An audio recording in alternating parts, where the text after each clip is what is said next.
Alrighty, hello, welcome back. Happy Thursday. End of the week is almost here. That also means we are less than a day away from Monster Hunter Wilds. Big drop coming soon, I guess, right? What up, Jason? How are you?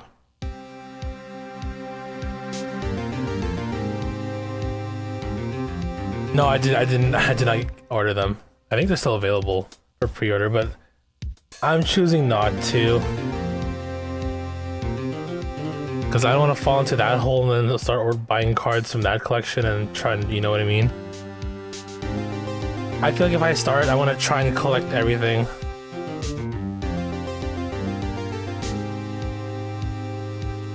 As tempting as it is, because the cards look pretty cool, I'm not gonna lie.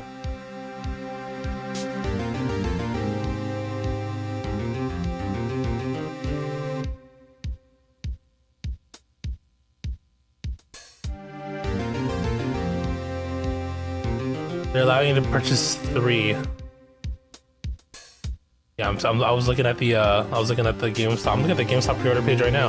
Nah, I should stop. I'll stop. Maybe if there's a cool art that I end up seeing, you know, people are gonna post these. I don't know. We'll see. Maybe I'll change my mind. Maybe it'll be like a random buy at some point down the road. For now, I'm gonna focus on trying to finish up this game. I mean, we're near the tail end of case number 4. Case number 5 is hella long though, if I recall correctly, so I don't know if we'll be able to finish it today, but we'll do as much as we can. That is the plan. However, it might turn into a daytime stream. I do have tomorrow off. However, I might have to babysit my nephew tomorrow night, so I don't know. Hard to say where I'm gonna end up, so I'll figure that out tomorrow. We'll see how things go. I know I want to play. I was planning to play all night too, dude. But my brother and his fiance is like, it's like their anniversary, and then they're choosing Friday to do things, and they want to leave the child with me. So we'll see how it goes. So it might turn into like a daytime stream and then end like off in like either like the early afternoon or maybe evening. I don't know yet.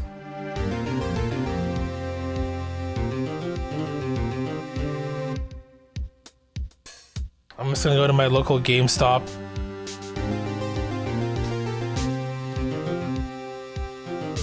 Why did I say do things weird? No, I don't. What do you mean?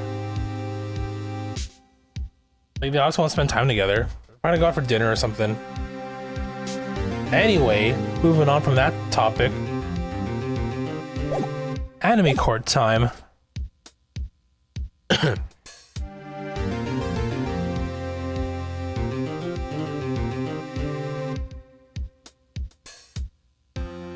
So give me 1 second here.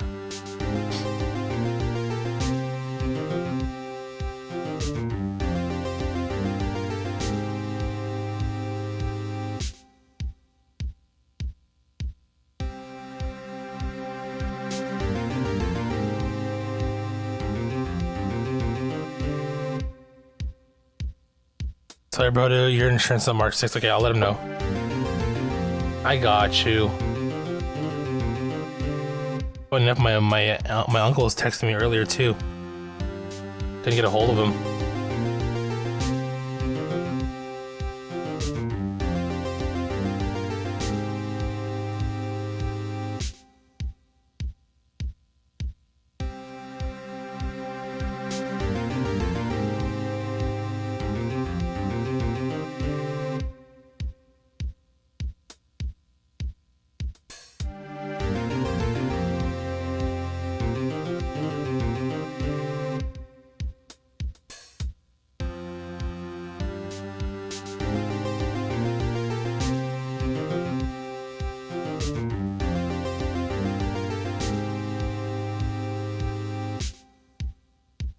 Okay, so case 4 near the end. We're gonna wrap this up hopefully in an hour, and then just spend the rest of the time trying to go through the final case, which is, you know, a pretty long one. I think it's the longest one in the entire trilogy.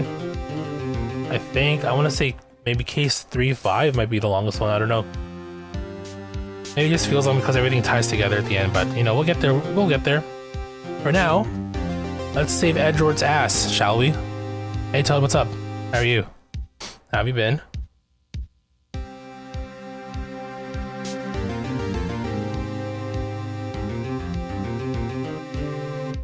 This is it. Judgment Day. Today things are going to get settled at last. A lot of things. What's the big idea? Oh, sorry, Nick. I only touched your shoulder. I guess the shock hasn't worn off from my run-in with the stun gun yesterday. Anyhow, today's the last day of the trial. Good luck, Nick.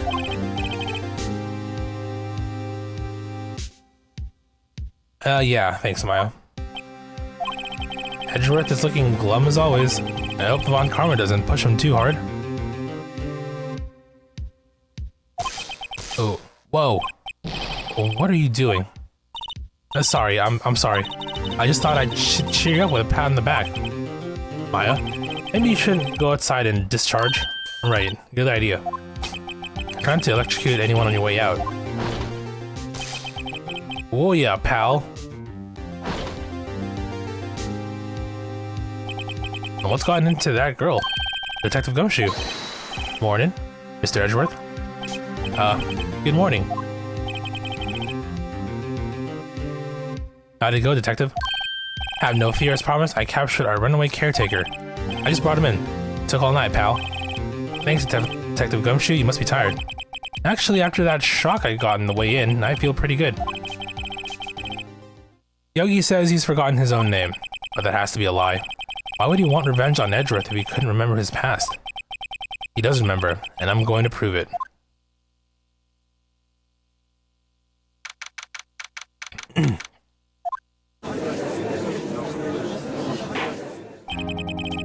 Court is in session for the trial of Miles Edgeworth.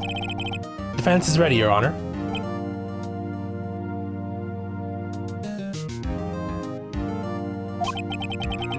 The prosecution is ready.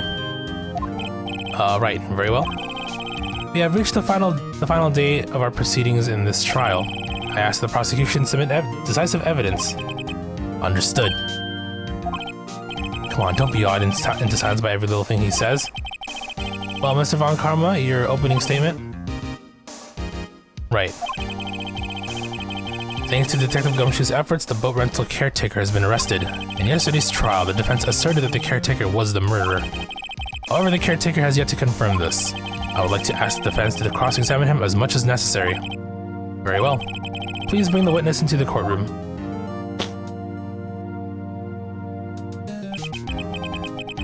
Ladies and gentlemen of the court, I believe you all remember our witness. He lives in the boat rental shop on the lake from where he witnessed the incident. In addition, he has currently lost memory of his name and identity. Witness, why did you run away yesterday? The witness was not running away, as he will now testify. I see. Very well. Please begin your testimony.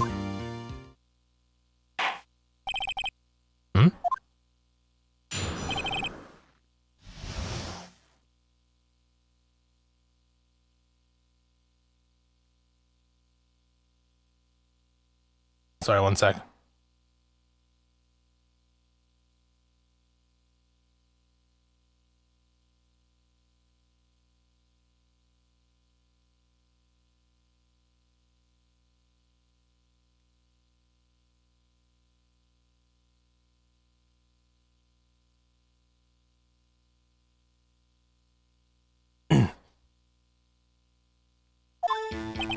I'm really sorry about just leaving yesterday like I did, but I wasn't running away or nothing.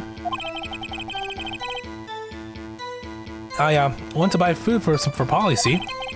I figured I got nothing to do with the incident anyhow. I mean, I need one of those motive things, right? And I don't got one. So my testimony yesterday stands as is.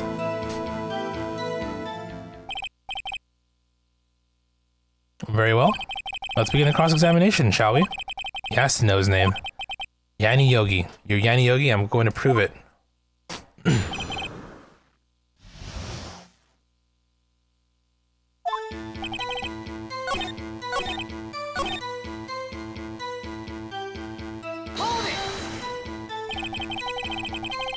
lost much of your memory, is that correct? Yep, seems like it. Then how could you know that you didn't have anything to do with this incident? Or maybe you're lying about not having your memory. You know exactly who you are. The witness has testified quite clearly that he has no memory of who he is. If you claim he's lying, then show the court proof. How am I supposed to prove what's going on in that old codger's head? That's impossible. I'm glad you come to your senses, Mr. Wright. Very well, witness, please continue. I mean, I did one to... okay. How can you say you had no motive? I say you do. You had a grudge against Edgeworth and the victim, Robert Hammond. That's why you took revenge on them, right? Please don't make me repeat myself, Mr. Wright. This witness has no memory of anything beyond several years ago. He can't hold a grudge, it's impossible. I have to prove he's lying about his memory. Otherwise, it's going to be the same thing over and over until the trial ends. Might I say something, Mr. Wright? Yes, Your Honor? You've been saying the same thing now over and over. You've been calling the witness's memory of the past of lack thereof into question. But does this really have anything to do with the current case? Of course, Your Honor. The witness has said he has nothing to do with this case and no motive. Both of these statements are lies. Lies. Order, order. Mr. Wright, there is a serious problem with your claim. Or are you saying you know who this witness is? Of course, Your Honor. Oh, now this is interesting. I would like to know myself, so who is he? Don't play dumb Von Karma. Mr. Wright, please tell us the witness's name. Gregory Edgeworth, the victim. Robert Hammond, the other victim. His name is Yanni Yogi, a former court bailiff. Yogi? That name seems familiar. Oh. Yanni Yogi? From the DL6 incident? I figured the judge would have heard of it. It was such a famous case. But what does this mean? Your Honor, if this man is Mr. Yogi, then he has a clear motive. Tisk tisk. Tisk tisk. Wags finger. Jumping to conclusions again, Mr. Wright. This witness is a Yanni Yogi? Fascinating. However, how do you propose to prove this to the court? This is a court of law, as you may recall. You need proof. And allow me to repeat once more that the witness has lost his memory. This is it. I have to do this now. If I can't prove he's Yogi right here, right now, then I got nowhere else to go. Nick, how are you going to prove it? How can you prove that he's Yanni Yogi? It's okay. It's actually quite simple. Your Honor, please take this man's fingerprints, and we'll compare them to the fingerprints on file for Yanni Yogi 15 years ago. Let's see if that makes sense. Tisk, tisk, tisk. Huh? I'm so very, very sorry, Mr. Wright. Well, why? The witness has no fingerprints. What? What? No fingerprints? You see, before I worked as a caretaker, I worked at a chemical plant. I burned my fingers working with the stuff. Yep. What? Yogi, you sneak. You burn your fingerprints off to hide your past. Well, if the witness has no fingerprints, I guess we will not be able to prove his identity. No. Well, what will you do now, Mr. Wright? It seems that the case has been decided. No? No. I know what happened. I know everything. I just can't prove it. But no, I can't let it end like this. I can't lose. There has to be another way. There is no one who can testify as to who this witness is. No one. Nick, what are we going to do? I didn't even consider that he might have erased his fingerprints. What do I do? Well, Mr. Wright, perhaps you'd like to cross-examine his parrot for a little comic relief, Yeah, very funny. You're a sore winner, Von Karma. Wait a second. Cross-examine his parrot? What is it, Nick? No. You're not going to. Your Honor. The defense would like to take Mr. Von Karma up on his proposal. take Mr. Von Karma up on my proposal? Exactly, Your Honor. I would like to cross-examine the witness's pet parrot. Let's go. The best part of this trial. Order. Well, what do you think, Mr. Von Karma? Did you even ask? This is a farce. I object. Wait a second. You were the one who suggested I cross-examine the parrot, Von Karma. I have a right to do as you suggested. Well, if you're so desperate, then please be my guest.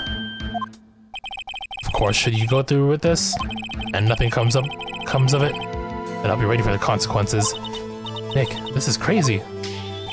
Well, still want to go through with your little game? Let the parrot take the stand. I will cross-examine her, Your Honor. This is the most ridiculous thing I've ever heard. Von Karma's wrecked every person's testimony, every piece of evidence except the parrot. She's my last chance. At least I think so.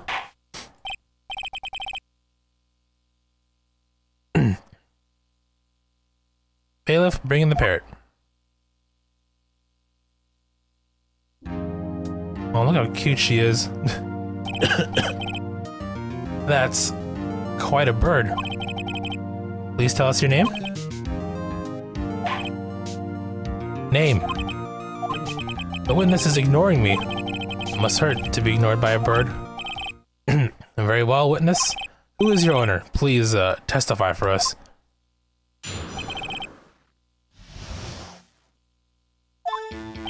Talk like a parrot? We'll see. Hello. Squawk.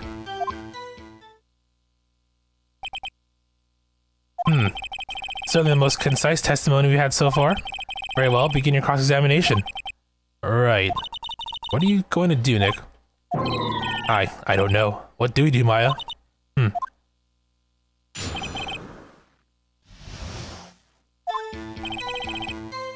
Okay.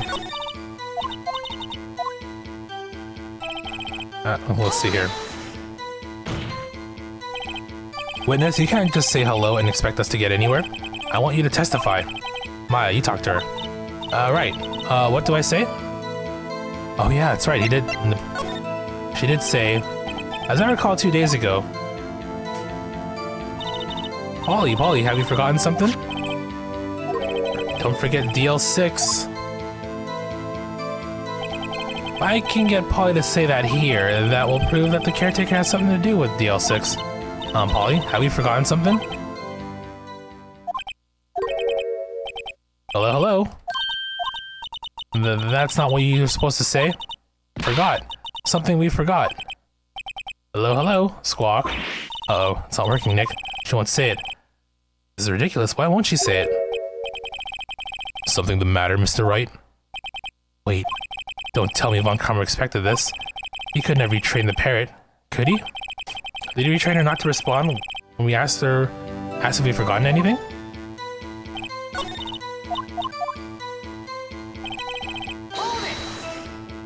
We have other questions we can pursue here, I believe.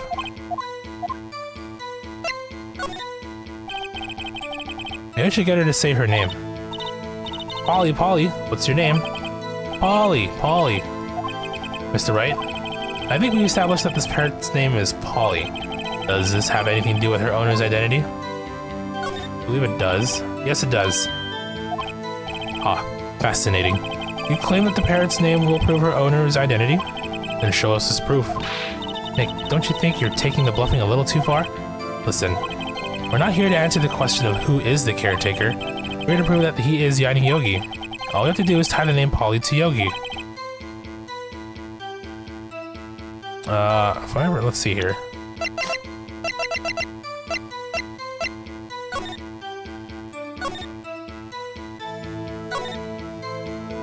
Oh, here we go, yeah. Polly Jenkins, his fiancée. Your Honor, the proof that the parrot's name reveals the caretaker's identity is...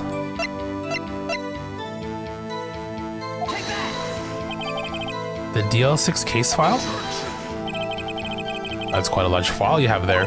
Which page is the proof on, then? Show us or stop wasting our time. Very well. Mr. Wright, please show us the page. Where in this file is the information connected to this parrot's name? Was it suspect? Yeah, suspect data. It's on the suspect data page. This page has all the information about Yanni Yogi. Right after he was arrested, his fiancée committed suicide. See? Indeed, it does say that, yes. What was his fiancée's name? Polly Jenkins. Polly. Exactly, Your Honor. He wanted to remember the name of his fiancée who had committed suicide. That's why he named his parrot after her. I see. I guess that is possible. Bah, mere coincidence, that's all. My granddaughter has a dog she calls Phoenix. Well, Mr. Phoenix, right? This is making my granddaughter's fiancée. She's only 7 years old. Indeed. Alone, it is a little weak for evidence in a murder trial. You would need some other corroborating evidence. Where am I going to find that? Nick, we're getting closer. One more. We can just get one more piece of evidence. Right. But what?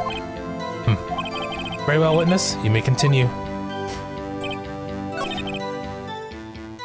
And we can do this again. And the third question, what's the safe number? As I recall...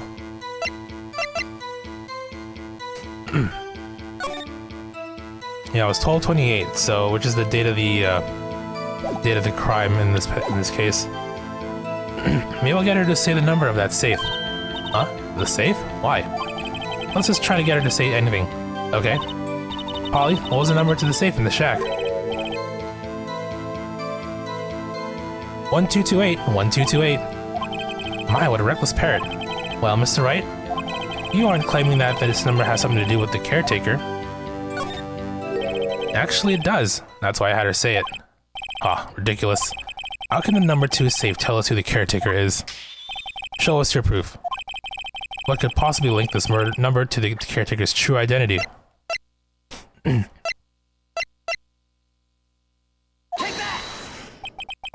DL6 case file? What is this obsession you have with that case? Well, isn't that the whole point? Mr. Wright, where in this file is something relating to that safe number?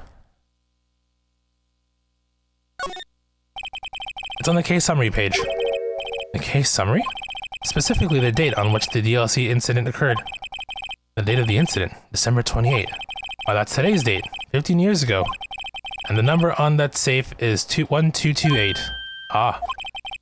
He used the date of the DL6 incident as the number for his safe, Your Honor.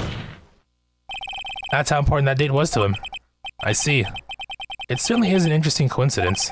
People often do set their secret numbers to dates. Wow, this is not tangible proof. I set my ATM card's number to 0001 because I'm number 1. This has nothing to do with the date. Nothing. That's enough. I think we've reached a conclusion here. This is a mere coincidence, that's all. True, that is a possibility. However, 2 coincidences at the same time seems more like a pattern to me. What are you saying? Summon the caretaker of the boat shop. Immediately.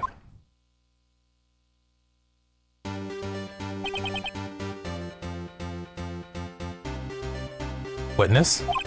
Tell us your name. Wait. This witness, he doesn't remember. No, it's okay. His whole demeanor changed, too. I've accomplished what I've wanted to do.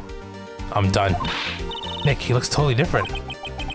This is the real Yogi, I think. Finally. He's been acting feeble to hide his true identity. Acting for 15 years. Oh well. Let me ask you again. Please state your name for the court. My name is Yanni Yogi. 15 years ago, I served as bailiff in this very court.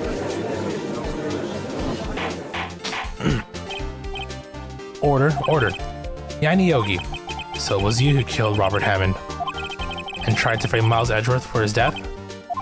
Yes, it was me. I did it. They put me on the witness stand 15 years ago. Robert Hammond. He said I was mentally unsound. He told me it would make me innocent, get me off the hook. So I pretended to have brain damage. I was innocent, really, but he didn't believe me.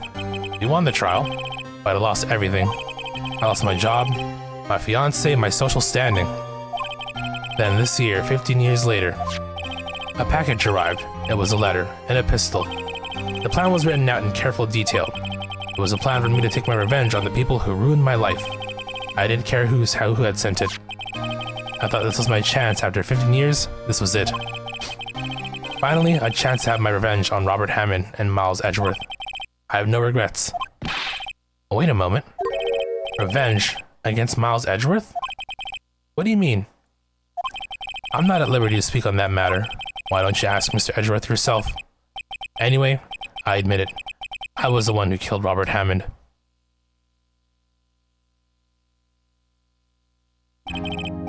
Von Karma? Where is Mr. Yogi? Under arrest, Your Honor. I saw no room for error in his confession. Then, the defendant, Miles Edgeworth, is... innocent. In this case, at least. Very well.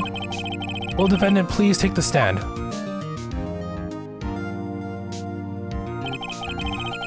There are a few mysteries left unsolved. Still, you are cleared of suspicion for this particular case. So I'd like to pass judgment on the murder of Robert Hammond. Any objections? I don't believe it. Why isn't Von Karma saying anything?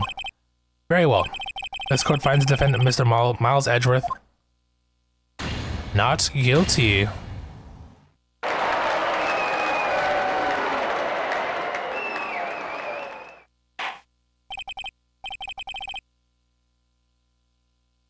That is all. This court is adjourned.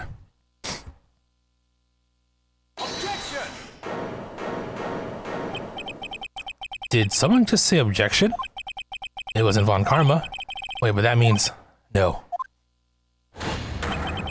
Edgeworth? Your Honor, I object to your judgment. Well, what do you mean? I'm not innocent at all. As we have heard, Yanni Yogi killed Robert Hammond in revenge. But revenge for what? Nick, Edgeworth's trying to confess. He's trying to say he's guilty. He's going to tell them he was a murderer in the DL6 incident. He's going to tell them he killed his own dad. Uh-oh, what do I do? Object. The judgment has already been passed. I object to Edgeworth's outburst. Didn't something like this happen yesterday too? I believe a certain witness raised an objection after a guilty verdict was passed. That would be Larry. He's using the Larry card on us. You must hear this new statement. You must hear Miles Edgeworth. He's right. You have a duty to hear Mr. Edgeworth out.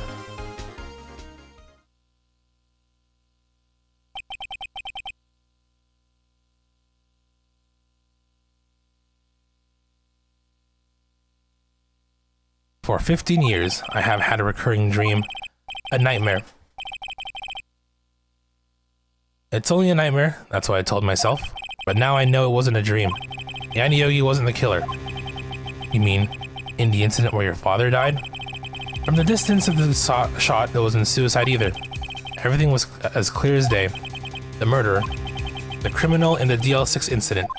It was me. Your Honor, I confess my guilt. I'm guilty for the DL6 incident, DL6, the statute of limitation of which ends today. The culprit is me. Order, order. This is certainly unexpected.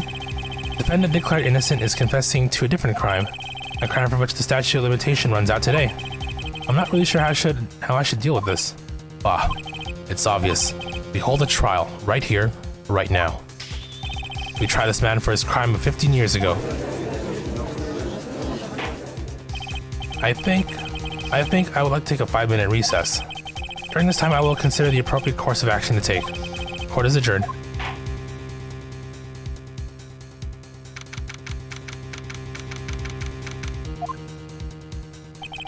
I'm sorry, Wright. I just wasted all of your effort. Mr. Edgeworth, I just don't believe it, sir. I mean, you. Kill your dad? I didn't want to believe it either myself, detective. But it's the truth. I deserve to be punished. Murder is murder, no matter what the circumstances. This is crazy. Just crazy. Nick? What are you doing? Huh? Oh. I was just reading through the court record once more. I'm getting my case ready. Your case for what? Huh? Isn't it obvious? I'm going to prove that Miles Edgeworth is innocent. What are you talking about, pal? He just admitted to it. He confessed that he did it. In court. I'm sorry, Edgeworth, but I don't believe your nightmare. Oh, what? It's just a dream. It's not real. The truth is right here in this court record. In any case, tighten your belts. The real fight's just beginning. I'll prove you're innocent. Trust me. Right.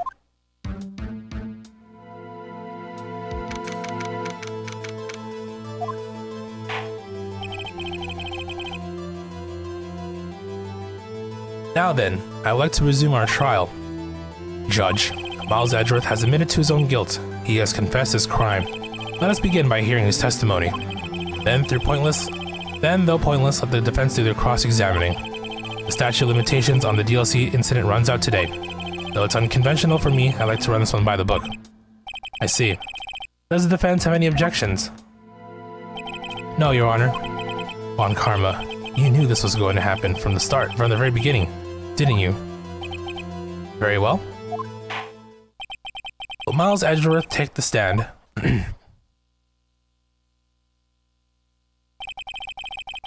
Will the witness state his name and profession? Miles Edgeworth. I am a prosecuting attorney. Mr. Edgeworth, 15 years ago you mistakenly killed your father, Gregory Edgeworth. Is this correct? It is correct. Then testify about this matter to the court. When Edgeworth was telling me about his dream yesterday, I noticed something. One detail didn't quite fit. That'll be the key. Only if I can get it to work. Please, please.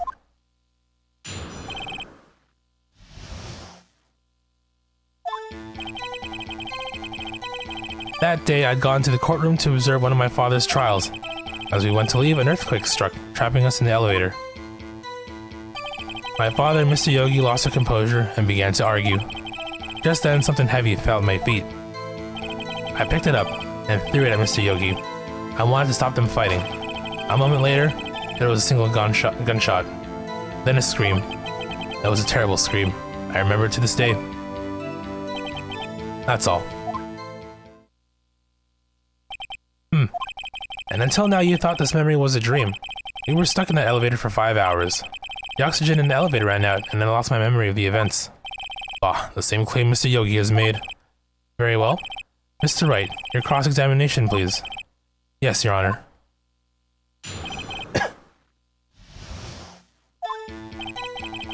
That day I'd gone to the courtroom to observe one of my— Alright, we were at the threes already. Earthquake struck.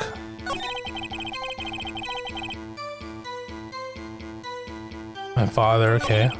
Just then. Single gunshot.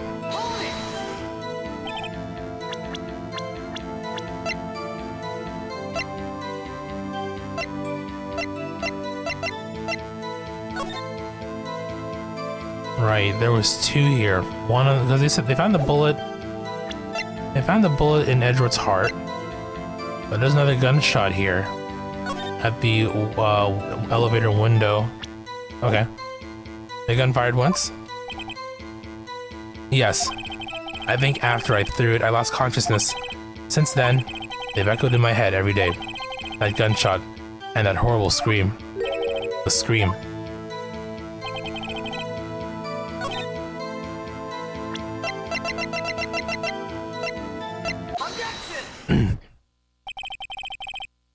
So, there was only one gunshot.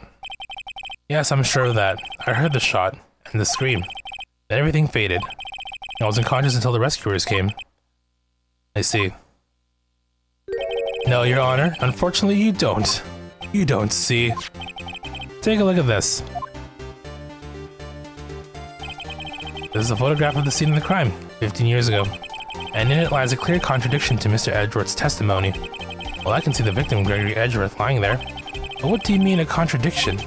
Just as I thought, the judge is clueless as always.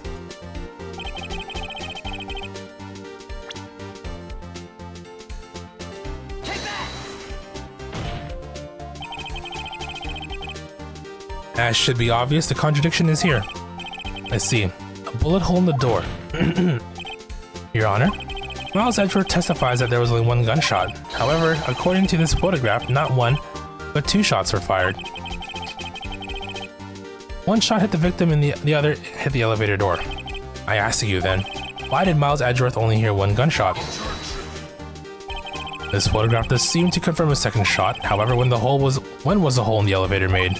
It might have been there before the incident occurred. If it was there before, it had nothing to do with this incident. Hey, Mr. Wright, do you have proof that this bullet hole was caused at the time of the incident?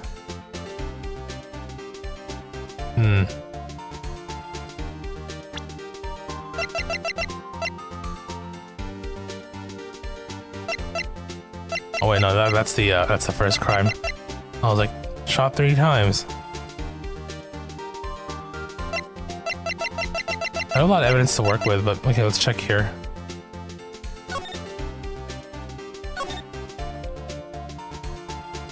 Oh, there, murder weapon was fired twice.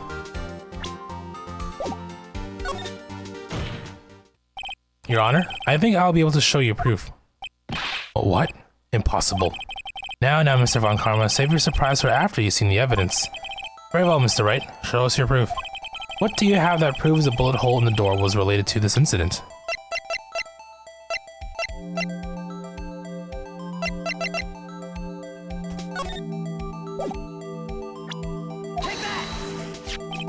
Your Honor, the answer is in this file. You do enjoy dragging at that one file, don't you? I don't accept this evidence unless you tell us what page it's on. Which page shows the link between the bullet hole and the DL6 incident? Look at the victim data in this file. It says it quite plainly, the murder weapon was fired twice. Miles Edgeworth only heard 1 gunshot, yet the murder weapon was fired twice.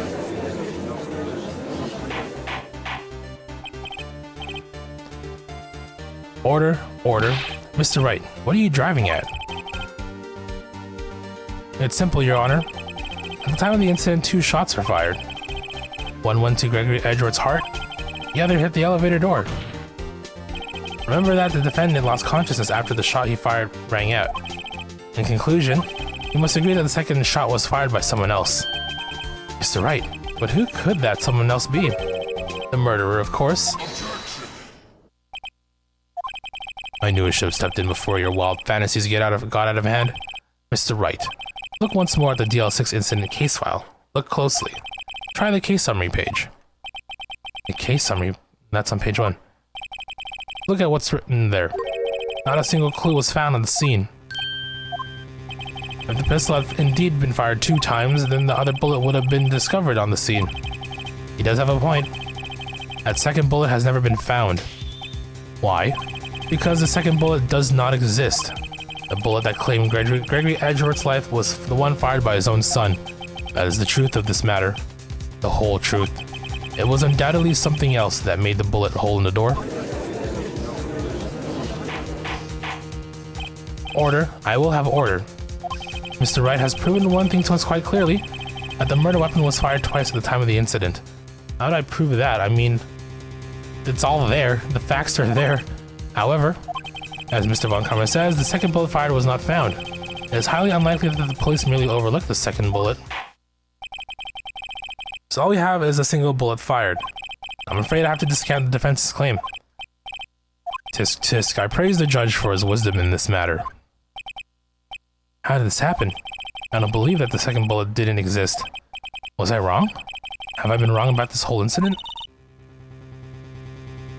What are you doing, Nick? Why aren't you raising an objection? I'm sorry, Maya. What? It looks like I was wrong. Nick? The second bullet wasn't there, then all my conjectures are for nothing. No. But you said you'd do it, Nick. You said you'd get Edgeworth declared innocent. I'm sorry. It's just when I saw the photograph, I thought that 2 shots had been fired. I was so certain of it. I thought I won. I thought there was another person, someone else who fired the killing shot. But now, I was wrong to think it could be that simple. This case has stood unsolved for 15 years. Nick. Well, it seems that we finally have cleared up this incident. Only 1 bullet was found at the scene of the crime. That shot was fired by Miles Edgeworth. Precisely. I would like to ask one thing of Miles Edgeworth before passing my verdict. Have you been paying attention to the trial so far? Yes, Your Honor. Do you have any objections? No. No, I do not. So you killed your father, though. That was not your intention. Yes, I did. Oh no. He's accepted the guilt. Very well. The statute of limitations on the murder of Gregory Edgeworth runs out today. Therefore, I must pronounce a verdict on the defendant today. Right here. Right now. Indeed. Does anyone have any objections? I've been here before. It's just like my first day in court. There are so many things I know I should be saying. My mind's gone blank. Can't find the words. Mr. Wright? Objection! Your Honor? I object. Tisk, tisk. Mr. Wright, on what grounds do you object? Oof.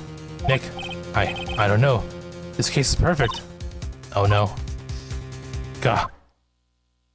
It must exist. Second bullet. What? What did you just say? Nothing. Second bullet must exist. But where? Someone took it. It seems waiting is not going to produce us any answers from Mr. Wright. Wait, Your Honor.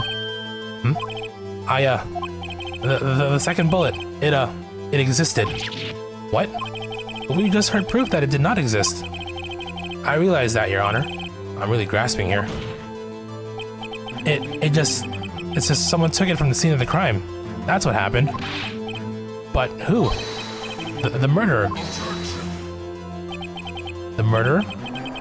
Then tell us just who is this murderer? I'm still thinking about that one. So the criminal took the second bullet, but why? Huh? First of all, how would they have found it? It's not easy to find a straight bullet, Mr. Wright. Was there some pressing need for the murderer to search for that bullet?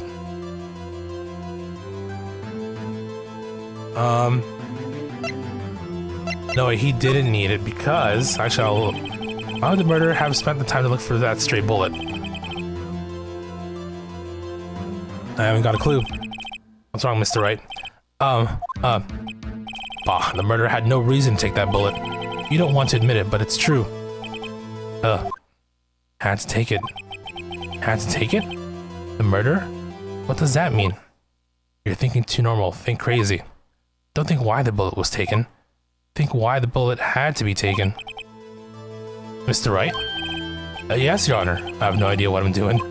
Well, the murderer had no intention of taking the bullet from the scene. But, the murderer had to take that bullet. Had to, Mr. Wright? What do you mean? Well, for instance what? Maybe the bullet, hit the murderer? The bullet hit the murderer? Just saying, for instance. Look at his face. I mean, if it hit you, you would have to take it with you, wouldn't you? And it's not like you could just perform surgery right there. You know? Wait a second. I was just talking off the top of my head, but what if that's what really happened? Let me get this straight. So at the time of the murderer themselves was shot, and they left with the second bullet still inside of them, thus leaving only one bullet at the scene of the crime? Yes, I guess that's how it would work. Yes. But there's a problem with that. The other two people rescued from the elevator, Miles Edgeworth and Yanni Yogi, were both unharmed. So that would mean the murderer came from outside, yes.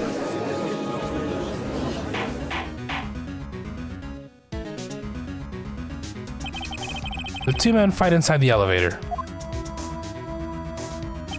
Trying to stop them, the boy picks up the pistol at his feet and throws it.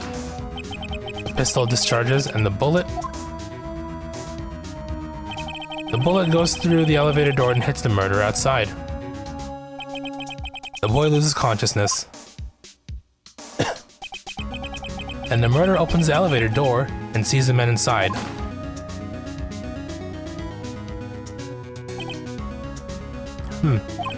Mr. Wright, you are truly the most unpredictable defense attorney I've ever known. I can tell you're grasping it. I can't deny the possibility of what you say. What are you saying? Deny it. Deny it. No one involved with the incident was wounded. There was no murderer. No one was wounded at the time of the incident. He's right. I can't think of anyone. Hey, Nick? Huh? I just thought of something. Really crazy. Crazy? Remember what Mr. Grossberg said yesterday? Gregory Edgeworth dealt a blow to his perfect trial record. Wow. It must have been quite a shock for Von Karma. He took a vacation for several months after that, you see? Yes, an unusual event for the man. That was the first and the last vacation he's taken in his many years of prosecuting. What if Von Karma didn't take that vacation because of shock, but he took it because he was injured? Which would mean, it could only mean one thing. He was the murderer in the DL6 incident. He was the man who shot Gregory Edgeworth. It was Von Karma. Oh man. Something wrong, Mr. Wright?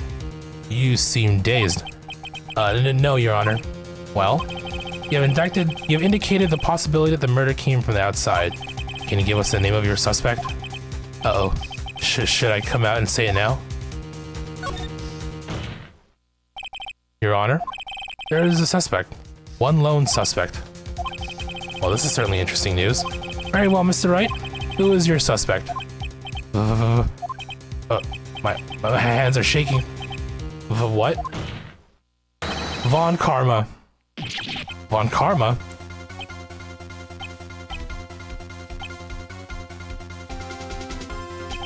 You mean the Von Karma? The prosecutor? The one standing right over there? Bah. You don't object? I see no need. Why honor this ridiculous outburst with my objection? Because you took a vacation for several months starting the day after the incident. Yet you pride yourself on a perfect record. Why would you take such a long vacation without any reason? So you're claiming that I took a vacation to heal my injury from the incident? Fascinating. Prove it. I would have needed surgery, no? Where did I go under the knife at, Mr. Wright? Bring the doctor that operated on me. Have him testify. Ugh. Nick. Let's find out who his doctor is. Right now. It's no use. Edgeworth? I know Von Karma, perhaps too well. He's perfect. He wouldn't leave clues. He probably didn't undergo surgery. That would leave a doctor as a witness. Nobody's that perfect. So what, Nick?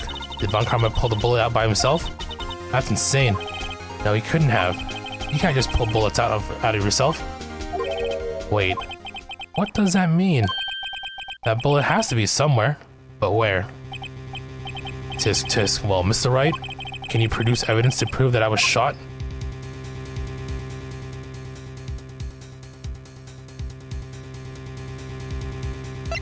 We have to. Alright, Von Karma, I'll prove it. And I'll even use evidence. I know how you like it so much. But what? The evidence that proves Von Karma was shot is... Well, I mean, I know the plot at this point. We got the metal detector because that boy has a bullet still in him. Von Karma's perfect. He wouldn't risk surgery, leaving an evidence trail. So then where is that bullet now? I think it unlikely that Von Karma performed surgery on himself. You don't mean... I do. There is the possibility that the bullet is still inside you, Von Karma. Is that even possible? For all these years? Well, there's one way to find out. We could use his metal detector. Well, Von Karma, I'm going to run this over you and see what we find. Oh, you're sweating. I refuse. You refuse? But refusing this means you acknowledge that the bullet is still inside you? Order, order. Your Honor, the defense requests that we be allowed to use the metal detector. Fixing my audio real quick. Judge, I call for a suspension of this trial. This is an invasion of privacy. The statute of limitations runs out in this case today. It was you who said we had to end it right here, right now. Enough. I permit the use of the metal detector. Mr. Von Karma, you will submit yourself to testing. Nick, what does this mean? I don't know, but we have to give it a shot.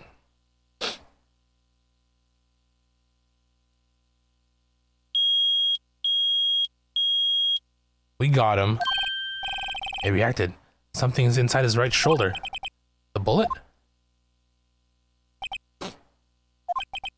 Mr. Von Karma? You. It was you. I was afraid this would happen, and so I remained silent. Indeed, there's a bullet in my shoulder.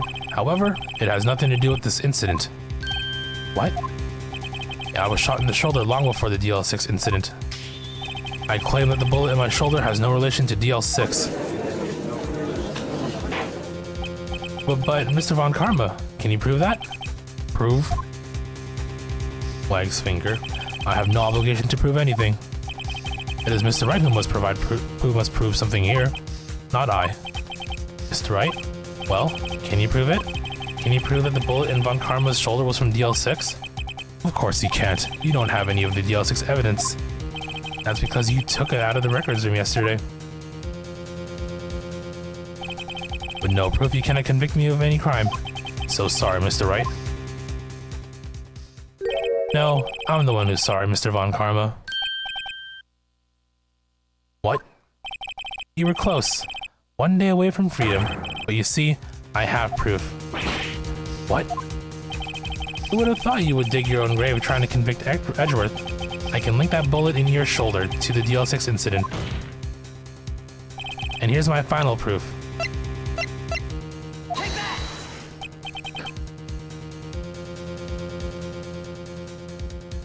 That's a bullet? Where did you get that? This is the bullet you used in the DL6 incident. This was taken from the heart of the victim, Mr. Gregory Edgeworth. The bullet is preserved quite nicely with all the ballistic markings intact. Ballistic markings.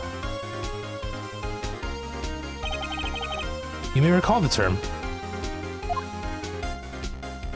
It came up in the first trial 2 days ago. Ballistic markings of the okay, we know this already. Flashback. You don't need to read through flashbacks. We have 2 bullets in our possession. One, the bullet removed from Gregory Edgeworth's heart.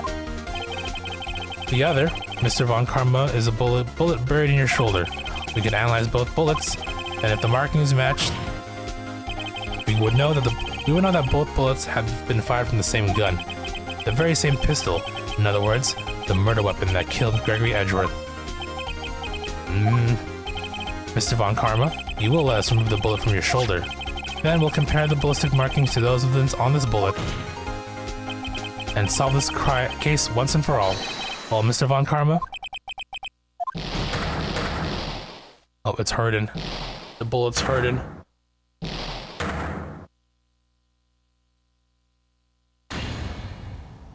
That scream. I heard that scream before. Wait, I know. Help, I can't breathe. Quiet. I said quiet. You're not making this any easier. Stop breathing my air. I'll stop you. Stop breathing my air. Get away. Get away from my father. Bang. Whoa.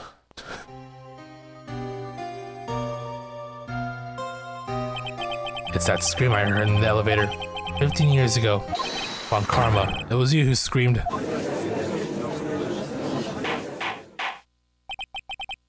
Mr. Von Karma? Only you would dare defy me. So it was you. You and your father are my curse. Your father shaded me with a penalty on my record, and you left a scar on my shoulder that would never fade. I'll bury you.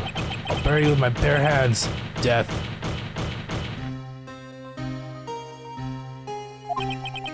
Chief Prosecutor, I'm sorry.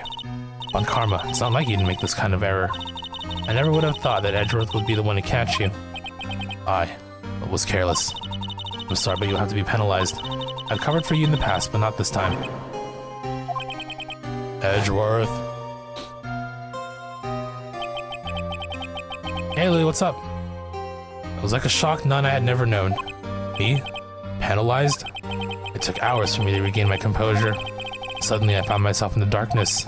I was in the court records room. I must have wandered in there without thinking where I was going. This game is so long. Well, you don't know long yet. We have one more case to go before this game is done. The room was pitch black.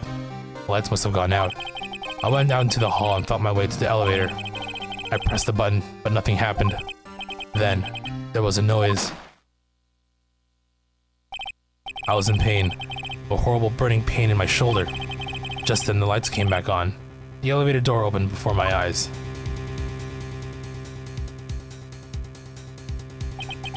I saw 3 people inside, all lying unconscious from the oxygen deprivation. Much to my surprise, a pistol lay at my feet. I knew then. It was destiny.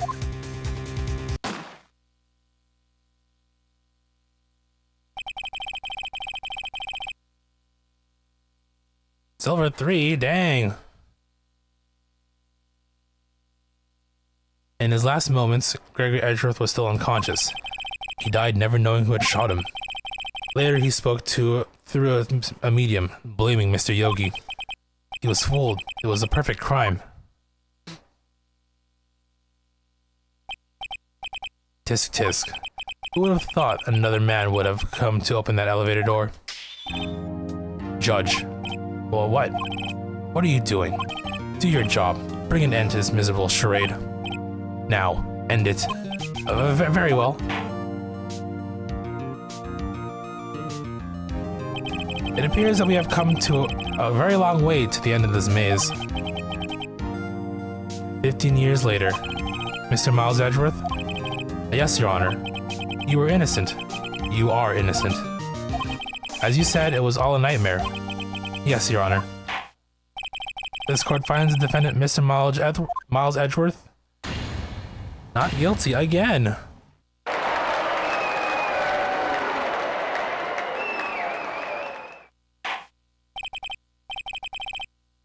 That is all. This court is adjourned.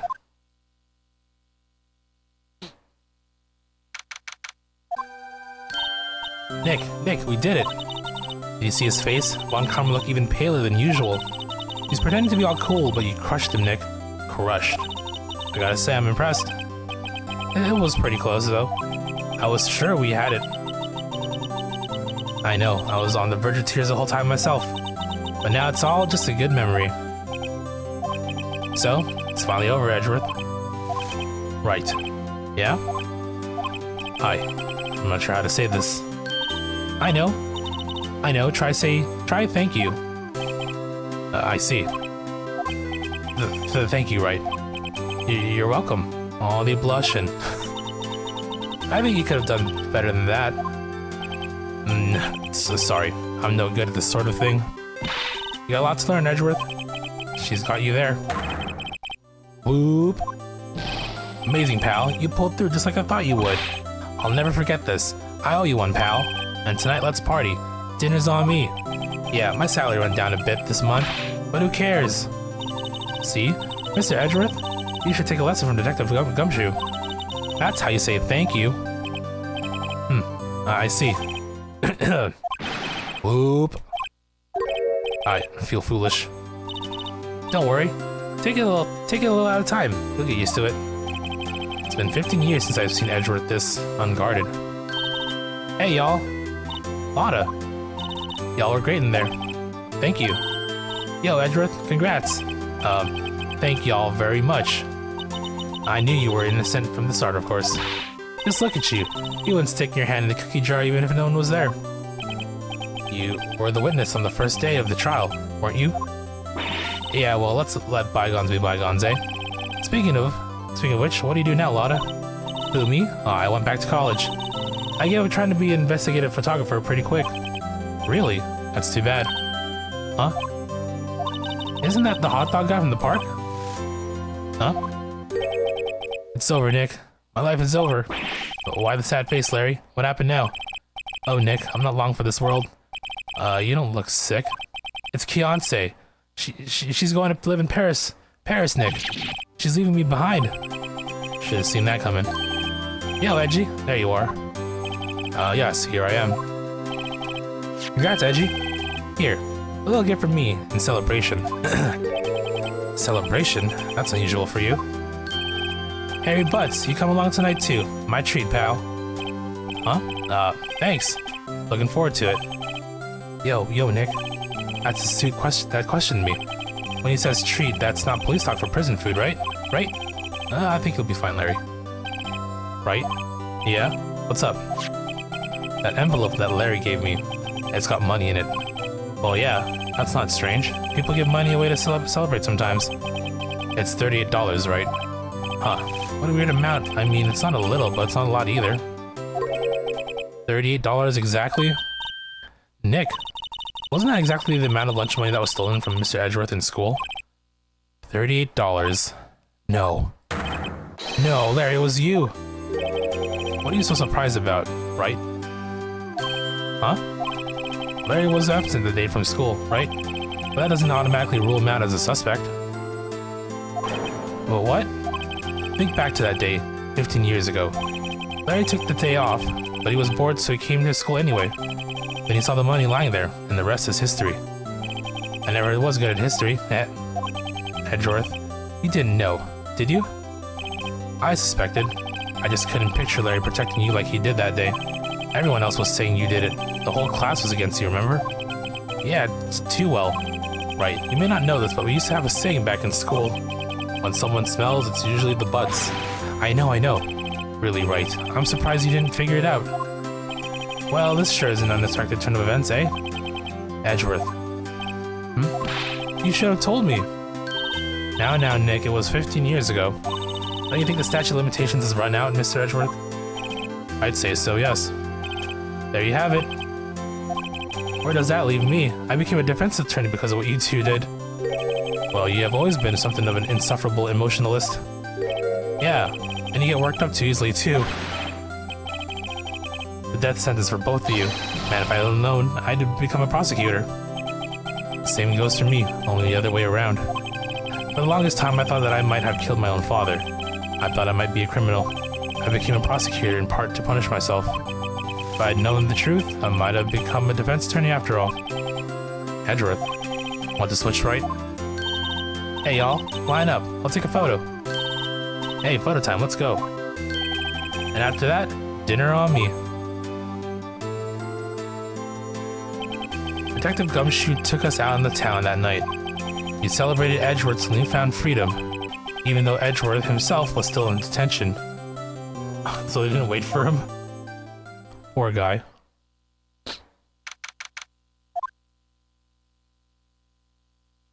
Whoa, I went a little overboard yesterday. My head hurts. Huh? It's still only 5 p.m. Or 5 a.m. Maybe I should go back to sleep. What's this? A letter? Good morning, Nick. You were really impressive yesterday. Seeing you, it made me think about what I'm doing here. I'm a spirit medium. In training, of course. I wanted to help Mr. Edgeworth, too. I wanted to help you. But I couldn't. I was useless. So I decided to go back to my training. I'll become a full-fledged spirit medium for starters.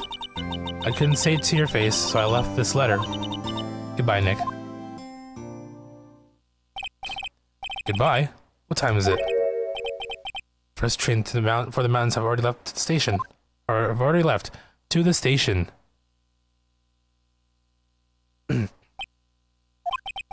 I guess I'm too late.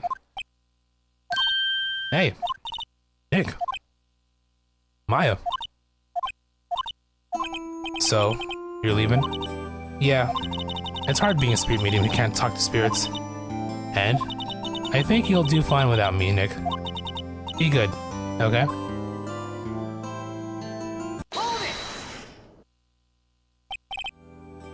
Wait. What? I never could have saved Edgeworth without your help. Huh? On the last day of the trial, I heard her. I heard Mia's voice. You heard my sister? Yes, only her voice, but still.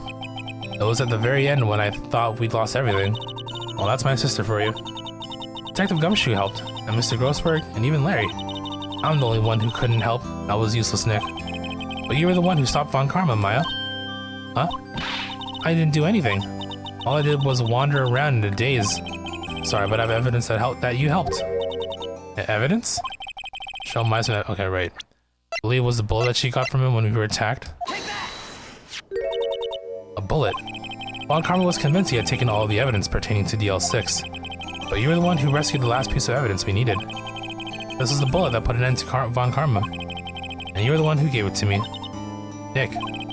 Thanks, Maya. Couldn't have done it without you. I'll be back soon. Huh? I'm going to complete my training and come back. Okay. I'll be waiting. Of course you will. You can't run that office by yourself. You're hopeless. I don't know about that. So, this is it. See you soon, Maya.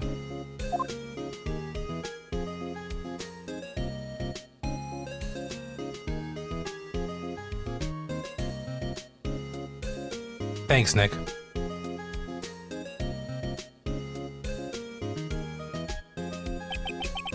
And so my story ends. Time to turn a new page and say goodbye to the novice defense attorney that I once was. Now a new story begins. With the same old crazy cast of characters. Ah, don't think you graduated yet, amateur. Mr. Wright, perhaps you'd like to rethink that claim? Yes, Your Honor. Uh-oh, I got a bad feeling about this. Alright. Case 4 done. I mean, the reason why they give you credits now is because when this game originally came out for the Game Boy Advance, this was basically it. The 5th case that we're about to dive into, basically I think it was, the case that we are gonna do next here was basically like a case that was released like many years later, when the game got re-released on, when did that 5th case come out? Hold on. Which is also why it was so damn long, if I recall correctly.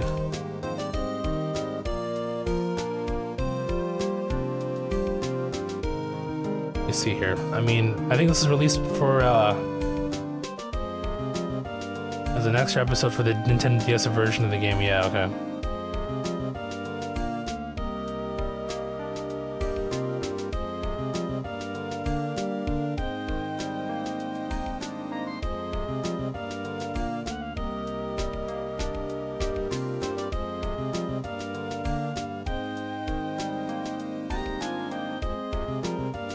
Oh, these games were released for the Wii as well? What the heck? Interesting. I didn't even know that.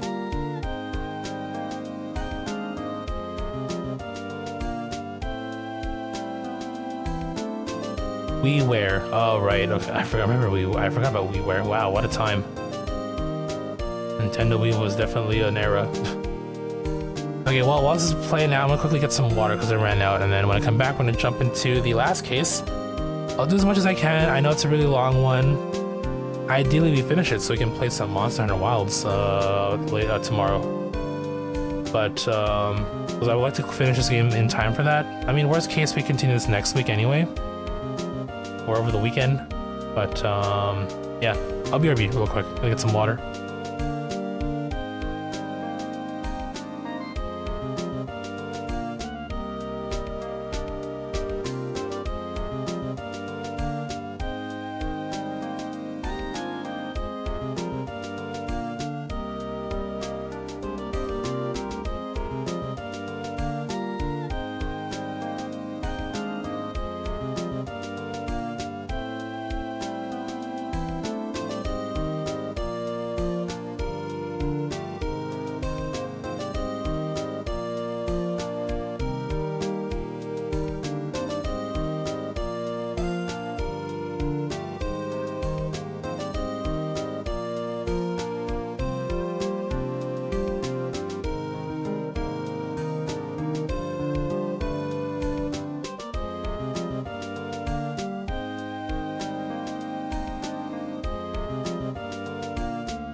Okay, I'm back. Last case. And the longest one for this game as well. Let's see how far we get. I mean, I'll try and push through as much as I can here, so...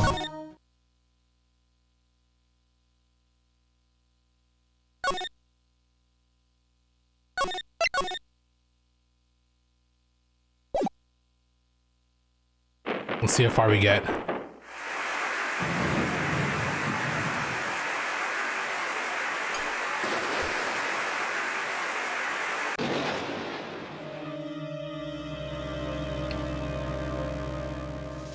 Behold the power of the Nintendo DS.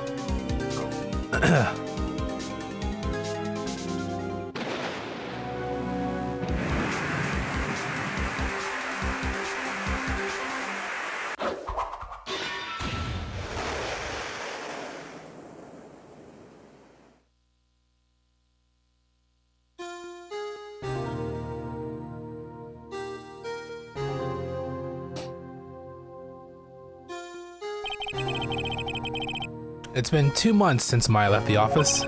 2 months without a single trial. I've had offers, but none I took. That is, until the day that girl showed up.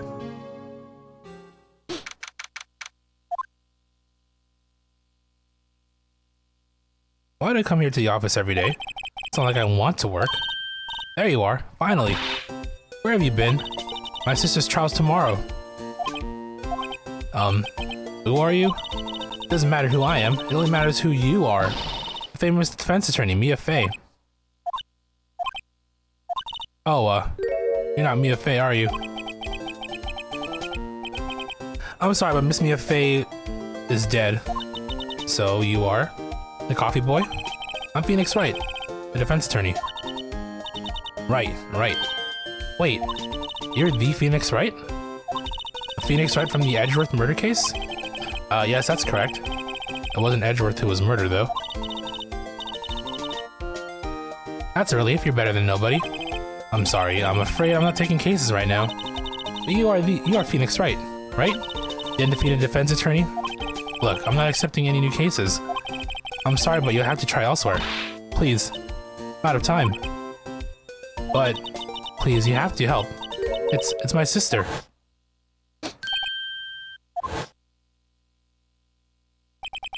Maya? Could it be? Okay, I'll hear you out. Really? Thank you so much. My name's Emma. I'm a Sky. I'm a scientific investigator. Scientific investigator? Profiles. Oh, Edgeworth and Gumshoe are already there by default. Okay.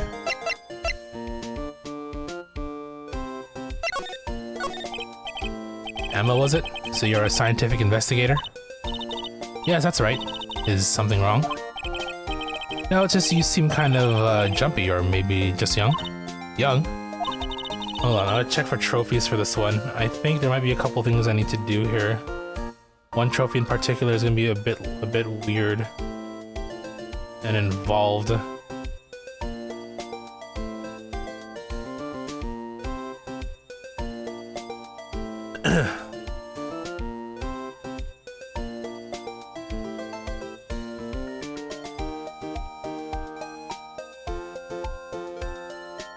So a couple of specific actions that we need to do here for some trophies.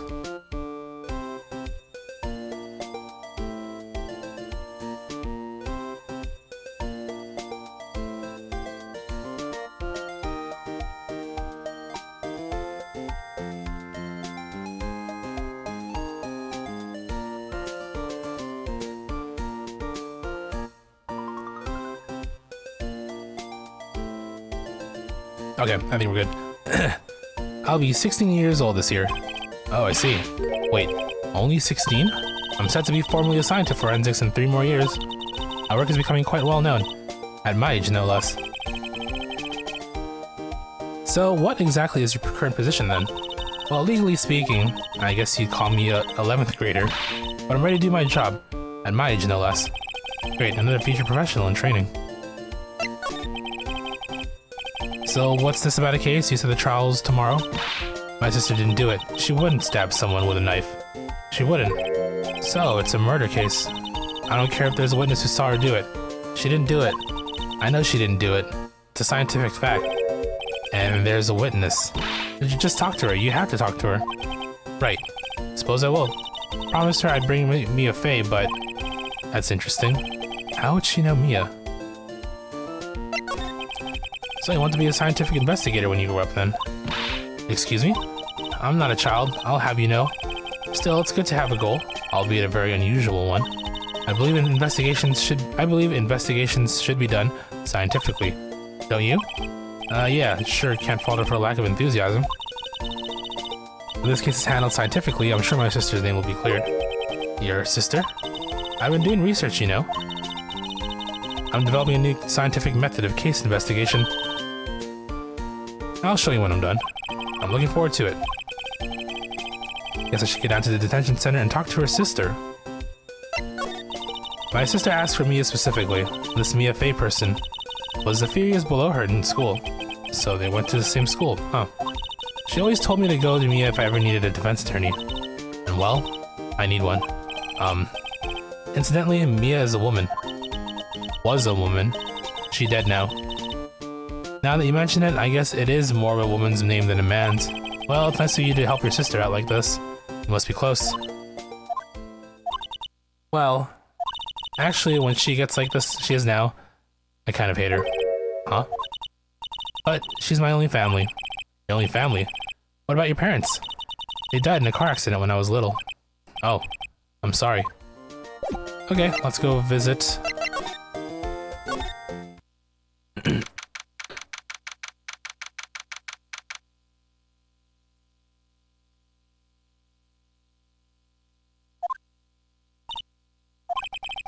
I wonder what's wrong with Emma. She got quiet all of a sudden as soon as we arrived. Guard, I thought I told you I didn't want visitors. Sorry, ma'am, it's just your sister. No excuses. Or did you not want to raise us here, understood, ma'am. Oh, what was that all about?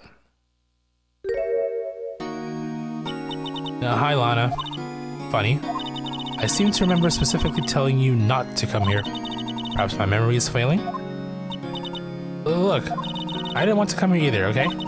But your trial's tomorrow and you still don't have a defense attorney. I'll be the one in court tomorrow. This has nothing to do with you, Emma.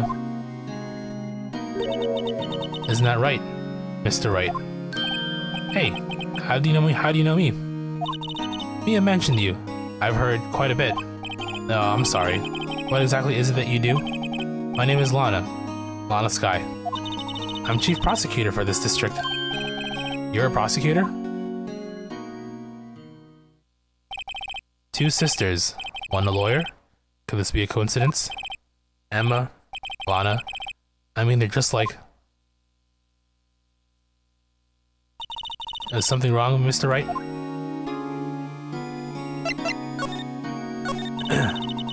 There's something you should know from the start. Which is...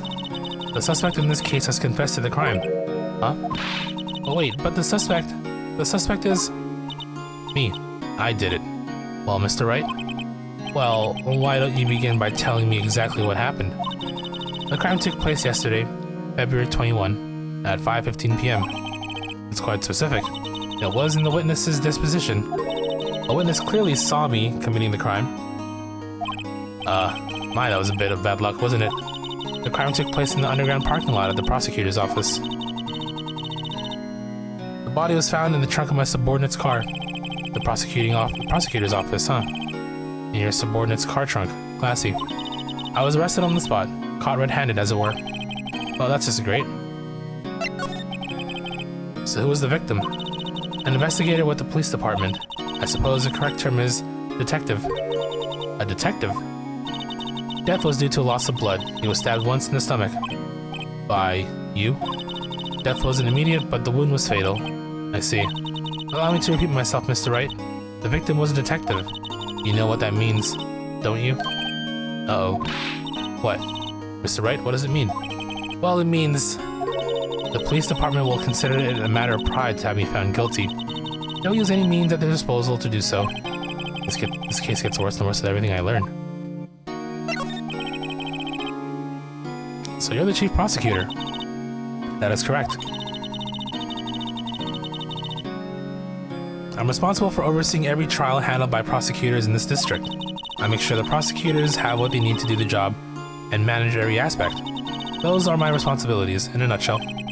That's an awfully large nutshell. Still, I'm a little surprised. I would think that you'd recognize the district's chief prosecutor, Mr. Wright. Huh? In fact, it seems impossible. You wouldn't. Lana? What happened to your hand? Oh, this? I cut myself by accident. When I stabbed him, that is. Huh? I'm not very good at being a criminal, I suppose. How am I supposed to defend this? Time to change the subject. Wait, she was in the class way ahead of Mia, wasn't she? You were at school with Mia, correct? A few years above her? Emma told you that too, didn't she? Well, why not? I did drag him all the way out here from his office. Although it seems he has a very little in common with Mia. Hey, I was in law school. I was in my 3rd year and she was auditing the class. She was different than the other students. Different? She was strong. She did anything to become a defense attorney. Anything. That was probably why she was attracted to me. Excuse me? Intellectually attracted. Lana was top of her class in school. I was the best there was. Oh. I'm doing pretty good in school, too, by the way. It sounds like a bit different when Emma says it.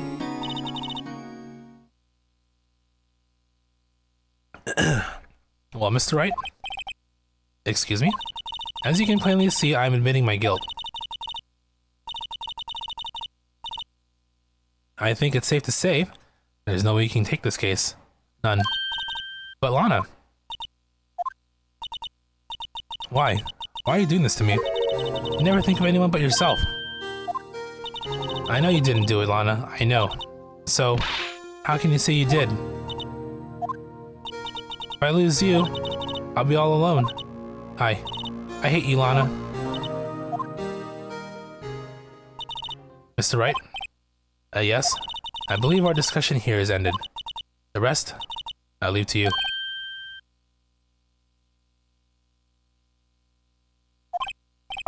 You mean you're requesting my services as your defense? Don't lose any sleep over it. Your client has confessed after all.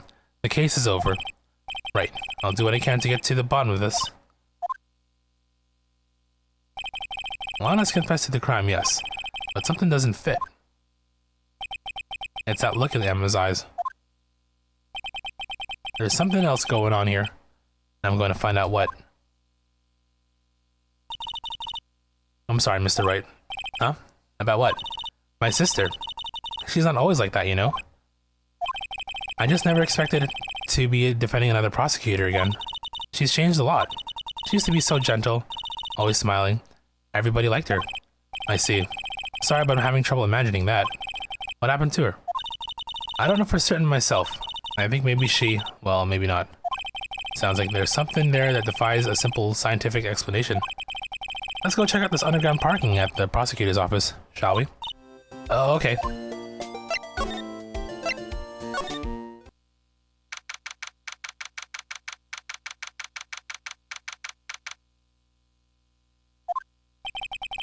So this is where it all happened. Looks like they're still investigating. Funny that my first visit to the prosecutor's office should be like this. Hey everyone, keep up the good work. Hey, what are you doing? What are you thinking? Well, they're going to be my coworkers 3 years from now, after all. No harm in saying hello. Actually, there is. You know, attorneys aren't supposed to examine crime scenes. I'm trying not to stand out too much here. See?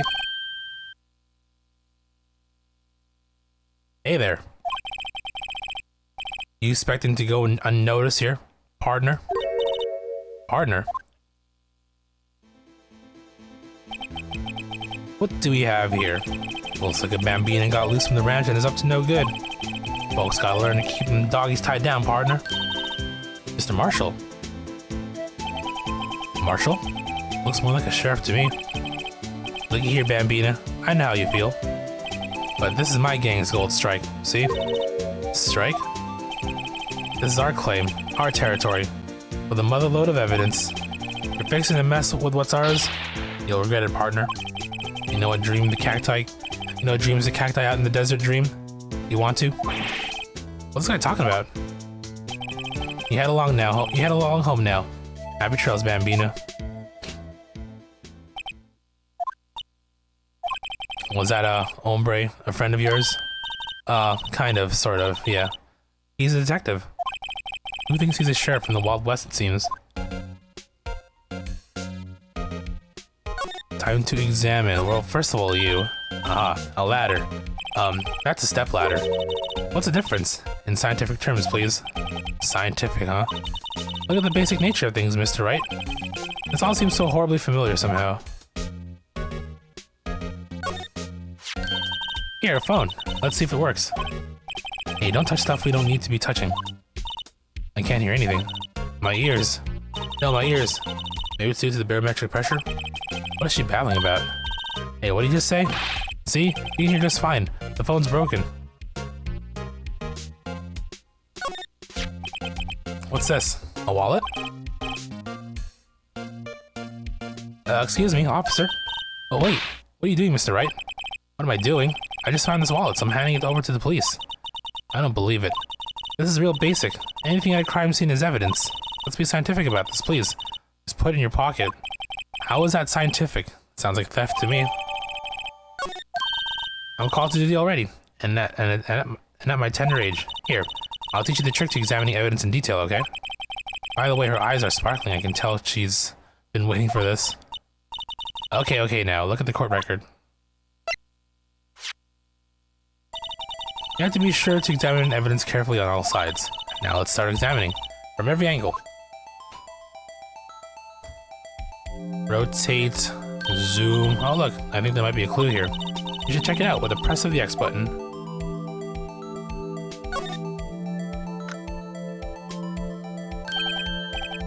This is an ID card. Sergeant Bruce Goodman, ID 5 blah blah blah, right.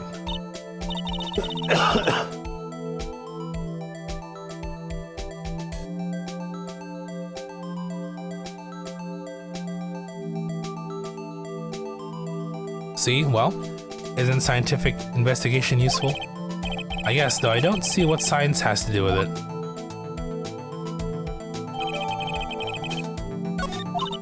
Let's be sure to examine every piece of evidence we find. I guess I gotta be on my toes from now on.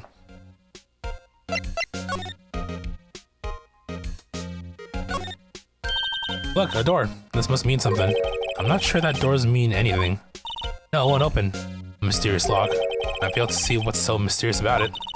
Mr. Wright, you need to learn to enjoy life more. Let's finish our investigation first, shall we?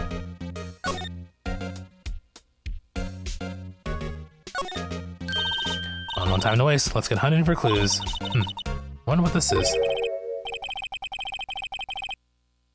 Well, partner, looks like you got no intention of going home quietly. The sheriff. Like I said before, this here's our claim. You best be moseying along, unless you fixing to bite the bullet. Could you just tell us one thing? Who owns that car? Well, this little filly's got a good nose on her. You want to know who rides that red Mustang with the body in your saddle, eh? Please. No problem, partner. About time for victuals anyway. Get yourself to the saloon up on the 12th floor of the prospector's office. Might just find you a cerveza you like. Prospector's office? Where does the guy think he is? And when, for that matter? Note to self, look up Vittles Saloon Cerveza. Maybe we should check on room 1202, the High Prosecutor's office. In any case, stay away from the car. You can look around here all you like. Just keep your paws off our claim. Right. Great. Great. Maybe there are some clues around here, Mr. Wright. Let's check it out. Maybe we checked everything that we wanted to, though, did we not?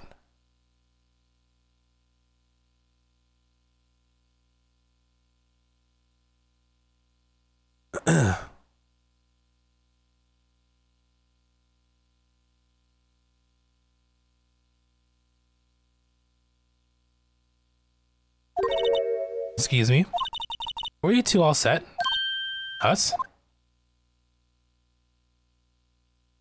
Oh yeah, the lunch lady. What's this? She couldn't be. You're selling lunches? Here? This is a crime scene. Hello, half and half was it? Okay, so there's one trophy where we gotta speak with this particular lady and get her to show all the possible lunch options that she has. So I need to make a list. This is the first one, half and half, did she call it? I have lists divided, you know, by sub-chapters here. Hello, half and half was it? Oh, thanks. And you, sir. Yes? Some crunchy goodness coming at you. Thanks. Interesting way of doing business. This area is off limits to anyone without clearance, especially passers-by. Or are you officers? No, but you don't exactly look like the type to have clearance. Well, that's hardly a way to greet someone. Even if my days as the cough-up queen are over. Cough up? Huh? You know, I'm feeling kind of full. Maybe I'll pass on lunch. I'm quite connected to this case, you see. The images are burned into my eyes, you might say. Yes, all the sordid secrets.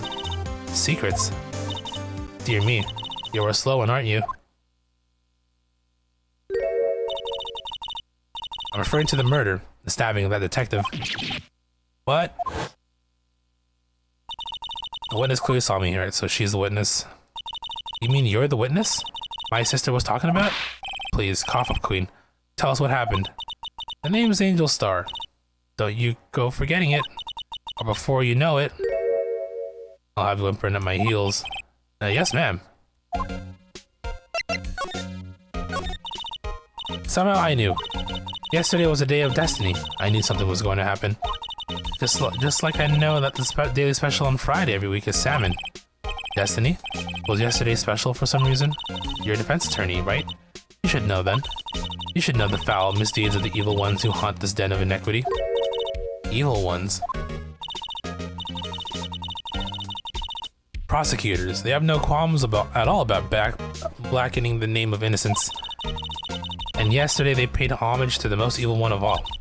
They gave an award for King of Prosecutors. What a farce. So she's saying there was some sort of prosecutors convention yesterday. I was almost compelled to lace their lunches with something foul. Do you have a personal grievance against prosecutors or something? Or is there some kind of scientific evidence of this, evil? Young miss, mock me at your own risk. You'll soon find out why they call me the cough-up queen. Ew. The most heinous of all the evil ones, the one they awarded yesterday, it was in his car that they found the body. Proof that he devours the evilest lunches of all. Really? Really what? I'm totally confused. One thing is clear, this lunch lady has a thing against prosecutors. So what exactly was it that you witnessed, Miss Star? It was a fascinating spectacle, to be sure. I now feel I know why they say when they talk about a woman's wrath, to see Lana Skye wield that knife so. Her knife flashed in anger, bringing him to a sad end. It was truly a sight to see. You mean you saw the very moment of the crime? The sound of his silvery ties to this world being cruelly cut still rings in my ears, and the rhythmic beat of Lana Skye's knife. Wait a second, you know Lana Skye? Of course, it's quite a feat, becoming chief prosecutor. How many lunchboxes of sin did she pack to make that journey, I wonder? She always travels light. Now, why would this pretty lunch lady know the chief prosecutor's name? Could we ask you a bit about yourself, Miss Star? I come here every day to sell lunches. I import only the freshest and best from the Far East. For some reason, the box lunches are a hit here. Why not make the lunches here rather than import them? Did you say something? No. Only true connoisseurs can understand. The kind that you can only tell someone. The kind you can only tell someone who has tried General Tso's Trilobite lunch set. General Tso's Trilobite, okay. Never mind, you win. I don't even want to appreciate part of a Trilobite's flavor. Anyway, I come here every day to sell lunches. My boyfriend works in the security room here in the prosecutor's office. Your boyfriend? See the security room over there? The glass-walled booth? I sell my lunches, and since I'm here anyway, I drop in to see him. Since you're here anyway, I guess selling lunches is more important than romance. So, to scientifically analyze the data available so far, you, Mr. R, are a lunch vendor with an ulterior motive for coming here. Useful analysis. Nod.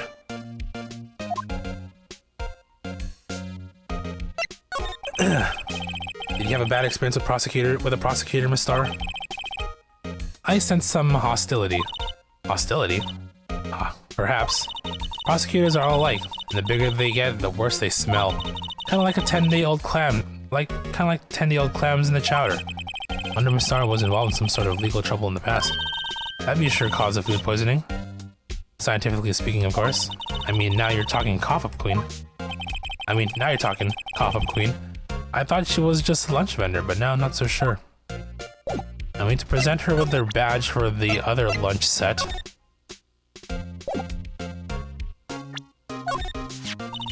A defense attorney must be able to fight. How about you? Do you think you can win? How about tackling Lunchland's Pickle Supreme lunchbox? Okay. So this is all the lunches we're gonna get in this first day. The next list is gonna be in the trial, the first trial.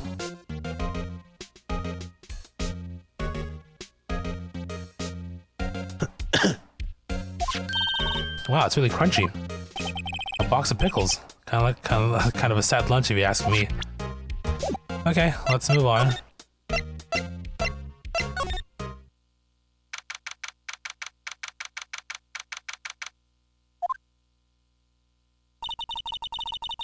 This is the kind of room that screams, I can do the job. Quite a change from your office, really. Thanks. Look, there's a trophy or something here. A trophy? What, that shield? It takes real nerve to display stuff like this. Whoever's office this is, they must be a real stuck-up jerk. Phoenix Wright. You never tire of prying into other people's business, do you? That voice. What up, Edgy? Long time no see, Edgeworth. Huh? Ah. Mr. Edgeworth. You know him from somewhere? Of course. I'm his biggest fan. My sister introduced us once and... Right. Her sister is the chief prosecutor, after all. Well, what brings you here? I'll warn you, I've been known to be a real stuck-up jerk. No, did I? No, it was just Mr. Right here, he... Hey, don't blame me. We're just here to investigate a murder case. Murder? A body was found in this nasty bright red sports car in the parking lot.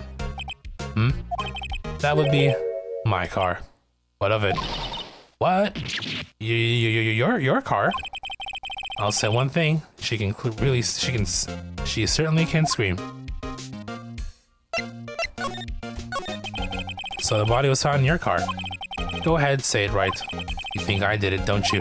After you went through all that trouble to help me last year, no less. No, we don't think you did it. I mean, it was my sister who stabbed him. Wait, no, she didn't do that. Wait.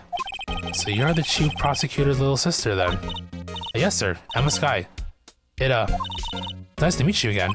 Now that didn't sound forced at all. Now I remember. You've really grown. I'll admit, it was a surprise for me too, to think that my own car would become the scene of a murder. More surprising still, I'm being forced to prove my superior's guilt. I can understand. Wait, what did you say? Lana Sky is the chief prosecutor, the top prosecutor in the district. She can't prosecute herself, so I'll be the prosecutor at the trial tomorrow. You? Mr. Edgeworth. To be honest, it's a bit of a miracle I'm still here at all. What do you mean? Rumors. You've heard the rumors about me, haven't you? Miles Edgeworth. It's hard to remember a time when there weren't rumors about this guy. Forging evidence, arranging false testimony, illegal searches, you name it. Thanks to you, my innocence was established in the trial at the end of last year. However, there are some who say I'm the one responsible for the current incident. What? That's crazy. Some people need very little excuse to think ill of others. It's a fact of life. Impossible to stop. But some of them even go so far as to present me with toys like this. They think it's funny. Toys? That bronze shield? There's gotta be a story behind that one.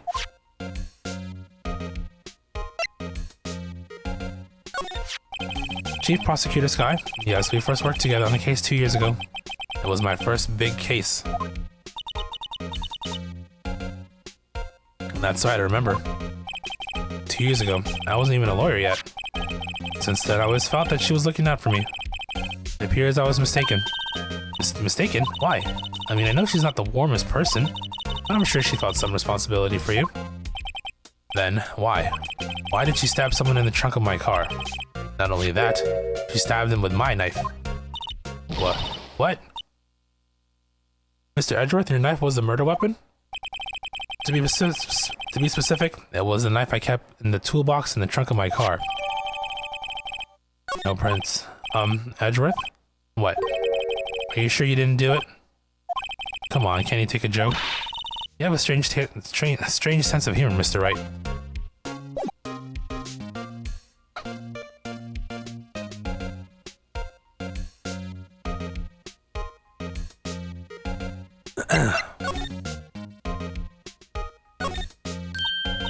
Wow, this jacket is even lacier than his usual ones. This must be his lucky trial jacket. Lucky jacket, right. Never seen him wear it. I'm sure there's a story behind why it's in a frame. Maybe I'll be naughty and take a picture. He's getting way too excited about this. Been wondering, what the heck is this? It has a big K on it. Of prosecutors. Prosecutors. Huh? What's that? It's the King of Prosecutors trophy. King of Prosecutors? It's a great honor. They send that shield to the best prosecutor each year. What? So? So that K, that's... K stands for King? Yeah? You got a problem with that? I didn't design the thing. King of Prosecutors. Kinda like Employee of the Month. Only better.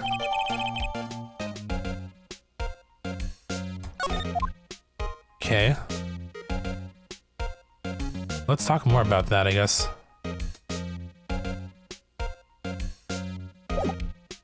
Oh, hold on. Maybe there's more to examine, like all these red chess pieces surrounding a blue one. Hey, a chessboard. I'm not too up on my chess, but it looks like blue's in a bit of a tight spot. The red knights have surrounded the blue pawn. Huh? Those horses are mounted knights. Their swords have really sharp edges. And check out that poor pawn. His head's kind of spiky.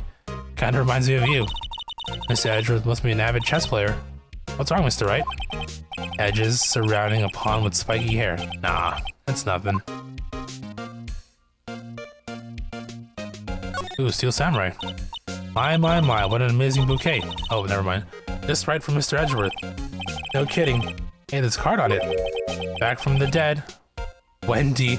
Oh no, is that old bag? Wendy? I've heard that name before somewhere. And beside it, a giant steel samurai.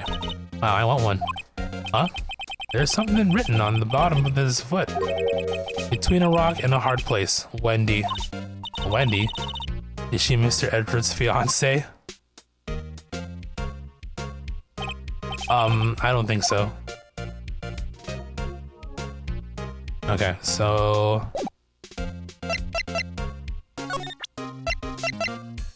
Tell me more about the trophy, my boy. So basically this says you were the best of the best last year, huh? You can take that foolish grin elsewhere, right? I lost a day of work to receive that travesty.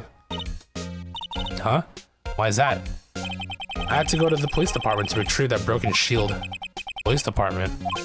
Yes, right next to the police station downtown. You've been there, haven't you?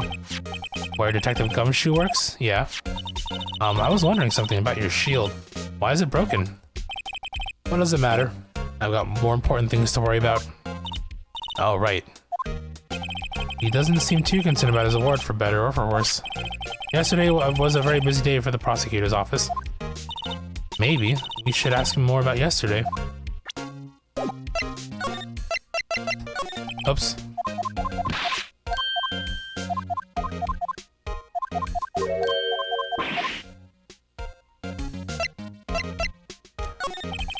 Could you tell me more about yesterday, the day of the murder? Yesterday was the annual cleaning day at the prosecutor's office. Cleaning day? Working with the police department, we sort and file all evidence for solved cases. We call it evidence transferal.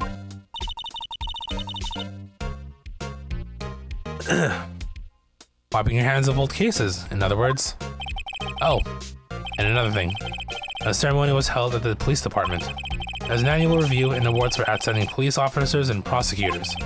And that's when you got the shield. I was at the police department yesterday afternoon. I got back out here at 5:12. That's very precise.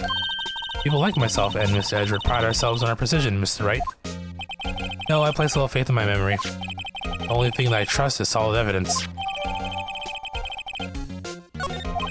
This is the parking stub from the underground lot. The murder took place around 5:15. So the murder happened right after you got back. What, right? I'd appreciate if you direct that suspicious glare elsewhere. Oh, this guy. I forgot about you too. Excuse me, but is Mr. Edgeworth, anywhere on the premises? I'm Edgeworth. What is it? I'm here, sir, at the request of the chief, sir. I've got your report, sir. Report? What? Did you find new evidence in the case against Chief Prosecutor Sky? I don't like the way this conversation is going at all. Sky, sir? No, sir. No name of that kind, sir. Not in this report, sir. I think I just heard Mr. Edgeworth's lid blow. Mr. Edgeworth's lid is on very tight, isn't it? I made a clear request to the police department, did I not? I need to focus on the trial tomorrow, so don't bring me anything unrelated. Sir, but sir, I'm just following orders, sir. They told me to bring this to you. I wasn't aware of the particulars of your... Give me your name. Yes, sir. Meekins, sir. Officer Meekins. Right. Officer Meekins, take your report and leave. And good luck with that raise next month. Oh, shit. Wow. But sir, I didn't know. Poor guy. Looks like he was absent the day they gave out brains and good luck. Right? Yes, sir. No, he caught me off guard. As you can see, I'm busy. You may leave now. Let's do what he says, Mr. Wright. The victim was a detective from the same department as that patrolman just now. Go down to the police department. You can ask more there. Thanks. He seems to have finally calmed down at least. To the police department we go.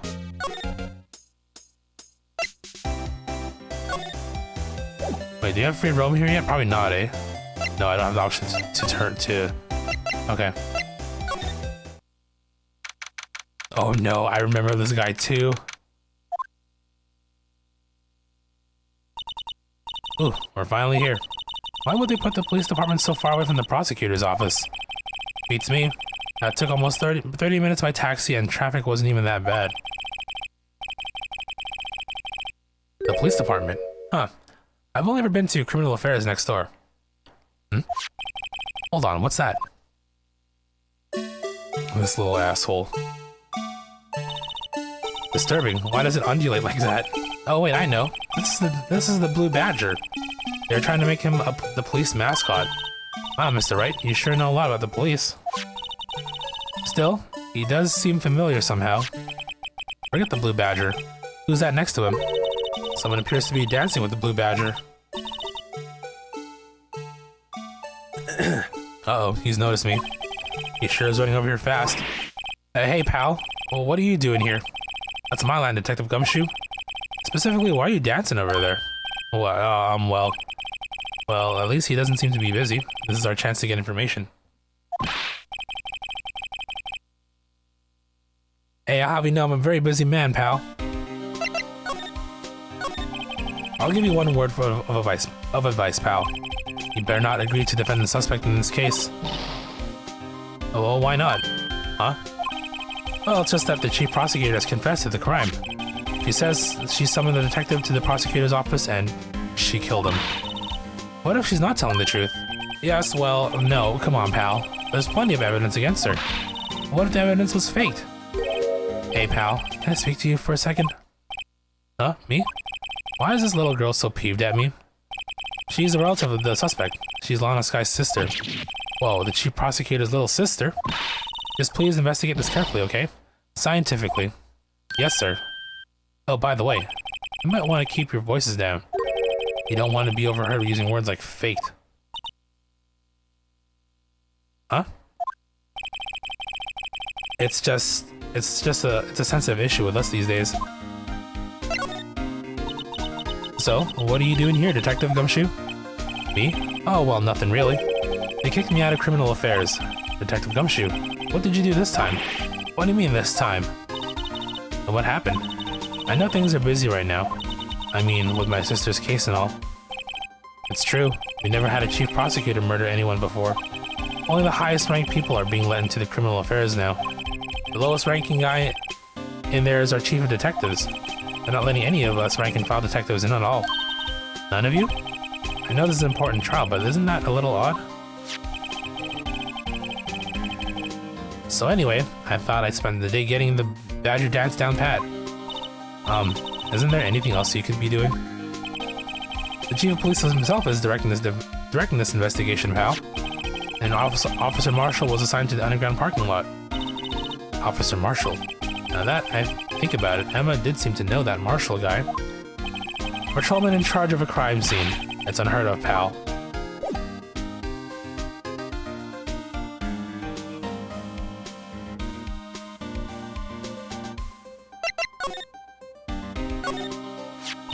I was wondering about that. What? The Dancing Blue Badger? It's my masterpiece. Oh, he made that. You made this, Detective Gumshoe? The chief threw together some designs and I just did my thing, pal. And nice work. It's battery powered, so it can go anywhere. There's no switch, so it just dances. It just dances until the batteries die. Poor Blue Badger. Fated to dance until he drops. Why are you added to the evidence pile? Well, whatever.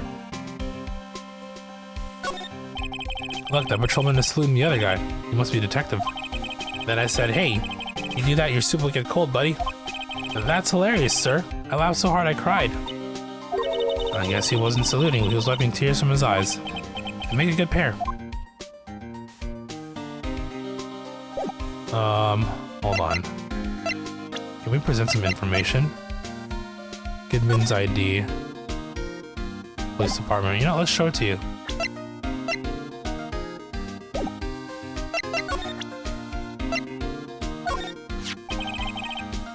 Detective Gumshoe? What can you tell me about this? Huh? Hey pal, this is a detective's ID card. You can't just keep that. You have to turn into the police. It's people like you that get me into so much trouble all the time. Meaning Detective Gumshoe must drop his card a lot. Let's see. Bruce Goodman. Goodman. Sounds familiar. Nah, my mistake. But didn't you work together with him in criminal affairs? Oh, now I remember. Bruce Goodman. He's the victim. And that's what I thought. Can you tell us more, Detective Gumshoe? So, this ID card belonged to the victim. He was a detective like myself. Detective Bruce Goodman. Don't you think it's strange? I mean, why would the victim's ID card be lying on the ground where we found it? Well, Detective Goodman should have been at the police department yesterday. There was an evidence transferal for the case he handled 2 years ago. Evidence transferal. Mr. Edgeworth mentioned that too. But Detective Goodman was killed at the prosecutor's office. Well, that's the thing. It's hard to say this, but where does that chief prosecutor's guy call him out there to the parking lot? And Lana's confessing as much.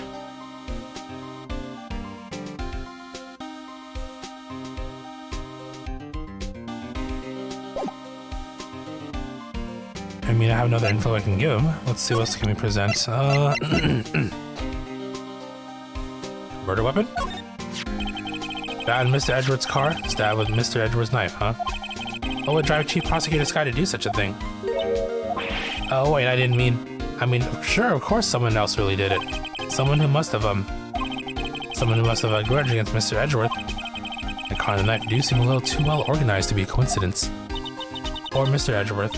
What could have happened? You have to find out a little more about what's going on with Edgeworth. I guess... Okay, so it's... Hey, that's it! That's the King of Prosecutors award that Mr. Edgeworth got yesterday. Were you at the award ceremony, Detective Gumshoe? Of course, pal. I got an award for diligence myself. Ah, congratulations. I was wondering why is the award a shield, and why is it broken? Oh, there's a reason. I'll tell you what it is later. Apparently he's forgotten. But I was proud of Mr. Edgeworth for winning that award, even with all the naysayers in the prosecutor's office. Naysayers? Must be because of the rumors.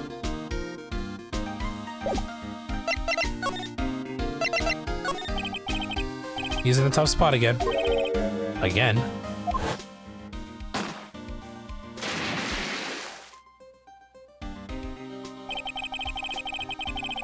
Well, it all started with that murder of the murder of that defense attorney, Hammond. But Edgeworth was found innocent. Listen, pal, there have always been rumors about Mr. Edgeworth. Forging evidence, making deals with witnesses. Nothing outright, but there were always whispered rumors. Ever since he was accused of murder, no one's whispering. They're practically shouting. But there's no evidence against him. Well, Mr. Edgeworth has always had unusually strong ties to department higher-ups. It's only natural that people would be suspicious. I had no idea he was under the gun. Anyway, this latest case has started a new rumor. People say the only reason he took this case is because he's aiming for the chief prosecutor position himself. What? I know the truth, pal. Nobody wants to be the one who has to prosecute the chief prosecutor. Mr. Edgeworth is biting the bullet on this one. He's doing this for all of us. And that's all I know about that. I'm not officially on the case, you know. Thank you. Why aren't you handling this case, Detective Gumshoe? You met the guy who is, what was his name? The guy in the parking lot? That'd be Officer Marshall. He was appointed directly by the chief of police. Officer Marshall? Is he some kind of Wild West sheriff or something? No, Jake Marshall's just a regular officer from West LA. For a moment there, I wasn't sure. Look, pal, let me try to make things a little easier for you. Show them this and they'll let you examine the crime scene. Maybe. Oh, nice of you. I'll be surprised if this gets us anywhere. Just act like you're supposed to be there, and nobody will look at you twice, pal. Right. Back we go.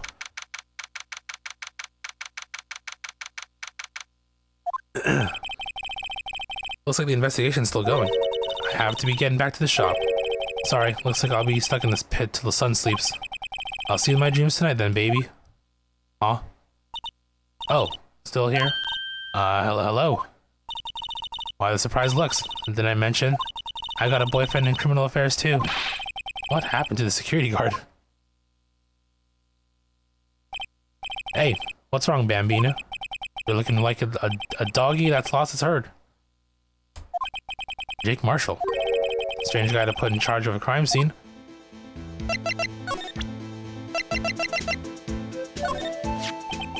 Would you mind reading this for me? What's this? I warn you, fan letters go right in the spittoon. It's a letter of introduction from Detective Gumshoe.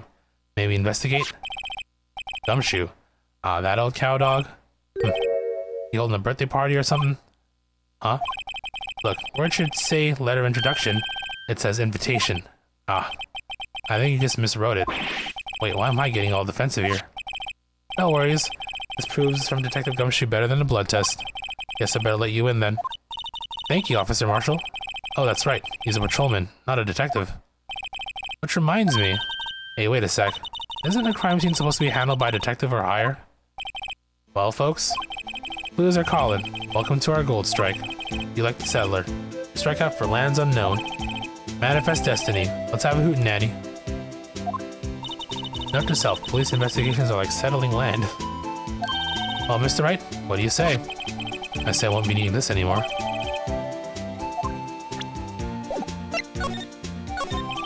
Officer Marshall, can you tell us more about the victim? Good men always die young. Remember that, partner. Could you be a little more specific? Bruce Goodman. He was a detective, right? Well, aren't you a feisty doggy there now? Detective Goodman was stabbed here at 5:15. Smiling Madonna told me the tale. I think he means the witness, Miss Angel Starr. One stab to the chest. Fine piece of work. This here's the autopsy report. Died due to blood loss, one knife wound, died within an hour and a half, 4 p.m. Was my sister involved with the victim in any way? Funny you should mention that, Bambina. Chief Prospector Sky and Detective Goodman had nothing in common at all. Nothing in common? They apparently worked together on a case a few years back, so there's no motive. Goodman wasn't a particularly gifted detective. That's one reason why he didn't do much work with the Chief Prospector. But my sister called the victim here on the day of the murder, right? Here, to this parking lot. So it seems like calling an unarmed man to shoot at high noon.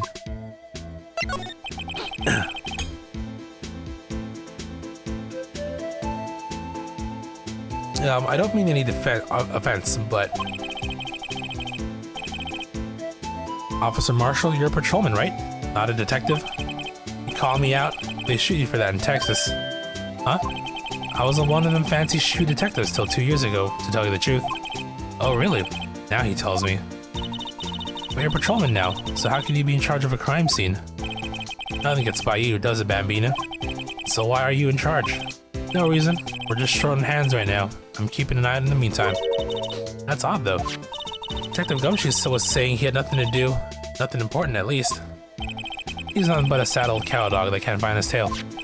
Maybe it's because he runs with that Edgeworth, eh? Edgeworth. That cow dog's been kicked out of the cattle run by order of the chief of police. Just, you don't realize it yet. Detective Gumshoe kicked out of the investigation.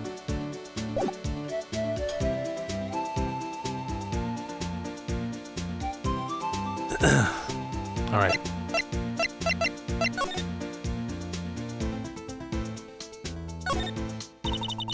This wall's in our way. It's got a faucet for water. Wait, I know. This wall is merely a facade hiding the truth. This is no wall but a water tank. I fail to see how it makes any difference either way. What else are we looking for? I guess now we have free reign. I want to take a look at the cell phone here.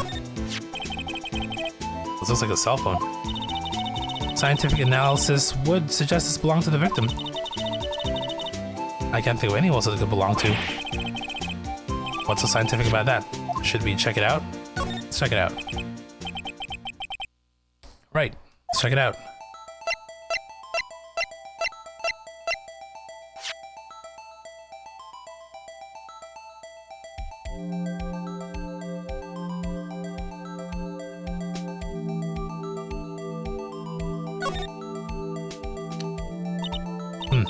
This phone's still on the redial screen. Redial? Mr. Wright? Most phones keep a record of all the calls you made and received. You just press the blue button to display the last number you called. Convenient, isn't it? I'm surprised you didn't know about it. Sorry to disappoint you, but even I know about things like redial. Huh? Oh, I'm sorry. It's just you never know with people from your generation. Whatever. Let's check this phone out. No prints. Let's hit that redial. Now this to see who the owner of this phone called last. Note to self, a defense attorney doesn't think first, he just pushes the button.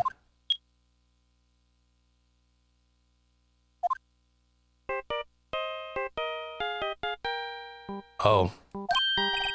Hey, that song. I know that. Hey, what's going on over there? Oh, sorry. I see you, partner. You pressed redial on that there phone, didn't you? Oh, well, yeah. Whose phone is this, anyway? It was on the ground over there. Whose is it? That belongs to Chief Prosecutor Sky. What? It's my sister's? She apparently dropped it when she was taken into custody right after the crime. Look, the last call was made right when the murder occurred. Looks like she was fixing to call someone. Except she only spoke for a few seconds, according to this. Who did she call? No idea. Sorry, partner. I got a question for you, partner.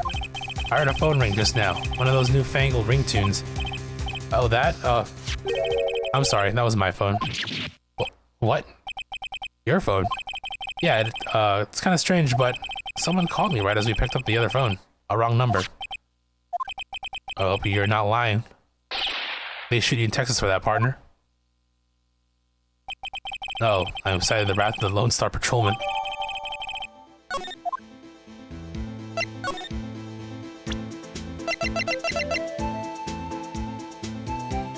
Last call made. Okay. Let's examine the body print outline or whatever it's called here.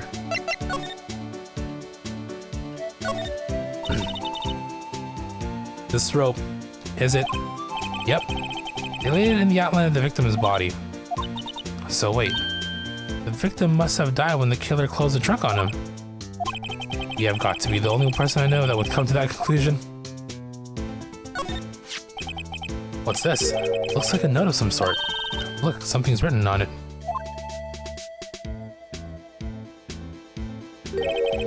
You're right, let's see. 67S 112-2, December 2, or the 12th of February. What's the current time right now or date of this?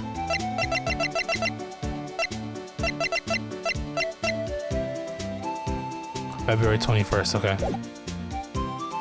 I think. No, because it still could be December.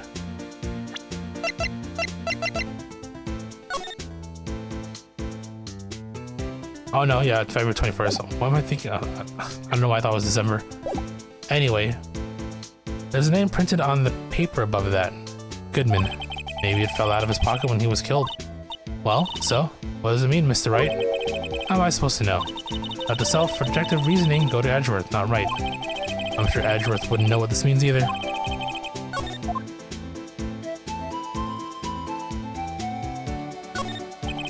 B block is through there, that's where the visitors park. I can see the Lunchland car over there, far in the distance. Hey, you're right. I like the cute design of the door. I can see a cartoon cow munching down a juicy looking steak. Doesn't that strike you as a little creepy? Just don't think too deeply about it and you'll be fine. Everybody loves steak. This appears to be the car where the body was found. It looks like the lock on the trunk is busted.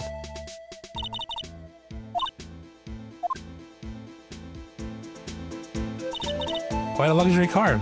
It just screams out money to burn. Yeah, prosecutors get that, big bucks.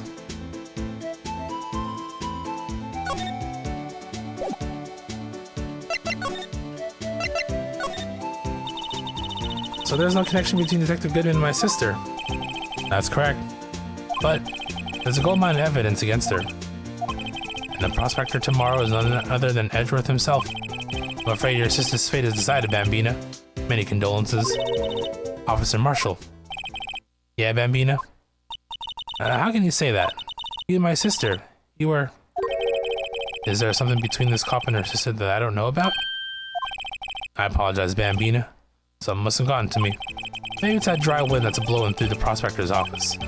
Dry wind or ill wind, someone's up to something here? But who? Suspicions about Mr. Edgeworth have been flying around for nearly 2 years now. Forged evidence and arranging testimonies, you mean? He was unbeatable because he did whatever it took to win. Unbeatable, that is, until he met you. But rumors are just rumors, aren't they? These are prosecutors we're talking about. Evidence is everything to them. You follow the rumors about Edgeworth to the source, you find one person. But they're off limits. Untouchable, you might say. One person? Who? Hate to say this, but it's your sister, Bambino. Chief Prosecutor Lana Skye. What? My sister? Edgeworth couldn't rustle all those cattle by himself. Some people loaded guns with bullets, other people load them with deals. What you're saying? What? You're saying Edgeworth was making deals to win trials? Where there's gunshots, there's bound to be bullets. That's what the old-timers say. There's a big old secret hidden around here somewhere. Everyone knows it. Is that why Detective Gumshoe was taken off the case? Did they target him because he was closest to Edgeworth? So, well, how are we doing, Mr. Wright? I guess we got some clues. We have an autopsy report, a note from the victim, and a cell phone. So you think we'll be okay? Well, the only thing still bothering me is Lana confessing to the crime. She says she did it. No problem. I can guarantee that she's not the criminal. Oh, by the way, Emma? Yes? I know that song in your phone plays when it rings. What? It's a Steel Samurai theme song, isn't it? A popular TV show for kids? The phone that rang earlier wasn't mine. It was yours. At 5:18, just after the murder took place. Your sister called you, didn't she, Emma? Hi. I'm sorry. Can you tell me what you talked about? She hung up right away. I see.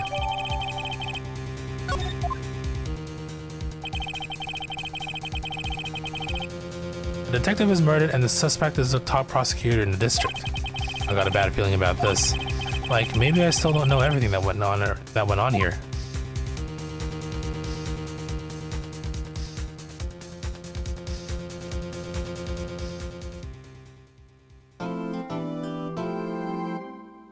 Wow, that was like a long pre-trial investigation thingy. And they're all gonna be long, aren't they? If I recall correctly. Well, we'll have to go through it. We'll get it done. Trial 4 murdered. So there's 2 parts to the trial. An investigation. I think it's gonna be like this every day, I think. How'd the investigation go yesterday, Mr. Wright? Frankly, there's still a lot of gray areas. Or rather, the whole thing is one big gray area. Don't worry about me, no matter what the outcome. I'm ready to accept my fate. I believe in you, sis. Mr. Wright, let me offer you a word of advice. Yes? A defense attorney should never believe their client. The defendant is called to trial because they are suspected of wrongdoing. Never forget that. Mr. Sky, you remind me a lot of Mia, but there's one decisive difference between you and her. And that is, you're not a defense attorney. Oh shit. I believe it's almost time for the trial. Good luck, Mr. Wright.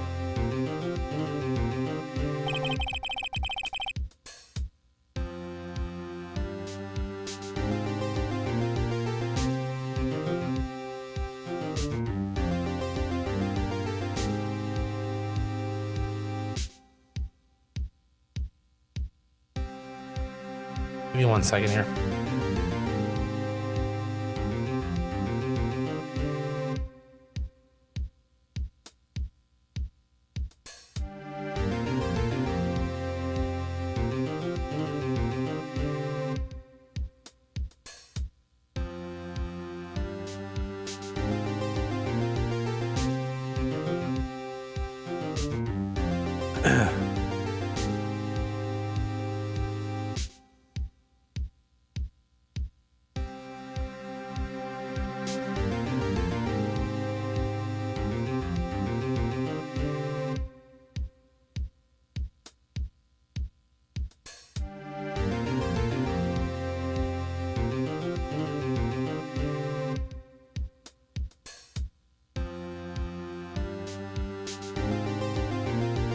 I was answering a text message. My first trial without a Faye helping me. No one's gonna bail me out this time. I'll be alone in there, so I have to discover the truth all by myself. Let's do it, Mr. Wright. I'll be with you the whole way.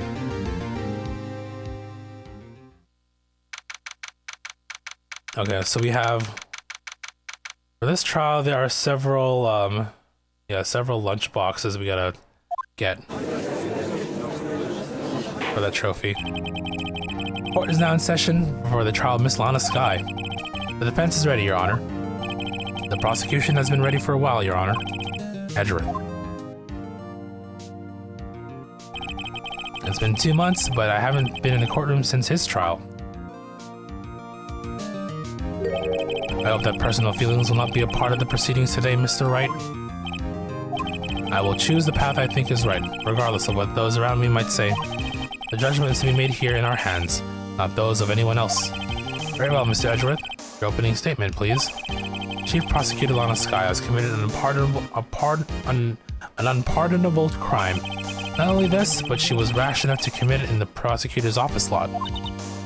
Wow, he's much more forceful in person. I something like confessing to everything. However, she will now pay for her rashness with her life. There was witness to her crime. A professional witness.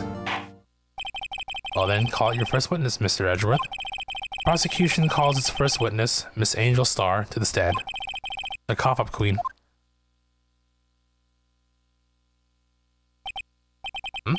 Haven't I seen you somewhere? Okay, first one, caviar. I'm trying to check these off. You're the caviar lunch, right? Oh ho, caviar. I've never eaten caviar before. The judge is really wolfing it down. And for you, I have a fiesta bowl. Okay.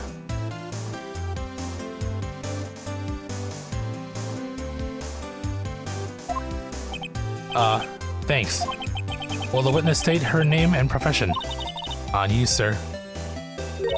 Did you order the fingerprint lunchbox? Okay, fingerprint.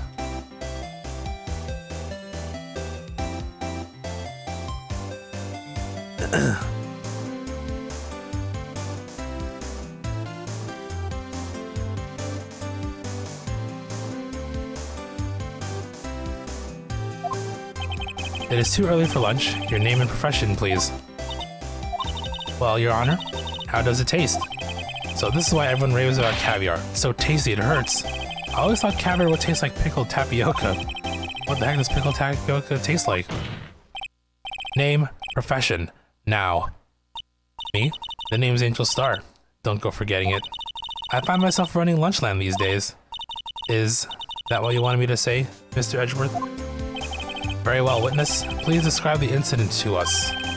Prosecution will wait. I'm not finished eating. Hurry it up. Very well. Mr. Edgeworth, as you know, we usually call on the police to provide a description of the crime. Your Honor, as Mr. Edgeworth has said to the court, I am a professional. What exactly does that mean? Until 2 years ago, Miss Angel Star was a special investigator with the police. She was a first-rate homicide detective. What? Miss Star was a detective? Ah. Aha. I know who you are. Cough up. Cough up? Cough up Queen Angel Star, Your Honor. Long time no see. Very well. You may continue with the description, Miss Star. Just who is this lady? If I might have the court's attention over here.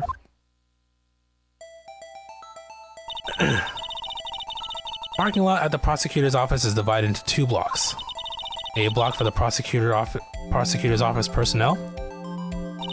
B block is for visitors and clients. A chain divider separates the 2 blocks. I suppose that's to keep visitors from taking up prosecutor spaces, yes? The crime took place by a car in the back of A block.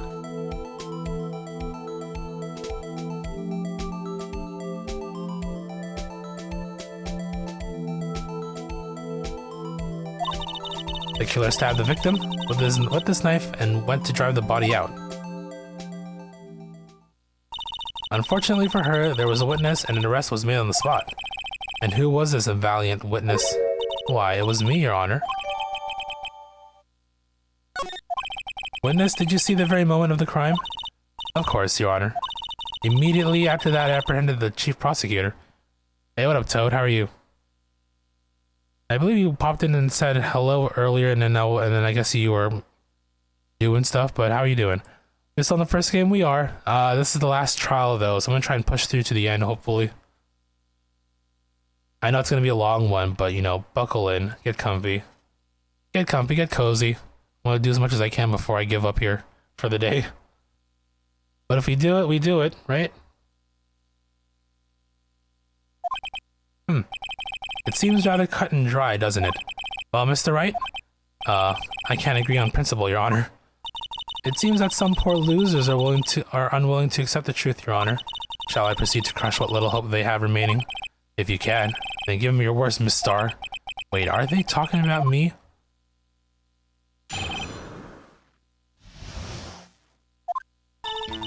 Somehow I always knew a day like this would come. I was on my way to deliver a lunchbox to my boyfriend when I sensed something. Perhaps it was my finely honed detective's intuition at work. Through the wire fence, I saw the chief prosecutor standing next to a garish car. The chief prosecutor was holding a knife in her right hand, and then she thrust the pointy tip of the knife into Detective Goodman's chest.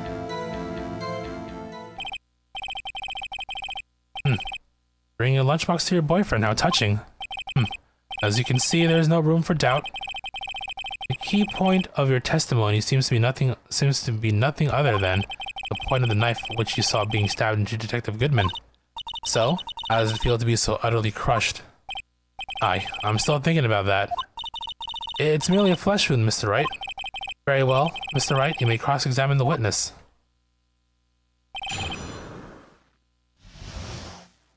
Okay, so I know there's gonna be an unmissable lunchbox here apparently, so...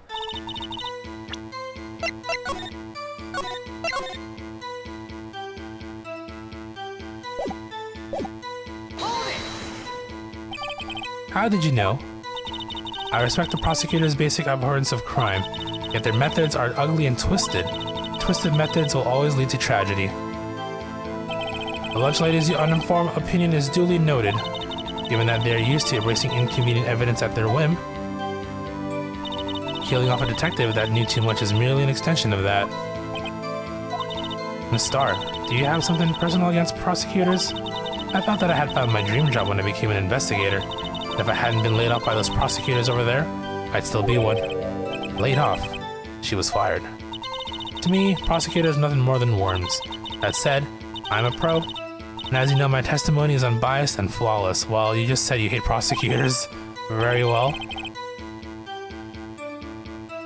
Miss Starr, you may continue. I was on my way to deliver a lunchbox to my boyfriendo. This boyfriend. He's the detective? Not that boyfriend, the security guard. That boyfriend, you have several? Yes, this boyfriend, that boyfriend, and the other boyfriend. Care to join? The yet another boyfriend position is still open for applicants. I'll stick with the lunches, thanks. Note to self, the judge had to think before applying. The security guard room is in the lot. In A block. It's up on the second floor, up on the second level, so you can see everything from there. That would be the room with the security sign. Incidentally, did you bring your lunchboxes by car? Since I'm a visitor now, I parked in B block. So, she was in B block when she witnessed the crime. When I sensed something, perhaps it was my finely honed detective's intuition at work. Through the wire fence, I saw the... okay. By garage car, you mean... Mr. Edgeworth's car, yes. Mr. Edgeworth's. Incidentally, the knife with which the victim was stabbed was also Mr. Edgeworth's, wasn't it? Indeed it was. Huh. What an odd case this is. And the person you saw, you are sure it was the defendant? I saw her from no further than 30 feet away. I am certain it was her. If she's telling the truth, we're doomed.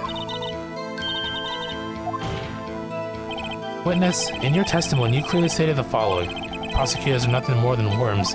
Ergo, you are a biased witness. You might want to keep those silly opinions to yourself in the future, rookie. Huh? Rookie? Unless you're willing to risk the consequences of doubting me? I'll fry you like a fritter. Crispy on the outside, chewy on the inside. That was inspiring. I believe I heard that tagline elsewhere. You could cry plagiarism. I may be relegated to the lowly post of lunch lady, but my instincts are honed.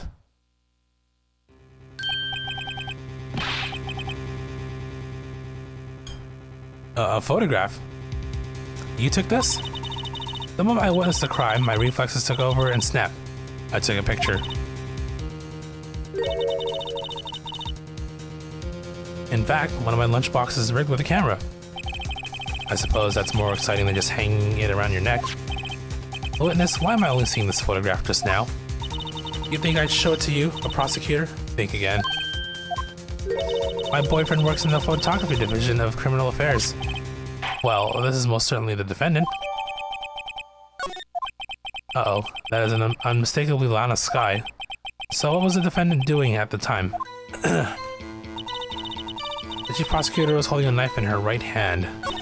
Then she thrust the pointy tip of the knife into Detective Goodman's chest.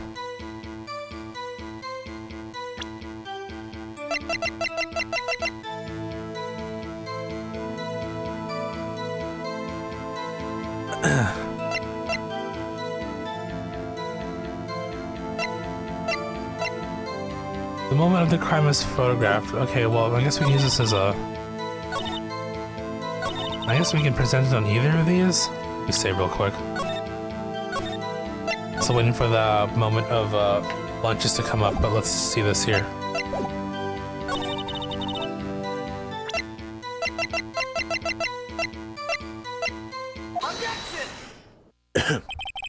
Hey, you witnessed this? You saw Miss Sky stab the victim with the knife? As I've already said, yes. I swear on my finest salmon swirl. Okay, that's new.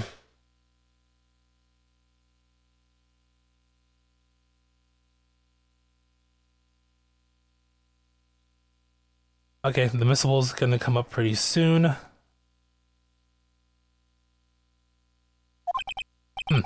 I'm sure that is a fine lunch. But isn't that odd? Look at this photograph. This is the photograph you took of the very moment of the crime, is it not?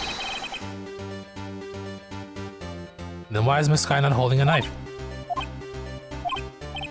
Mr. Edgeworth, your thoughts? Objection. That had to be the weakest objection ever, Edgeworth.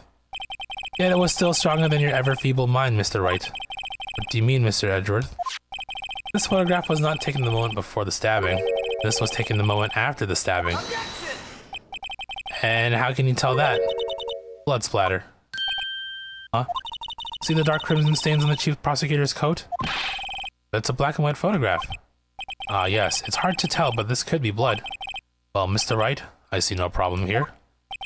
No problem except you. Mr. Wright, are you going to just sit there and take that kind of abuse? You got a better idea? Okay, so... I think we need to... They say no problem. I'm obviously gonna reject, raise an objection, but doing this... Now that you mention it, I see no problem here. Other than myself. Mr. Wright, you can't just let him walk all over you. That's just sad. Feeling sad, Mr. Wright? Perhaps a bittersweet first love lunchbox is in order. Okay, so... That one's apparently a missable one.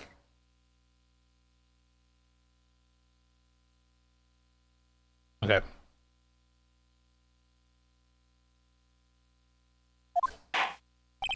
Well, that was a waste of time. Let's continue with the testimony. Okay, so now we gotta press that, though.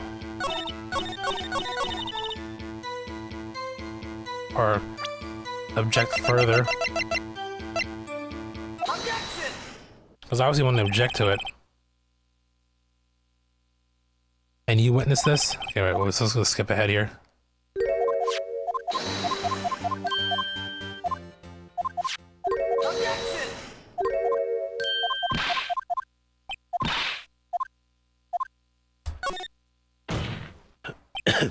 Wait, that contradicts what the witness said in her testimony.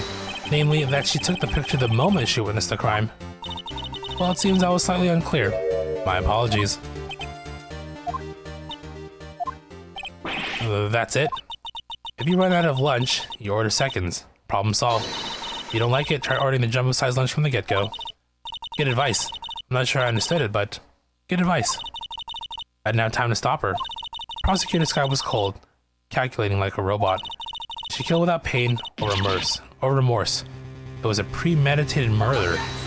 Murder. Premeditated? How do you know?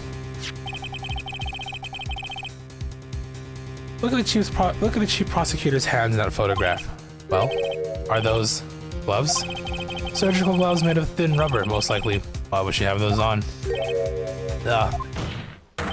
If it was not premeditated, she would not be wearing those gloves.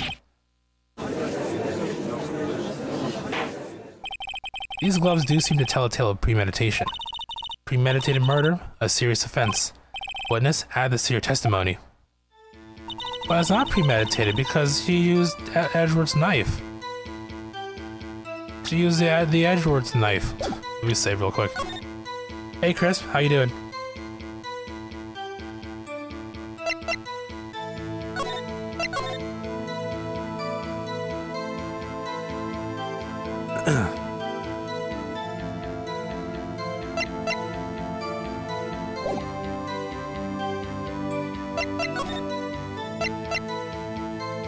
Energized, you drink coffee too late, that can happen. I'm doing good. We're chilling, we're just chilling. Enjoying anime courtroom story time.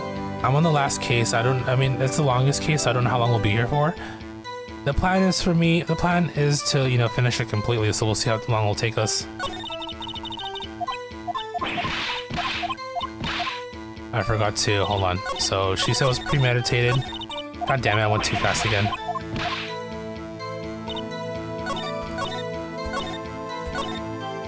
Murder was planned. We present the knife because that.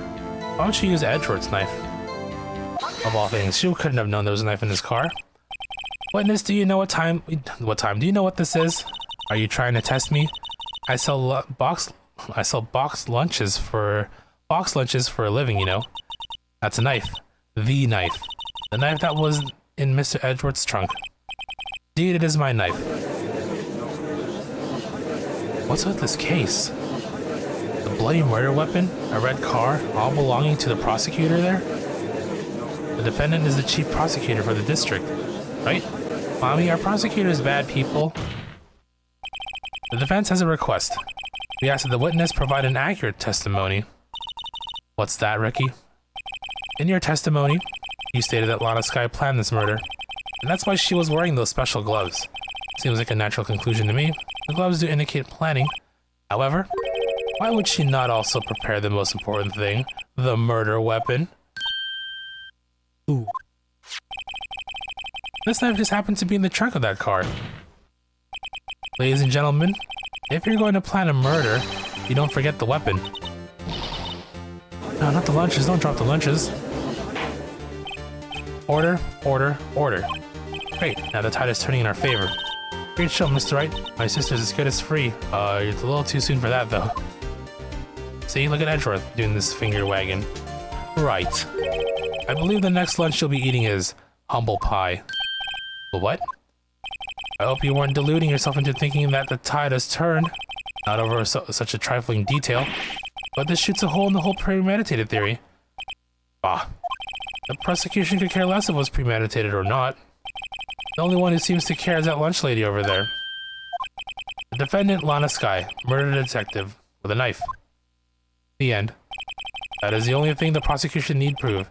Nothing else. Very good, Mr. Prosecutor. I suppose you think you're clever now? But you know as well as I do that she planned on killing him. It was planned. If it wasn't, why would she have been wearing? I believe I'd like to hear your testimony again. Witness, please tell us only what you saw, not what you thought. How dare you. My powers of deduction are not to be underestimated. Really now?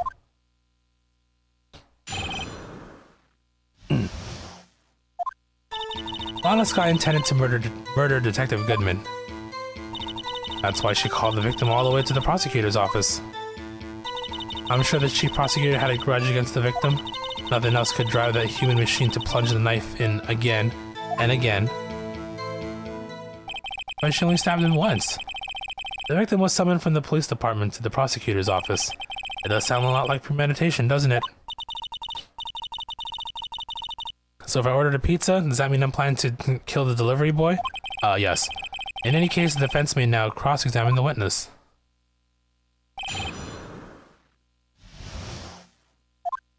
Let's save here because I think there's another missable lunch that we need to collect for our trophy.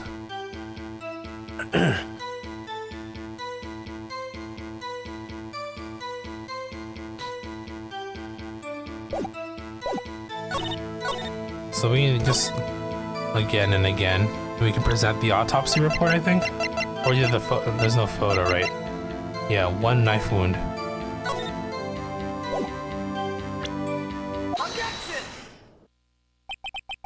You say she stabbed him again and again, but you couldn't have witnessed that.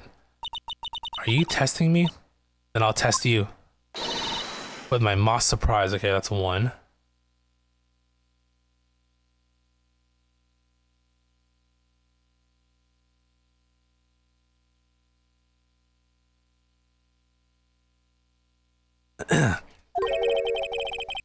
I'm afraid the moss is growing under our feet as we wait, Miss Starr.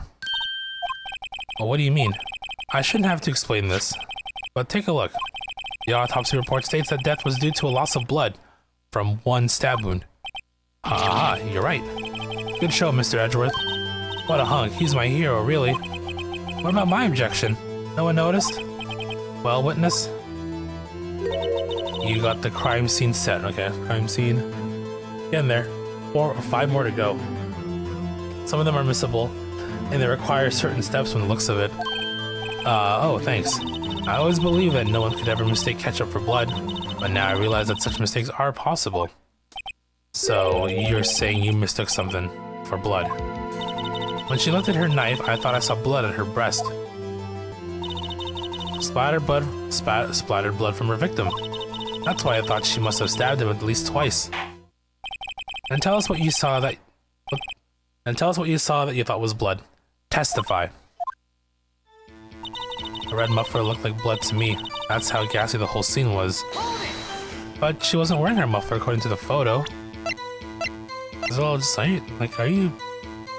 I mean, I can see why they demoted you from investigator, clearly. Her red muffler? Yeah, it's like a scarf. The chief prosecutor always wears one around her neck, so she can be easily hanged at a moment's notice, I suppose. She's right.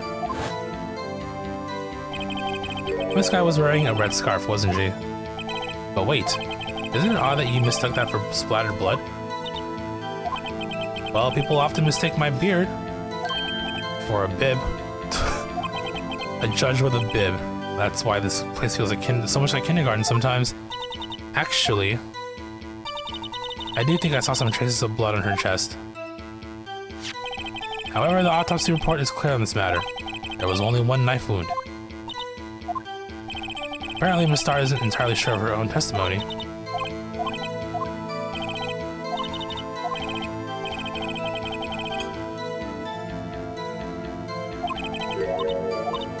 Alright, let's, the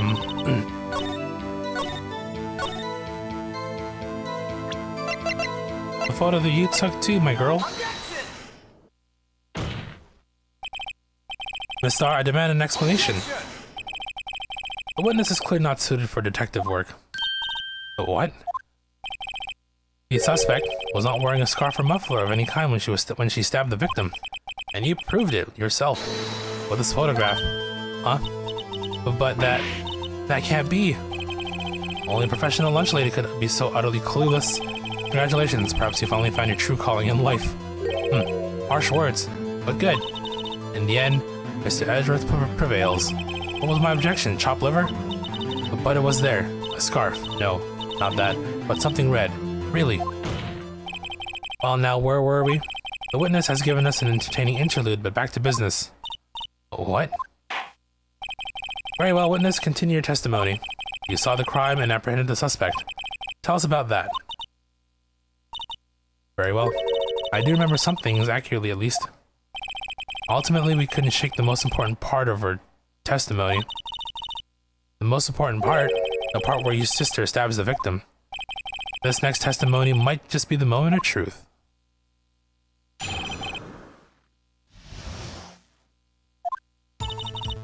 After the murder, the suspect attempted to run behind a partition off to her side. I quickly caught her, explained her rights to her, and arrested her on the spot. Ah yes, when I arrested her, she mentioned the muffler. That's what had me confused in my earlier testimony. The chief prosecutor made to escape, but against Angel Star, resistance is futile. Futility. You are quite determined about the scarf, aren't you? I strike like a snake and bite like a cobra. That's me, Angel Star. That wasn't a very good metaphor. First of all, the cobra is kind of a snake. Don't bother me with details unless you want to get bitten. No thanks. Note to self, Mr. Wright is weak against poisonous snake bites. Chief prosecutor tried to resist, but her efforts were in vain. She knocked my hands aside, kicked over an oil drum. An oil drum? Hard to imagine. Oh, she's beautiful but deadly. A predator, this one. A leopard woman. Rawr. Very well, Mr. Wright, your cross-examination, if you will.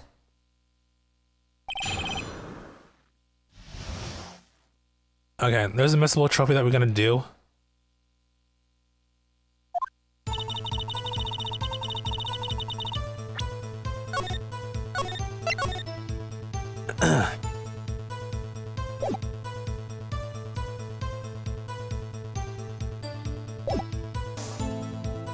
Partition off to her side. Quickly caught her, explained her rights to her, and rested on the spot. She mentioned the muffler. What exactly did she say? If I remembered exactly, I would have told you in my testimony. Cheeky. Anyway, all I heard her say was the word muffler. Just that one word? So, what you heard wasn't the suspect talking to you, but to someone else. Yes, the chief prosecutor was talking on her phone. Her phone? She can't mean. Okay.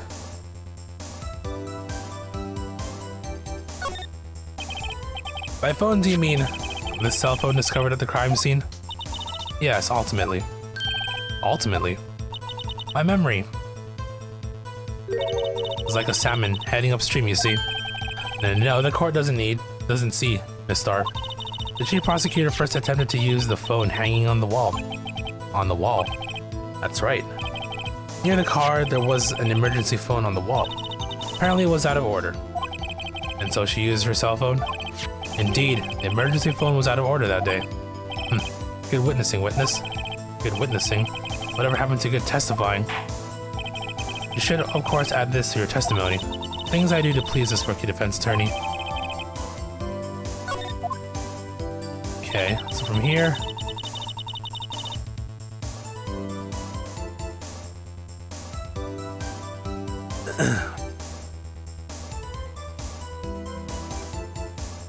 I saw it all, how she tried the phone on the wall but had to use her cell instead.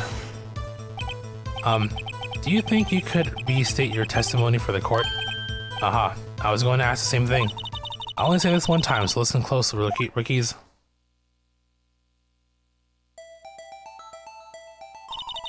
The chief prosecutor stabbed the victim and ran behind the partition. She picked up the phone. She then picked up the emergency phone on the wall, but it was out of order. So she pulled her own cell phone out of her pocket.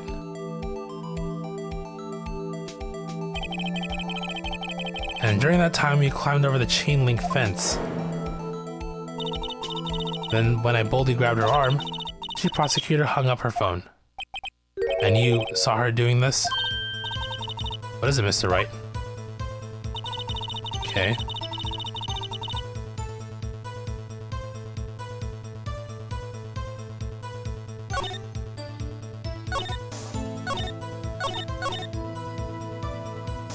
Okay, hold on. So I'm trying to get this hidden lunch sets here. I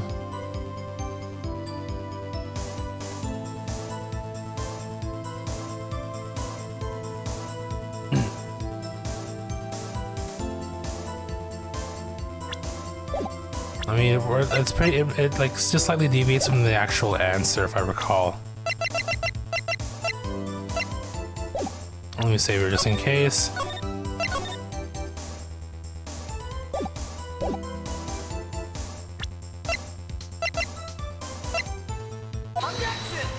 Oh, that's the wrong one. Whoops. Was that the right statement? That should have been the right statement.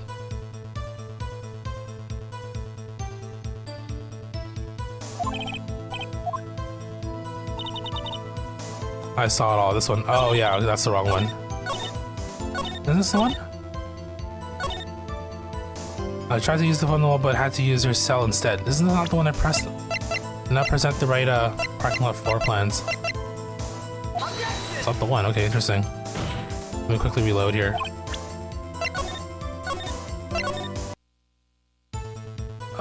Okay, I did press a statement there, not to get. Let's see this again here. Hold on.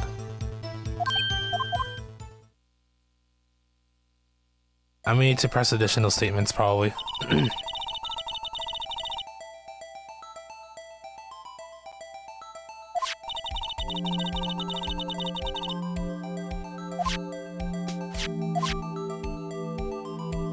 We did see this already.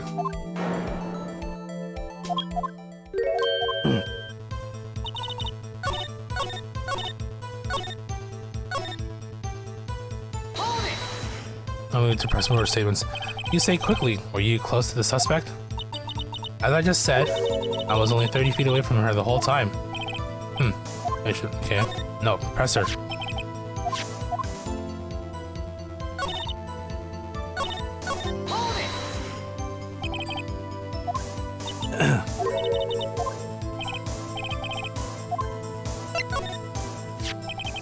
I like to see this on the floor plan just to be safe.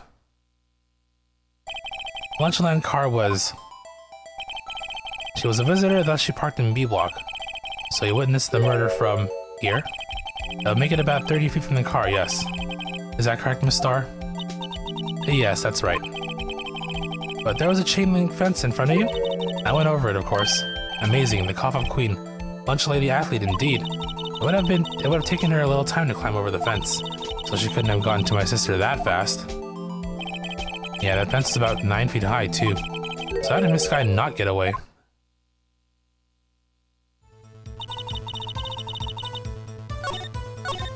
Okay, so from here now, I think we can, because we put those details out in the open.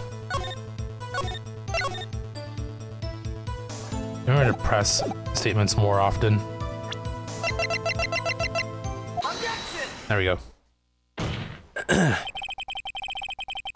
Miss Star, I have to conclude that you have a personal grudge against Miss Lana Sky. The witness is a former detective. Her testimony is unmarred by personal bias.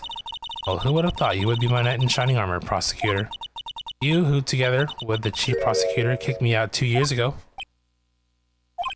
Well, Miss Star, this is a fatal contradiction with your testimony. How do you explain this? I don't know what you're talking about. Mess with me, and I'll make you cough it all up.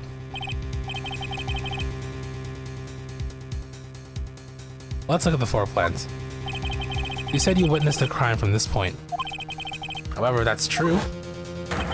You couldn't possibly have seen Miss Sky making that phone call. I believe you see what I'm getting at. That emergency phone was on the back side of this partition. If indeed you were in Block B, in B Block, you couldn't have seen it.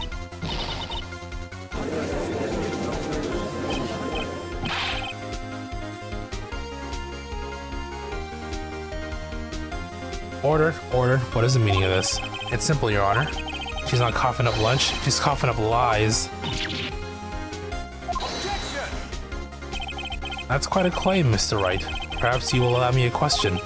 Tell exactly what lie the witness has told in court. Here's where the counterattack begins. I can't afford to get this wrong. The witness lied about... Pretty sure it was where she saw it. But I think the... what she saw is for the other lunch there. She lied about what she saw. In other words, she didn't see Miss Sky using that emergency phone. It does seem hard to imagine how she could have. Very logical. Oh, what's the matter, Star? Cat got your lunchbox? Mr. Wright, I hate to bother you while you're celebrating your victory, but why would Miss Star lie like that? Huh? Why would she say that my sister had tried to use the phone but failed? It doesn't make any sense. Why lie about something so insignificant? Oh, dang, she's right. I mean, maybe she really did see her try to use the emergency phone. I see no room for doubt here. You ordered the patooey on rice, right? And that looks disgusting.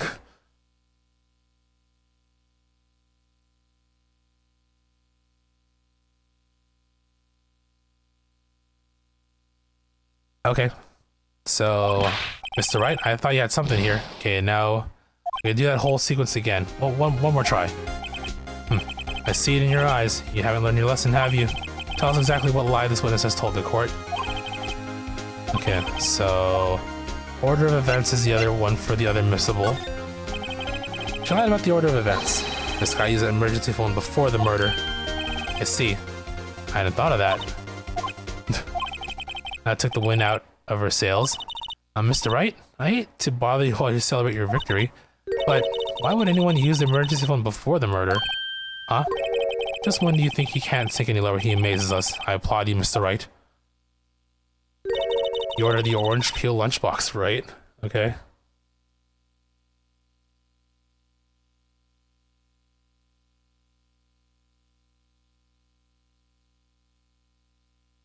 Alright. I guess that teaches me to not get excited before the evidence. Now, one more try. One more try. Okay. Now the real answer, where she saw it. This guy tried to use the emergency phone, but it was out of order. What is significant about this fact? Nothing. Therefore, it would be pointless for Miss Star to lie about it. Pointless to lie. I see. Let's say the witness did actually see Miss Sky using the emergency phone. It would mean Miss Star witnessed the crime from a different location. A different location? Now that's a pointless lie if I ever heard one. Before you call my lie pointless, at least let me tell it. Let me tell the lie first. Let me ask a question to our clever wordsmith, Mr. Wright. Just where was the witness when she saw the crime? All the testimony we've heard up until now points in one direction. The place from where Missed Our Witness's crime was here. Take that!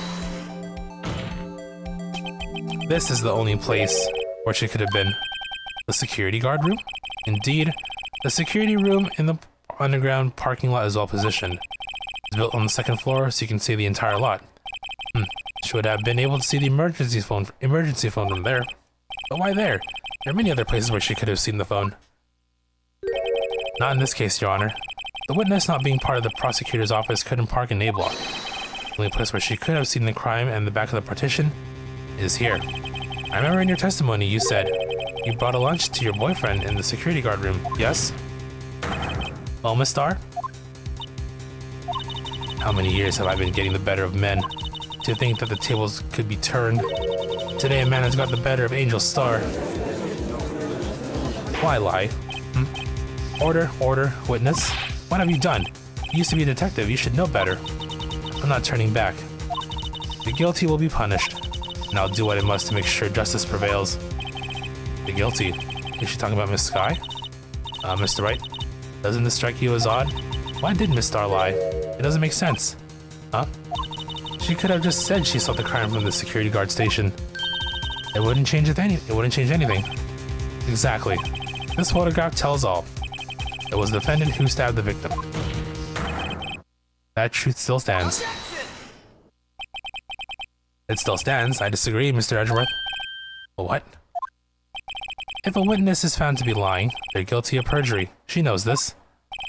She wouldn't risk that without a good reason. Have we not seen perjury throughout this entire game already, though?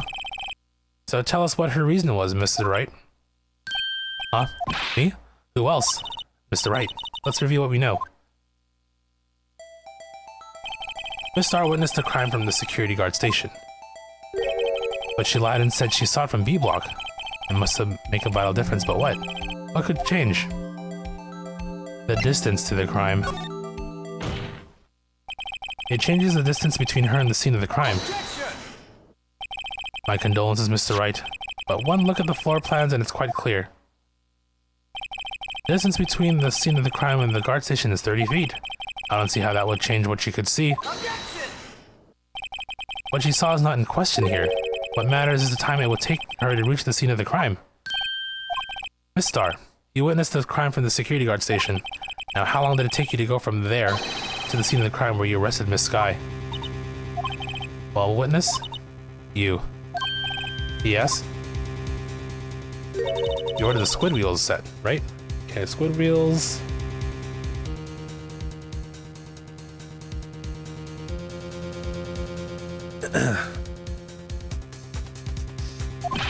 The quality of my lunches has gone from low to inedible.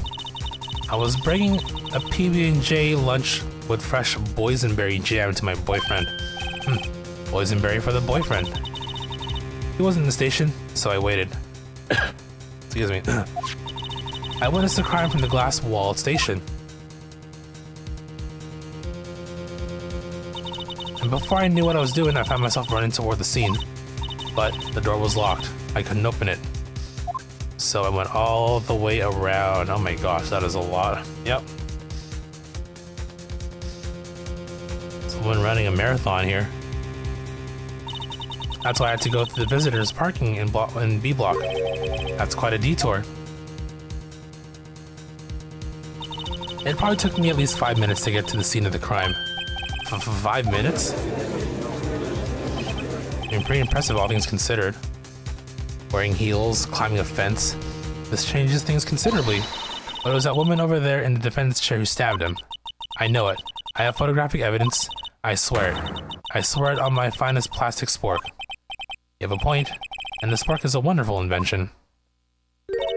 Would you like another caviar lunch? Absolutely. Uh-oh. Mr. Wright, you have to do something. Do I have evidence to stop this?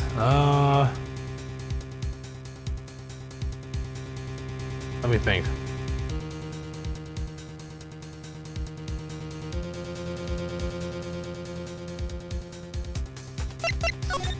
Objection! 5 minutes between the witnessing of the murder and the arrest. Think about it. You could make pasta in that amount of time. If you like it al dente. I got lunchboxes that tie pasta into knots, rookie. A 5-minute blank. Isn't that strange? Strange? If you were a criminal, what would you do with 5 minutes, Your Honor? I'd run. Well, I guess I'd flee the scene. Hey, don't give me the wrong idea. I didn't kill anyone. But you have the instincts of a killer. You would run, but this time was different.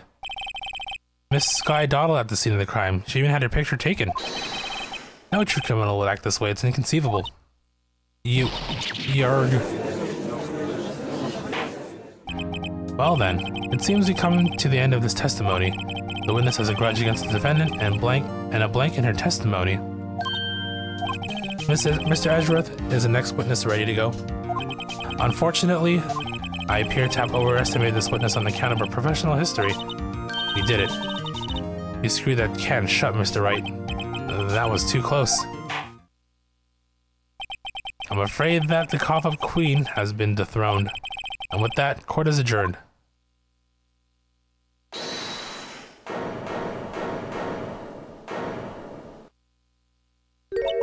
Mr. Edgeworth, you ordered the squid wheels, right? That's the one you tried to foist off of me. I prefer not to take the defense team's leftovers. Anything else to say? I might be able to save you. I have decisive evidence. What was that? Is this another one of her trick lunchboxes? My apologies, but we have no further questions to ask of you, Miss Sar.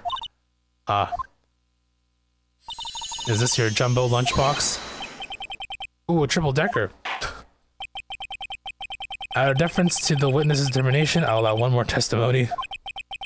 Okay, one more to get here. Let's hear about this decisive evidence.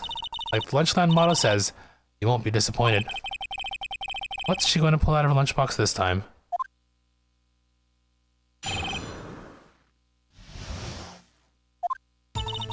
I should have mentioned those 5 minutes when I wasn't looking at the crime scene.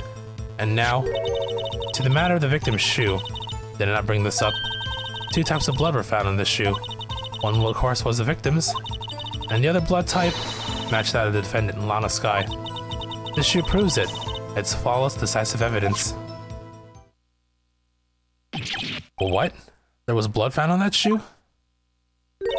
Try Lunchland for all your lunch and decisive evidence needs.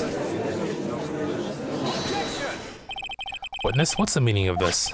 Why is this the first time I've heard of this evidence? Simple. As I've already said, I don't trust you with the evidence, Mr. Edgeworth. That's why I took the liberty of investigating this myself.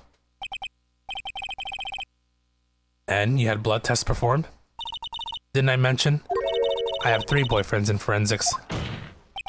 In any case, Your Honor, I can't accept this as evidence. What? You must know the 2 rules of evidence law. Rule 1, no evidence shall be shown without the approval of the police department. In other words, this shoe is legal evidence, at least for the time being. Is that right, Mr. Wright? It seems so. Edgeworth sure is celebrating. Not so fast, Mr. Edgeworth. Don't forget, I used to be a detective. As I mentioned previously, this shoe has already been tested by a member of the forensics department. As you can see, it was approved by the police department as of today. Even the general public can produce official evidence, Mr. Edgeworth. Yeah. Is that right, Mr. Wright? Seems so.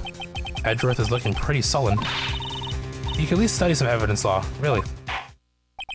The prosecution's complaints now notwithstanding, it appears that this evidence satisfies the first rule of evidence law. However, it seems you have yet another count against the witness. Anything to ensure that the guilty are properly judged. Very well, Mr. Wright, you may cross-examine the witness. Shoe time. Okay, so I know there's one last lunch for this. Let me save real quick.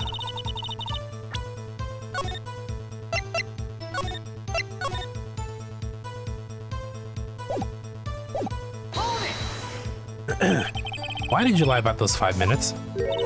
I guess you could say I just wanted people to look at the results. The results? How many times do I have to say this? I saw the chief prosecutor stab the victim before my very own eyes. Compared to that, a 5-minute blank means nothing. Then why didn't you just tell the truth? Don't make me laugh. We're dealing with the most untrustworthy of the vile lot known as prosecutors. Falsified evidence, arranged testimonies, erasing and manipulating evidence. When you fight monsters, you need to use every trick in the book. This is when the suspect is admitting she did it. But false testimony is the most despicable crime of all, Miss Starr. Let's just get this over with. And now to the matter of the victim's shoe. Did I not bring this up? And you found this shoe at the scene of the crime? I detained the chief prosecutor and notified the police department. I wanted to make myself useful while I was waiting for the police to arrive. So like an ill-trained pooch, you snuck off with a shoe. I was afraid someone would erase the chief prosecutor's crime. This shoe was my secret weapon, if that should happen. See this fashionable basket I have here? It carries more than lunchboxes, gentlemen. I'm happy for you, and your lunchbox bag, really. In any case, you removed valuable evidence from the scene of the crime. Now tell us what you did next. 2 types of blood were found on the shoe. One, of course, was the victim's. So you brought it to the forensics department? If you're going to submit something as evidence in court, you need it approved. To do that, evidence must be analyzed by a forensics expert. And she got away with her little coup because she used to be a detective. The shoe does appear to have bloodstains on it. Well, the man was stabbed after all. And that blood belonged to the victim, Detective Goodman. As I said, there were 2 types of blood found on the shoe. And the other blood type matched that of the defendant, Miss Lana Skye.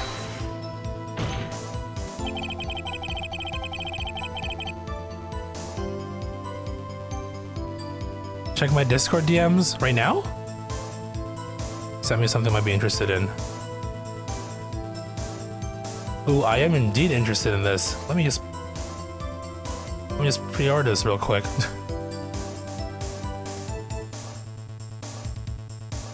Oh, play Asia? Well...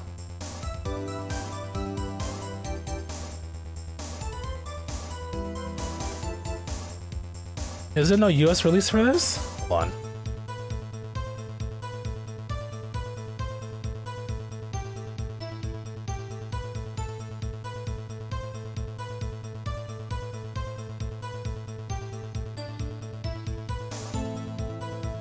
Japan only. Oh, that's why. Okay, you know what? I want to try and scoop this up right.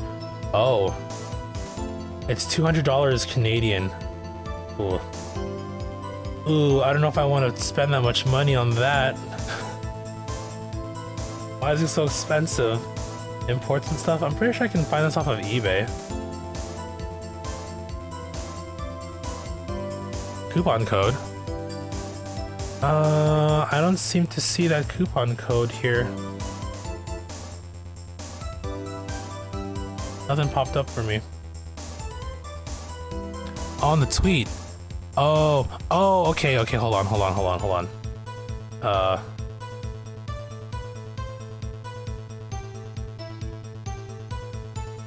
Let me see, I'm trying to pre-order it right now.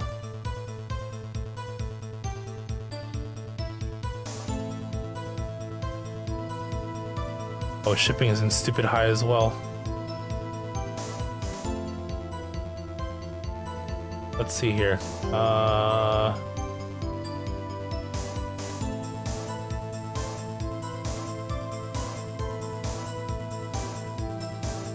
Where's the option to add a coupon code?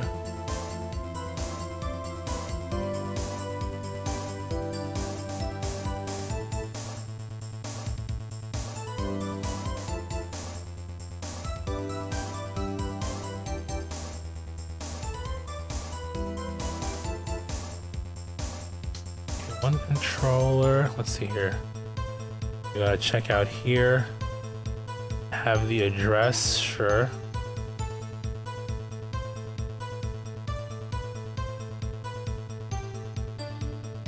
Shipping is crazy expensive too.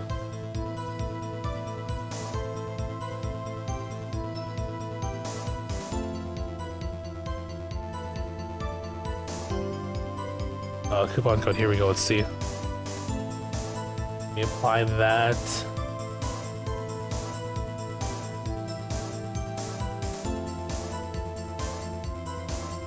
No, it's weird, I'm only getting $9 off of that code. I don't think it works for me.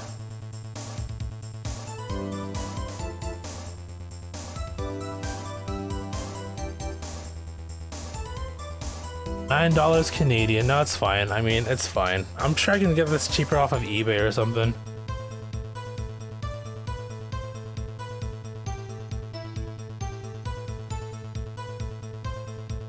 Oh no, you did try. Thank you, thank you. I mean, it's just like the other limited controllers I saw on eBay. I can probably pick those up at like almost pretty close to MSRP with just a tiny bit of markup, right?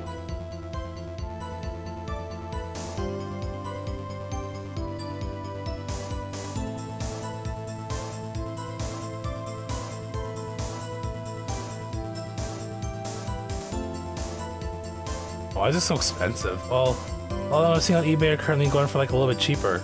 See, $190 with $190 with free shipping. So I could probably, if I really want to, I can go cheaper here.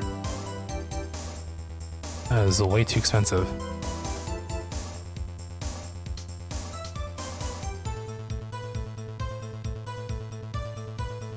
All right, those prices you gave me were American prices too, so that's fine though. Thanks for looking out. Appreciate it though.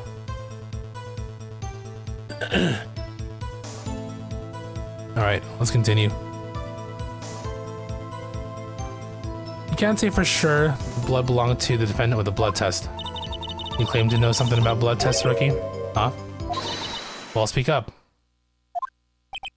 Well, blood comes in 4 types: A, B, O, and AB. However, you can't tell from a blood test whether murder was committed in cold blood. That's just a figure of speech, Mr. Wright. Actually, we can differentiate between millions of blood types with all the blood tests out there, which means that we can more or less narrow any sample of blood down to just one person. Or so I hear. That's pretty specific. If I had a little more time, I would have gotten DNA test results. But they say there's very little doubt it could be anyone's with Miss Lana Skies. So the suspect's blood was found on the victim's shoe. That ties her directly to the death of Detective Goodman. I was afraid he was going to say that.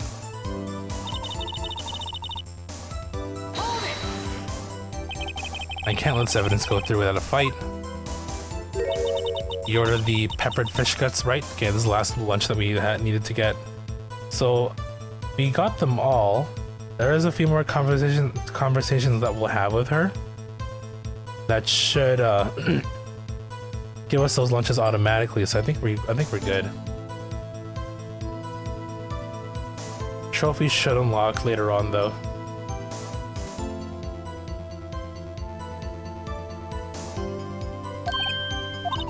Something like it hot, Mr. Wright. Some like your client. She's in enough hot water to make a whole vat of soup. Mr. Wright, do you or do you not have a problem with the shoe? Problem? This is critical. Is there a problem with the victim's shoe? Can we take a look at it real quick?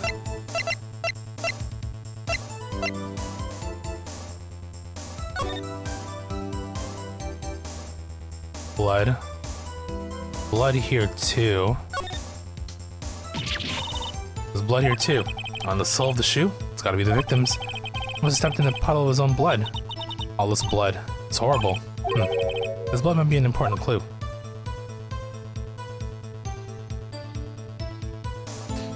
I mean, shouldn't there be more blood? Is my thinking.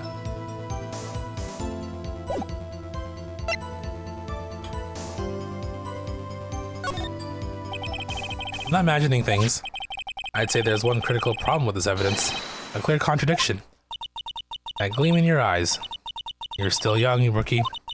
I'd give you a peppered fish gut now. But you couldn't take the heat, could you? Let's hear what Mr. Wright has to say. What is contradictory about the victim's shoe? Show us a problem with this evidence. I mean, yeah, like not as much blood. Take that! The problem with this evidence is here. Where? Oh shoot.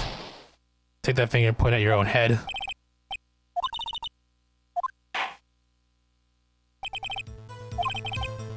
God damn it. Okay, I gotta go press that again. Let me save because we're running out of, you know, chances here.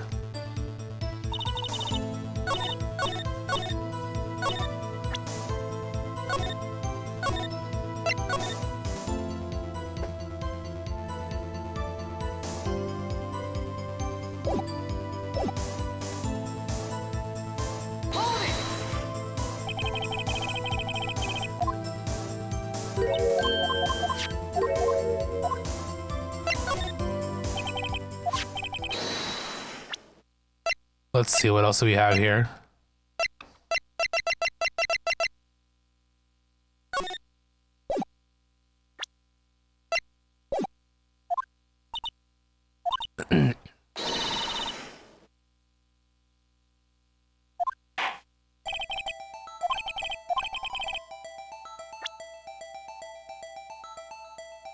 Maybe it's, oh, no, I gotta put in the blood actually, probably.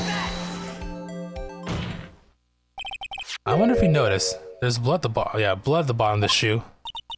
Don't mess with me, rookie. Or I'll be your blood on the bottom of my shoe. Oh, because blood and then the lack, I mean, well, I guess the lack of blood on the scene, maybe?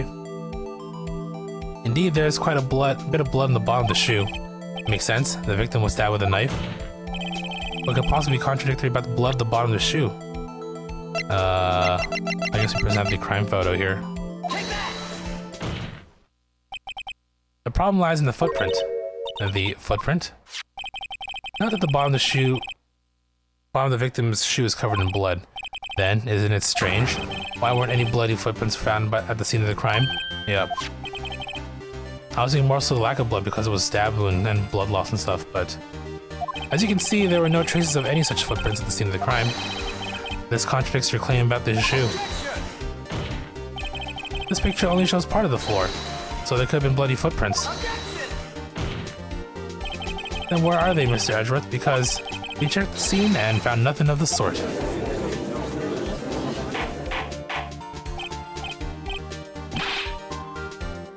Order, order, order. Well, witness? What, huh? Where are you going, Mr. Wright? But it's true that the lack of a footprint is a contradiction, but then we have to ask why there wasn't a footprint. Oh, that's true. There has to be a reason why there wasn't a footprint. Think, Mr. Wright, think. Hey, I don't know why it's not there. I'm just good at finding contradictions. What? Hold it. Hold it. I see. Now I get it. Yeah, what? Our witness is more devious than I gave her credit for. We were hoodwinked to the very end. But she slipped. There is one vital hint to the truth in her testimony. What are you talking about? Think back to when she told us about apprehending the suspect. She tried to resist, but efforts were in vain. Oil drum, right. And they were filled with water, weren't they? I thought that was a strange thing for the normally cool-headed chief to do. No kidding. Now, witness, allow me to ask a very simple question. This oil drum, was it empty? Oh, that, I'm not sure I like your attitude, Mr. Edgeworth. Though apparently you're not the slowest conveyor belt in the lunchbox factory. Witness, well, was the oil drum empty? The oil drum kicked over by the chief prosecutor was brimming with water.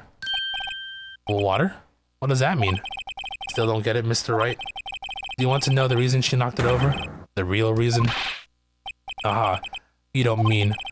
Yes, the suspect knocked over that oil drum for one reason and one reason alone. To erase the bloodstains that will become evidence against her.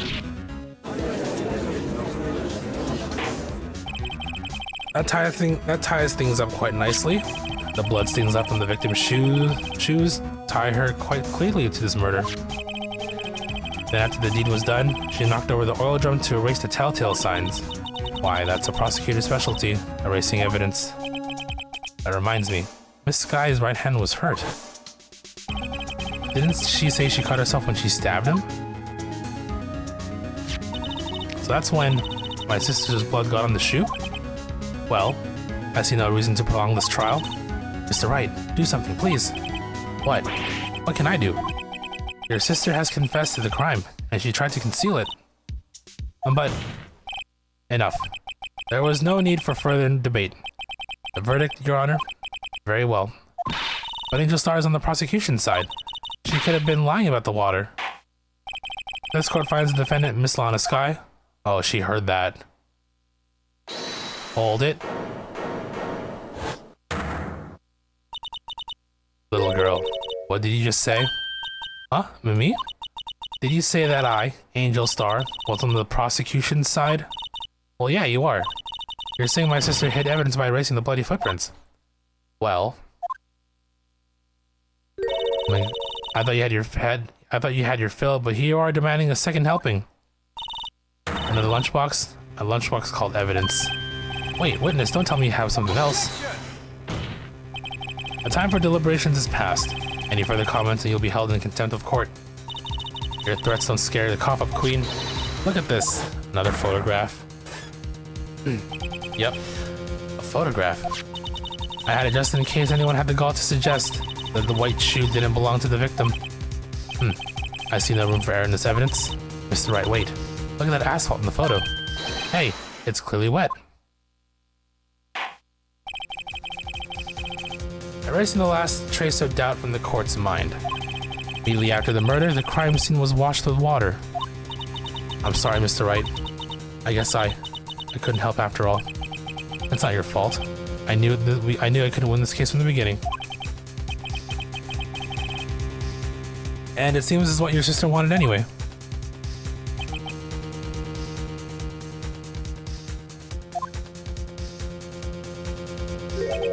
I'm sorry, Mia.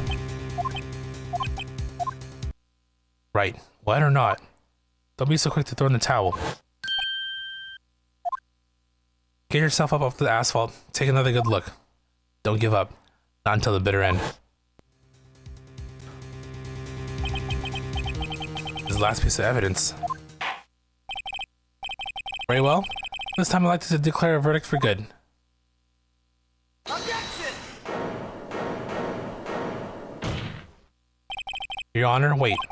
What is it with you people? Can't I hand down my verdicts in peace anymore? Whatever it is, can it wait? No, it can't. Then it will be too late. Look at this photograph, the last one submitted.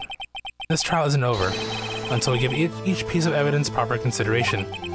So, Wright, are you saying there's a problem with this latest piece of evidence? Yeah, I'll think later. Yeah, there's a problem. Right or wrong, I gotta go ahead with this. I suppose since we've come this far, we should give every claim a fair shake. Very well, Mr. Wright. Show the court the problem in this photograph. I mean, it's most likely referring to this here. What is that cloth? The problem in this photograph is here. What's this? There's something poking out of the car's muffler. Wait just a moment, Mr. Edgeworth. Your Honor, you just said muffler. However, I see no trace of a muffler or scarf of any kind in this photograph. A muffler is also part of a car on a car or motorcycle, Your Honor. Just think of it as part of the exhaust system, a pipe. I see. And I see. What's that suspicious looking cloth sticking out of the car's muffler? So what if there's something sticking out of the muffler? What does that have to do with this case? Nothing. Absolutely nothing. Sorry, Mr. Wright, but it's not going to be that easy. In fact, you've already told us why this is important to the case. You said as much in your testimony. What? Let's hear what Mr. Wright has on his mind. Tell us what you think. Why you think this piece of cloth and muffler is related to the case? I believe because of this. The phone convo. Miss Starr, recall your testimony for the court. Ah yes, when I arrested her, she mentioned the muffler. That's what had me confused in my earlier testimony. God, it's such a long bit. How long have we been at this now? Muffler, Jurg. Could it be that the muffler you heard mentioned was actually this exhaust pipe? If so, that means this piece of cloth is vital evidence.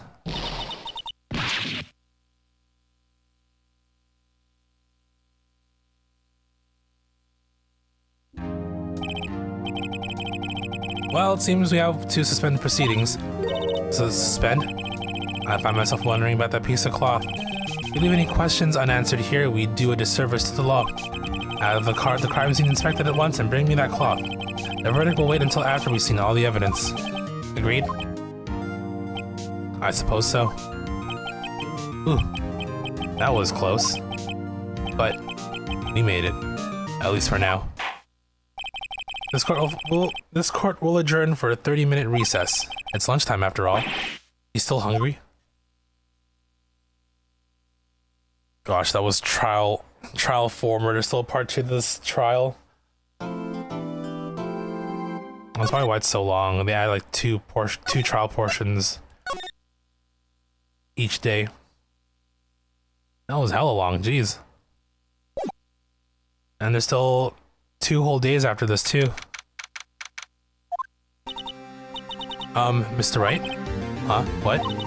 Are trials always like this with you? Like you're swimming up from the bottom of a lake about to reach the surface, but no matter how hard you paddle, you never seem to get there? Pretty much.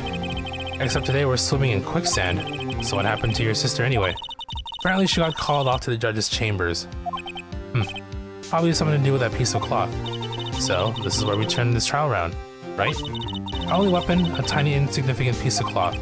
I'm the one who's starting to feel tiny and insignificant, to tell the truth. Hola, partner. They say you show a red cloth to a bull, it'll fire up its temper. That's what they told me when I was young, and at least. Officer Marshall. Thought I'd come and take a look and see how the trial's going. Looks like I'm late. They got the home ranch locked down tighter than a fort in enemy territory. Not hard to slip out, huh? What is going on over there anyway? All the police I've seen these last 2 days have really been on edge. So you got enough on your plate without worrying about other people, compadre? You could be worrying about the chief prosecutor's taste in mufflers, for example. Officer Marshall? The whole muffler thing didn't have anything to do with scarves. She wasn't even wearing a scarf. You don't say. Now don't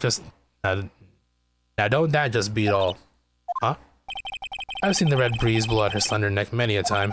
I saw it that day too. She was wearing a red muffler. What? At the award ceremony that afternoon. Edgeworth's seen it too, I'd reckon. What does that mean? The photograph taken at the crime scene. She wasn't wearing a scarf. So Miss Starr wasn't mistaken. Well, it's about time. Remember, partner, sometimes you gotta grab the bull by the horns. And sometimes you just gotta let that bull go where it will. Time will tell. Ugh, I have a bad feeling about this. So, what are we swimming in now, Mr. Wright? If it's steak sauce, I can hook you up with some fine ribs. Ooh-wee. Love ribs. Alright, trial ladder. This is gonna be like another hour or 2. I'd like to resume? What's up? The judge keeps looking over at the prosecution. Oh. Something wrong, Mr. Edgeworth? Your face is blue, your lips are purple, you're sweating bullets. That furrowed brow, those grinding teeth, those watery eyes. What's more, your eyes are unfocused. You're doubled over. Your back is bent. It can't be. This can't happen. I wonder what happened to Mr. Edgeworth. Well then, I believe it is time we continue on with this trial. During our recess, I had requested that the prosecution conduct an investigation. This is unacceptable.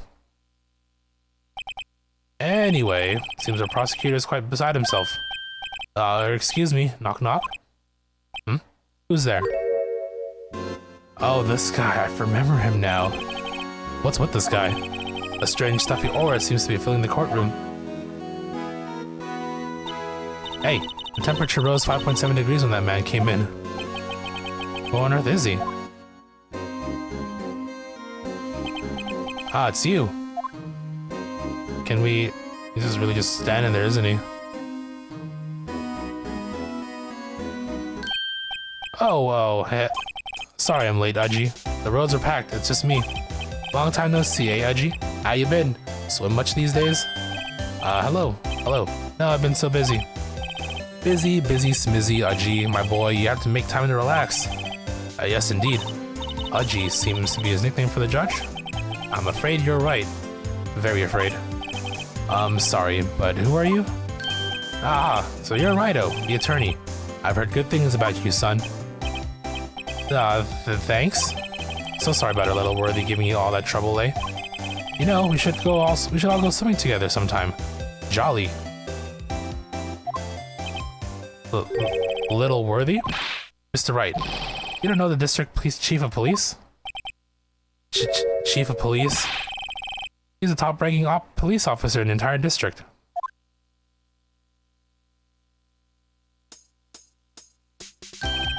Name's Gant. Damon Gant. Pleased to meet you, everyone. So, to what do we owe this honor today?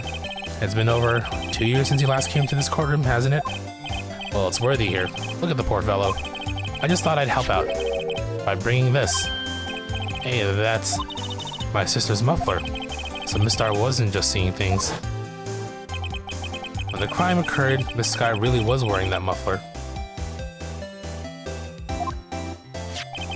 But to think that it was stuffed into that exhaust pipe. On little Worthy's car, no less. Skibbity toilet case. Oh, I can't wait. It's really quite embarrassing, even for us. What's this? It's what you call a switchblade knife. Quite perplexing, this. Chief, what kind of outfit are you running? Mr. Edgeworth? How could they miss such a vital piece of evidence? If your investigators are this lax, how do you expect us to do our job? Now wait a minute, Worthy. I've no desire to hear your excuses. I'm telling you to wait. Or didn't you hear me? Have a look at this document, where it says, person in charge of investigation. There's no mistaking that signature, is there, Miles Edgeworth?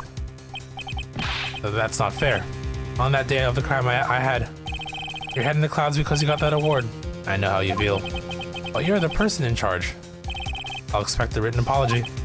What? Are you serious? Don't be too upset. We'll find a way to clean up this mess that you made. This is the first time I've seen Edgeworth at a loss for words. This kind of major blunder is unlike you, Mr. Edgeworth. The court accepts this new evidence. But I'd like to ask the defense a favor first. Yes? Just to be sure, I'd like to take a look at the blade of this knife. The blade, Your Honor? Well, I don't see why not. Could you open it up for me, I wonder? Yes, well, I think all you have to do is push the switch end. If I cut my finger, Mr. Wright, I wouldn't be able to pound my gavel anymore. Yeah, but if I cut my finger, I wouldn't be able to point at it at people anymore. Come on, just hurry up and open it. Oh, going the long way, huh? I'm not even controlling that. Okay. We just hit this button, right? Wow, don't scare me like that. I'm the one who's scared. Look at this knife blade. The tip is broken off. And this dark red stain. Blood?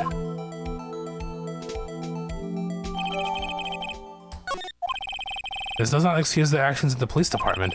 I would like to hear an explanation from the chief of police himself. I'm terribly sorry, but could I ask you to testify for us?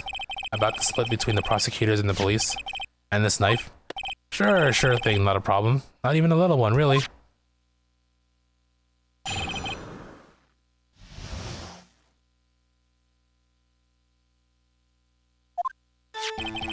This knife is special, but I can't say how here. Unless there's evidence to prove a connection between this knife and Goodman. That was a bad day for the department. We weren't in any shape to do an investigation. A detective was killed at the police department, see? What a mess. The time of the crime? 5:15. Scary coincidence, eh? That's not officially linked to this here case, so I can't talk much about it.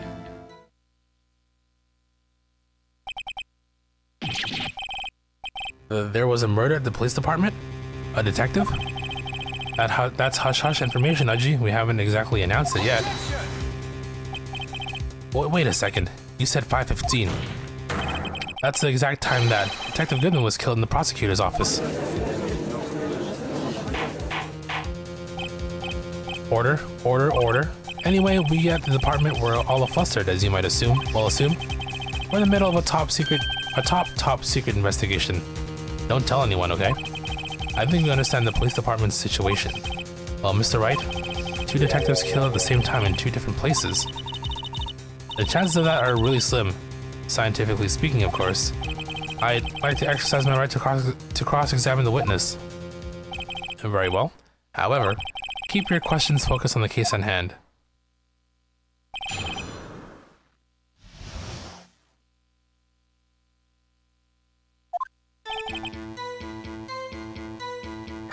Okay, let's take a look again. Let's see here. Small tag attached. Small tag on the knife, it says SL92. What's that supposed to mean? I'm not sure, but it reminds me of a similar code. DL6, maybe it's a case number? That's weird. What? I don't remember where, but I think I've seen something like this before. Something similar to what's written on this tag. It wasn't that long ago either. Maybe I should check the court record again. Well, I'm pretty sure it has something to do with this here. I mean, I can't flip it unless I actually flip it on my overlay. Hold on. And so y'all get to see it too. Or is my capture for the game here?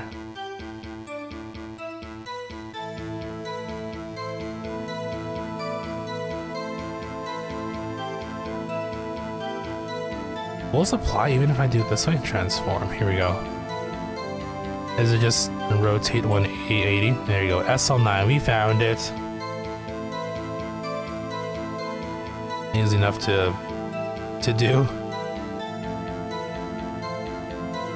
And let me just undo that. Alright, so now we have the connection.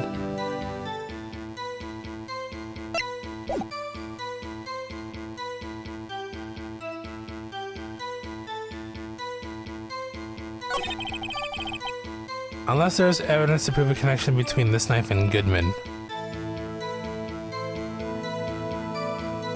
I think it's presented here, right?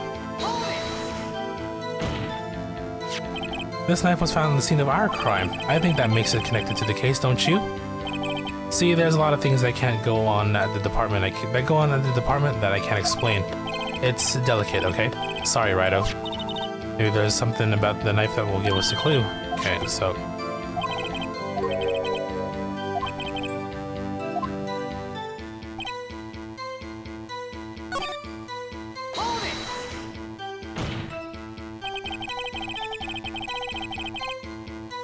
On that same day that a detective was killed in the prosecutor's parking lot, another detective was killed at the police department? That's a fact. Surprising, isn't it, Udgy? I'm at a loss for words. The perpetrator? Do you have a suspect? Well, there was a suspect. Just arrested them, in fact. Just arrested? That was quick. But there's a lot of unanswered questions maybe you could help, Righto. I suppose I could help if you help me by giving me data on your case? Ooh, good one. This kid's sharp. Okay, here's the deal. I'll tell you one thing only. Now when the victim died, we already know that. How the victim was killed, where the victim was found. So tell me, where was the victim found? Well, I can't speak on where the corpse was found, but I can say the crime took place in the evidence room at the police department. Evidence room? You wouldn't know about the evidence room, would you, Righto? I can't say I've heard of it. I guess I should ask again once I learn a bit more about this evidence room. There's something strange about this and the place where the body was found.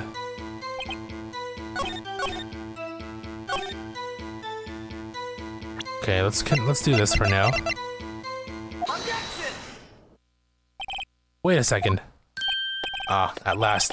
An honest to goodness objection. This knife. This has something to do with Detective Goodman. What do you mean? Aha! An honest to goodness, what do you mean from Udgy? This is great. Look at the tag on this knife. It reads SL92. And this is important. Why? Over here, we also have a memo that was on the body of the victim. What's this? 6 minus 7s, 12 over 2? Your Honor? It's upside down. Upside. The printed name on the memo makes it look like it's right side up. But turn it around, what do you get? Aha! Whoever wrote this note was holding the paper upside down. SL9. That's the same thing that was written on this knife's tag. Order. Well, Chief. Well, I guess the cat's out of the bag. You win, Righto. I win? What game is this guy playing? This knife was evidence in a case that was stolen from the department's evidence room. Here we go. So this knife was stolen? Yes, but on the day of the murder. It was evidence, you say. Was it in fact a murder weapon? Nice. Good show, Little Worthy. It was a murder weapon, as it happens. It was evidence from a case long since solved. So this knife was stolen on the day of the murder, and it was found in the exhaust pipe of Edgeworth's car. Hard to think there isn't a connection there. That was a bad day for the department. We weren't in any shape to do an investigation. The detective was killed. I guess now we know about the evidence room.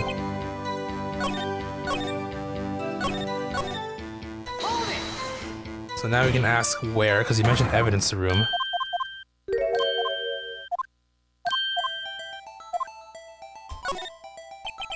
So tell me, where was the victim found?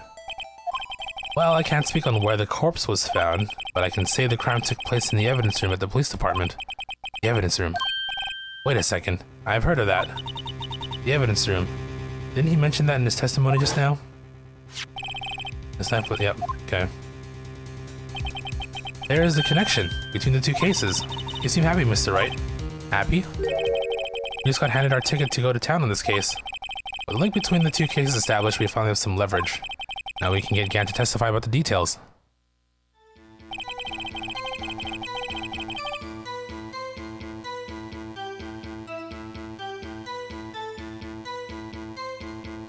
It's not officially linked here to this case. I can't talk much about it. Chief, the defense's position is simply this. The connection between these two cases has already been proven. You don't say. Well, out with it, Righto. What's your connection? Yes, out with it, Mr. Wright. The connection is a place mentioned in the testimony we just heard. The knife found in the lot was stolen from the police department's evidence room. Not to mention the victim had on him the case number on the knife's evidence tag. We also know that the detective murdered at the police department was killed in that very same evidence room. Indeed. There do seem to be too many connections for it to be a coincidence.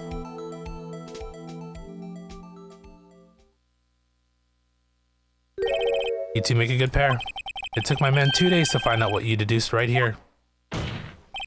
Chief, I request that you release information on the victim at the police department. See, that's the tricky part. It hasn't been announced yet and all. Can we get the information? Unofficially?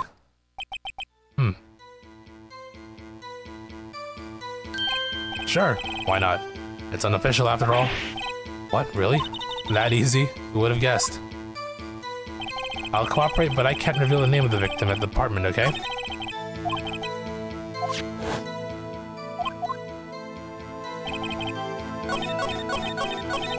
Oops.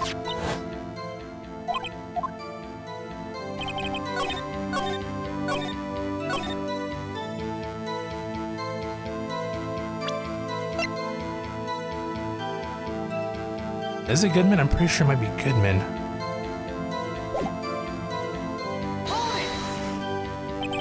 If you're going to tell us a little, why not tell us everything? Well, case information is sticky stuff. You have to do everything properly. Oh well, I guess I might as well try to get what I can out of him. His ID number. Okay, how about you tell me the victim's ID number? Sure, why not? It's not like you'll be able to tell who it is from that. Oh, really? Of course not, you won't tell me their name after all. We keep a tight lid on ID number, so don't go getting your hopes up. The number is... Yep. 5842189. Well, that's quite long. And we have to remember these. It drives me nuts. 82. I can't do it. You didn't even get the first number right. Well, Mr. Wright, does this tell you anything? The ID of the victim at the police department. This tells me something. Actually, it does, Your Honor. It does. I think. Meaning? It has to be what I think it is. But what does this mean? Well, let's hear what the defense has to say. You say the ID number of the detective who was murdered at the police department tells you something? What does it tell you? Take that! Witness? What is it, Mr. Wright? You're grinning like it's like a schoolgirl on prom night. No, it's just... I got confused. And this is news? Huh? Just come out with both guns blazing. Like you always do. Police department. The prosecutor's office. 2 places, 2 detectives murdered at one time. Actually, I happen to have a police ID number here. Oh, is it yours? No, Your Honor. I'm a defense attorney, remember? This is the ID number of our victim, Detective Goodman. Shame on you, Righto. Personal IDs are top secret. Detective Goodman's ID number is... that. And this means what exactly? Huh? Wait. The ID number we heard from the chief earlier, that started with 82. I've forgotten. You didn't even get the first number right. Again, the number of the chief of the police gave us was... that. Oh, wait a second, Wright. What does this... mean? That's what I want to know. The two ID numbers are identical. In other words, the detective killed in the police department's evidence room was Bruce Goodman. What does our witness think about that? Oh ho ho! Sharp as attack, Righto, sharp as attack. But wait, Detective Goodman is our victim. He was killed at 5:15 in the underground parking lot. Yeah, Detective Bruce Goodman was also killed at the police department, in the evidence room at the exact same time. That's impossible. So what we're saying is, the same person was killed at the same time, and in a completely different location. Order, order, order. Chief, what does this mean? No. What I want to know is why didn't I hear about this? Yes, it's top secret, fine, but I'm the prosecutor in charge of the case. Now, just wait a second, Worthy. No need to get all flustered. Your Honor, the police department has made a grave error in this case. Wait. I said wait. Or didn't you hear me? The oversight, the grave error. Mr. Edgeworth, they're yours. Well, what? How dare? We informed you yesterday. I believe it was our Officer Meekins who brought you the news. Meekins. Officer Meekins. Mr. Wright, where have you heard that name before? Wait. Yeah, this guy here. Excuse me, but is Mr. Edgeworth anywhere on the premise? Okay, yeah, I'm just gonna skip all this. Well, okay, cool. You don't mean him? According to Meekins, you didn't accept the report. Hard to believe. But your officer, he told me, he said that report had nothing to do with the Lana Sky incident. Detective Bruce Goodman murdered in the police department evidence room. Mr. Edgeworth, the victim's name is written right on the top of the report. Why didn't your officer tell me? Honestly, I'm not sure if that officer was capable of making the connection. He did seem challenged. In any case, this is a serious error, a gross negligence of duty on your part, Worthy. But sir, you could have submitted that report this morning to the court as evidence. Then I...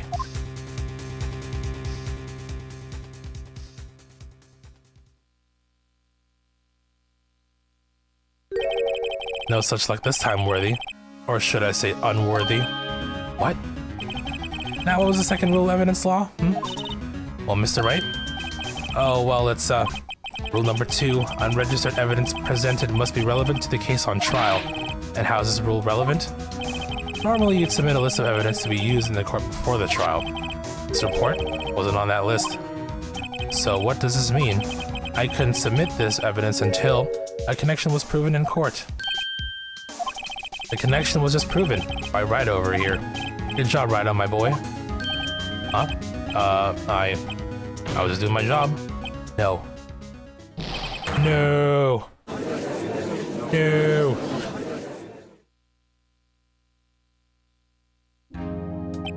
Are we finally done? It seems we have come to the end of this trial.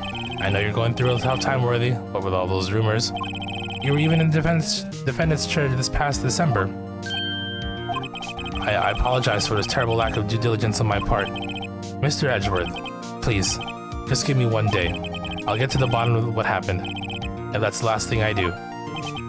You'd better get results this time. Really. You have my profound apologies, sir. Poor Mr. Edgeworth. I don't think there's ever been an error this serious in the history of this court. I will grant one further day as the prosecution has requested. Will that be sufficient, Mr. Edgeworth? Yes, Your Honor. Thank you. Whatever your punishment for this is, for your sake, I hope it's not decisive. like evidence. Very well. Court is adjourned.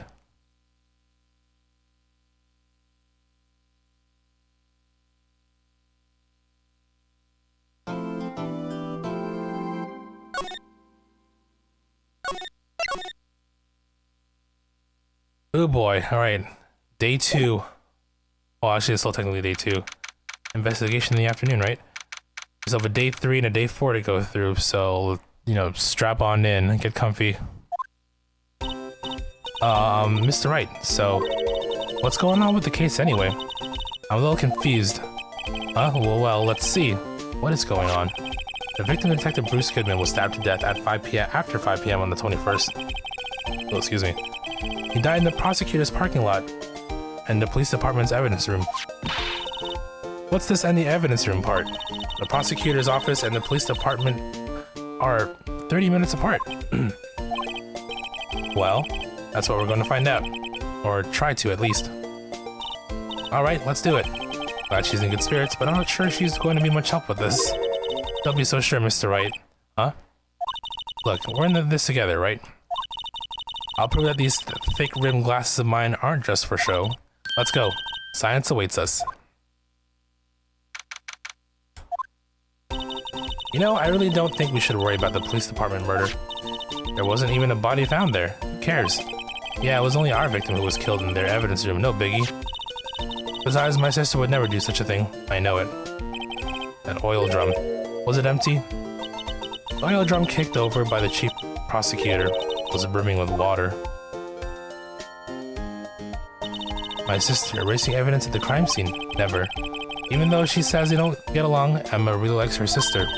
That's not it at all. It's just, we're both professionals at what we do, and I trust her. Big words for a high school student. Well, whether there was blood on the floor or not, the water in that oil drum washed it all away. Ignore the strength of my science at your own peril, Mr. Wright. Huh? What's that grin for? The situation calls for one thing, and that is luminol testing fluid. Luminol? Well, it's sticky stuff, you know. You can't just wash it away with a little water. Even if you can't see it, it's still there.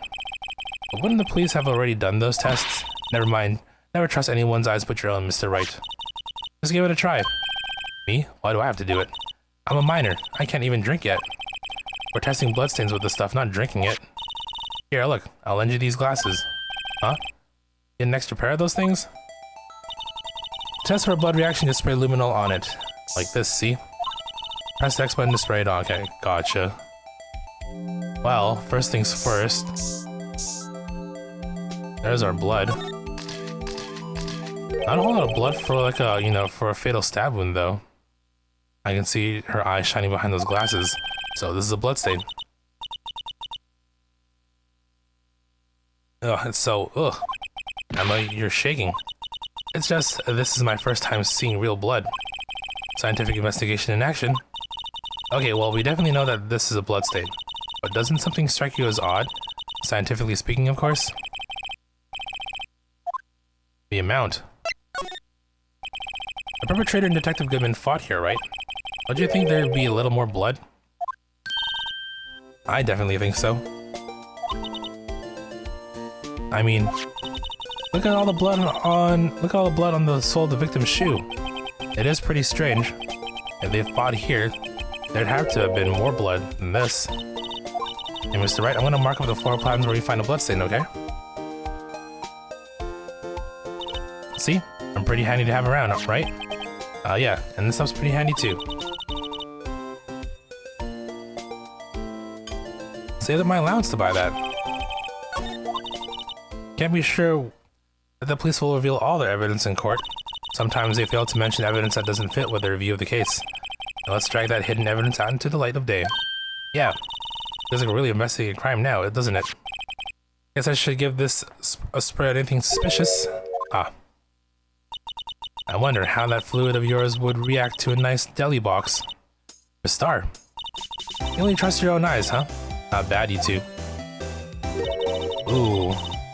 I love sashimi. Day-old deli box. Okay, so we got that. I can mark that off as done. One more for this day, and then one more for day 3. Okay, and then we should have, then the trophy should pop, hopefully. This deli box is on the house. Sorry, it's just that kind of lead and doesn't really get my mouth watering. Alright, before I continue, I'm gonna take a quick break.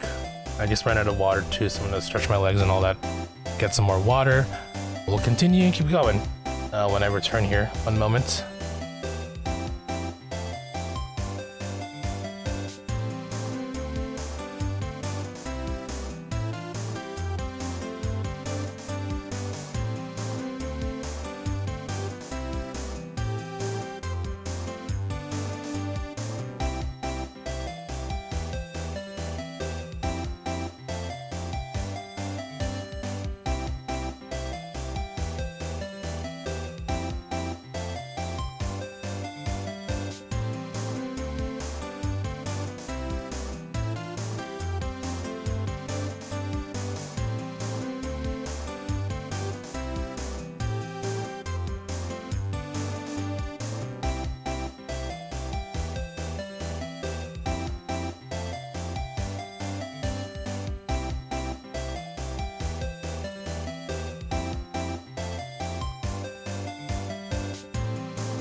Okay, I'm back. Let's continue here.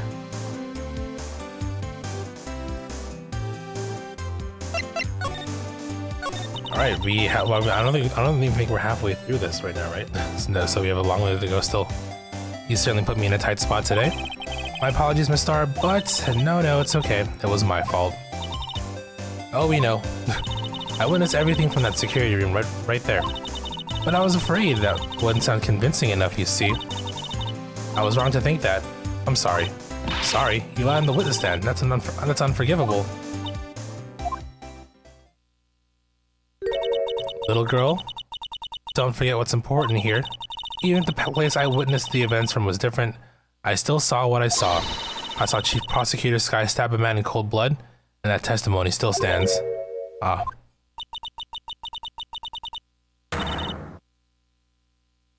I swear it on my honor as a detective, she stabbed Goodman. I know this photograph has something important to tell us, but what?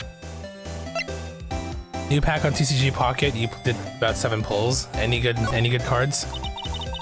So, you're a detective, weren't you, Miss Star? Yes, it was a long time ago. Well, 2 years ago. No matter how hardened the criminal, when they faced me, they coughed it up. Coughed it up? They confessed. They babble like babies, you know? I may seem like a demon sometimes, but I can be an angel too. I wouldn't doubt that.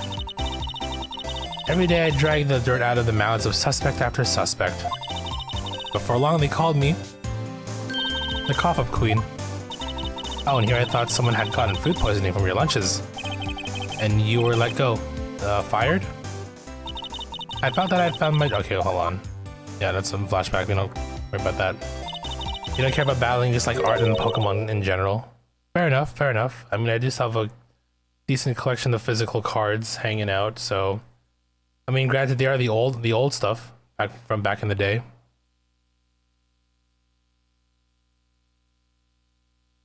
It's all because of that case. The SL9 incident. SL9? Wait, she doesn't mean... Can we present you the knife? So we get more information. SL9 incident. It's written on that knife and on that note. Goodman. Goodman was the head detective on that case, you know. Really? That knife was evidence from that case, the murder weapon. It was due for transferal the very day that Goodman was killed. As I suspected, SL9 isn't over. Not yet. Do you think you could tell us more about the SL9 incident?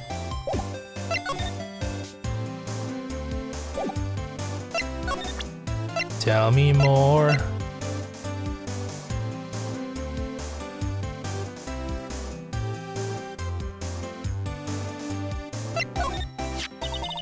You think about it, I could have taken that picture from the guard room, but even I get flustered sometimes, so I went straight to the scene of the crime. I rushed toward the chain-link fence in an effort to stop the murder. That's when I took this photo, yes. In other words, 5 minutes after the crime. Those 5 minutes are the whole problem. The whole of my testimony, as it were. The 5 minutes weren't the problem, Miss Star. You lying was the problem. Listen, little girl, I had my testimony disregarded before, and I wasn't going to have it disregarded again. Just like that time. That time. Tell your girlfriend this makes you want to get real cards, but you feel like they're a waste of money, especially with the way they get scalped these days. That's the issue. I mean, you've seen videos out there, people in Costco's buying you know, upwards of like tens of boxes of the stuff. Very unfortunate for the people that want to play the game, actually. And you know, those who are genuine collectors. Okay, I think she's able to... Yeah, I did see that here. That incident really opened up my eyes to the truth. We're nothing to them. Disposable. Disposable, too. Emma's cute. Thanks for a good little sister, yeah. I think she's definitely young. Disposable to who? 2 years ago, it was the biggest case I ever handled. The police and prosecutors were desperate for decisive evidence. Saw a tweet a day or two ago, someone took a pic of the card section at their local Target. It was completely empty, yep. People be hounding that stuff. I mean, obviously you have the genuine people who are, you know, who are into the, people who are genuinely into the hobby. Yeah, people also who are, you know, scalpers as well. Unfortunate combination of both. So they didn't solve it? On the contrary, it was solved quite cleanly. The criminal was caught and executed. Executed? Yes, the criminal got what was coming to him. It didn't get any cleaner than that. The only problem was, they never did find decisive evidence, not a shred. What? But the criminal was executed, right? On the basis of evidence, of a sort. Made up evidence. What? You mean they executed someone with fabricated evidence? The best part came several months after the trial. Every detective involved with the case was dealt with. Some were demoted to patrolmen, others found themselves out of a job. And you were one of those. Myself and one other person you know well. Wait, could he be? Exactly. Detective Jake Marshall. Oops, I mean, Police Department Security Detail, Officer Jake Marshall. As professional detectives, we investigated that case from every angle.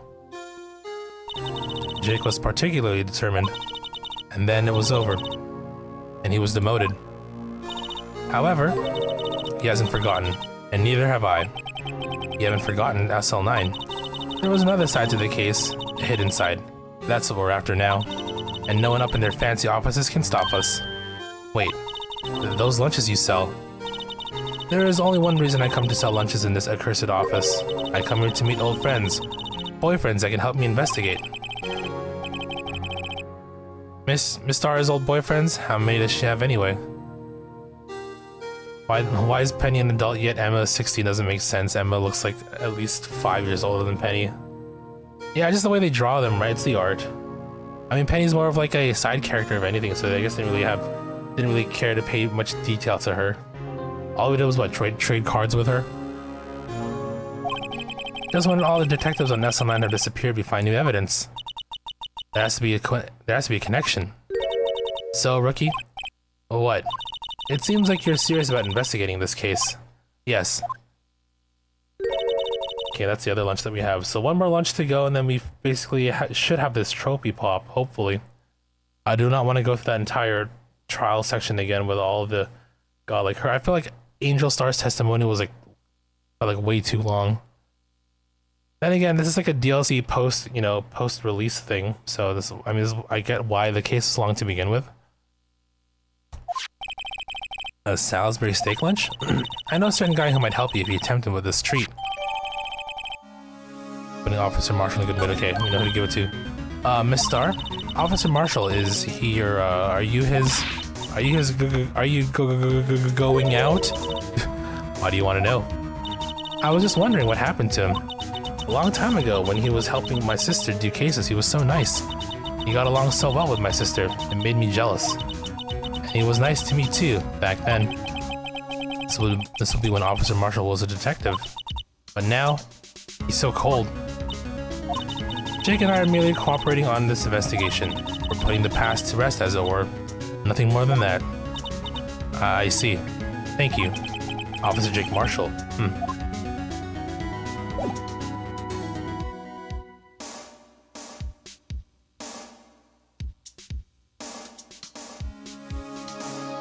Okay, I guess can we go...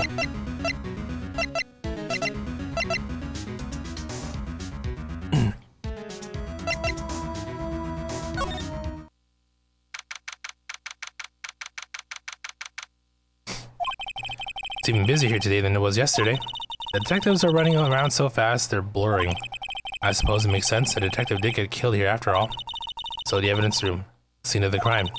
According to the pamphlet, we got the front desk. Here it is. She's like a kid in an amusement park. Ooh, real crime scene. Let's go take a look.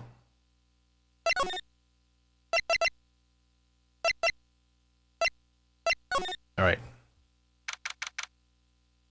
Is that rope in front of the door seriously meant to trap somebody? What's the decor in this place? It's very eccentric. According to the pamphlet, this is the guard station for the evidence room. So beyond that door is the evidence room. The scene of the crime? It sure seems that way. Oh. What's wrong? It's those cacti. They're so prickly, it's so imposing, it's hard to think straight. You can't handle the cacti, stay out of the desert. What I want to know is if this is a guard station, where is the guard? I have a feeling I know who he is already.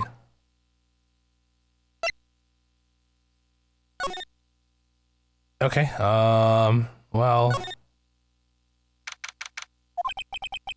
This place is charged with frantic energy as always. Please.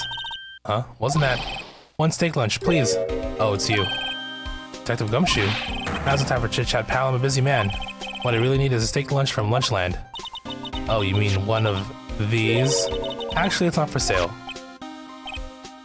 Oh, look at this face. Sorry, dude. I think you just heard the sound of his heart breaking. Now is no time for despair. We caught our criminal. Now we just need evidence. The criminal? You mean... You heard about the stabbing in the police department evidence room, right, pal? I mean, I was there. I mean, not there, but you know what I mean.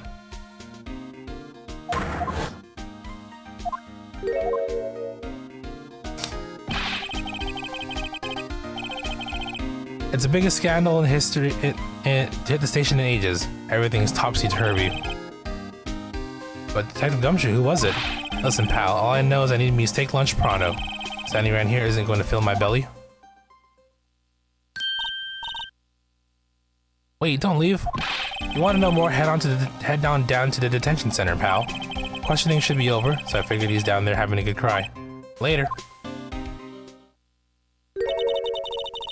He ran off to the evidence room. Well, this investigation is off to a running start.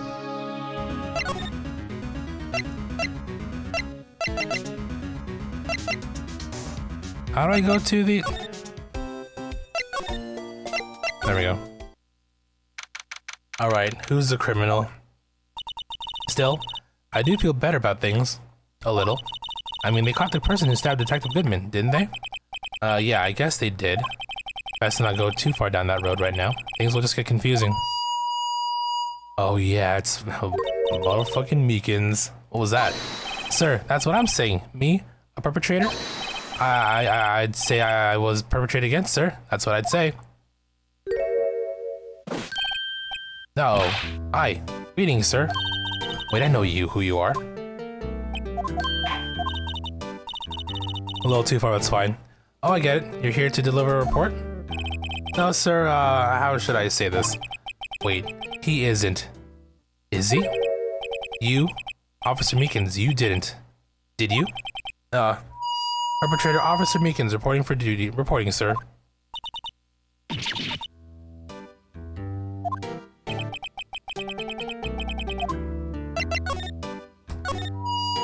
Sir, I'm a patrolman with General Affairs, sir. Sir. Ow, I can hear you fine, Officer Meekins. I had some business that day, sir, so I went to the evidence room, sir. The guard station in front of the room was empty, sir. So normally there's a guard at the evidence room. That's right, sir, because evidence is kept in the evidence room, sir. Now, the security officer was none other than Officer Marshall. Oh, Marshall? Then, sir, I happened to glance at the security room monitor. That's when I saw him, sir. A suspicious person in the evidence room. A suspicious person, sir. A suspicious person. Yow. What the heck is this guy doing? So what happened then? After that, sir, everything went white. I saw red, I blacked out. And then when I came to, I was here, in the detention center. How long were you out? Days? Might I ask what happened to your hand? Sir, there was no one to bandage me, sir. So I did what I could to wrap it up, sir. A bandage on his hand. Just like Miss Sky. Yet another similarity between this case and the one at the prosecutor's office. First things first, tell us how you hurt your hand. I don't mean to pry, but are you the perpetrator? But you are the perpetrator, correct? You killed Detective Bruce Goodman in the evidence room, right? Sir, please don't look at me with those sad puppy dog eyes, sir. You have to label me as a perpetrator or a victim, sir. Label me victim. I would, but you happen to be in detention and alive. And well at that. That's true. Well, yes, well, that's true, sir. I suppose you could say that. Did you know the victim, Detective Goodman? Well, sir, if I had to label him as a stranger or a total stranger, then I'd say he leans heavily on the total stranger's side. So you didn't know him. Sir, I work in a tiny department, devoid of light or other creature comforts. I don't know any detectives. So if he was a total stranger, why did you stab him? Sir, that had no intention of killing him, sir. None. Nor do I have any recollection of killing him, sir. At least someone around here is more confused than I am. About your hand, did that happen during the course of the crime? Oh my god, enough with the megaphone, please. Well, you see, sir, don't you think you should just confess? But sir, but there was nothing I could do. Nothing you could do. Sir, to tell the truth, sir, when it happened, the detective pointed that knife at me, I just hollered, sir. The next thing I knew, I was unconscious. The next thing you knew, you were... Huh? Then, when I opened my eyes, I was alone in the evidence room, sir. All alone. Alone because Detective Goodman had disappeared. What? That's when I looked down, I was gushing blood from my hands, sir. Oh, the shock. Oh, the sorrow, sir. Can you imagine how I felt? The victim's body disappeared? That's some story.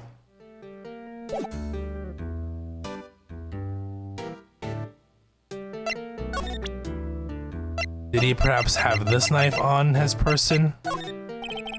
Officer Meekins, this is for you. You get scared of knives, sir. It's okay, I just wanted you to take a look at it. That's it, sir. Last night, sir, that's the one. I was Apple, sir. In my dream, sir, and I was being peeled. On second thought, you don't have to look at the knife. He's overreacting to the knife, but I guess he's been through a lot. Okay, never mind. I guess you're not the one to show this to.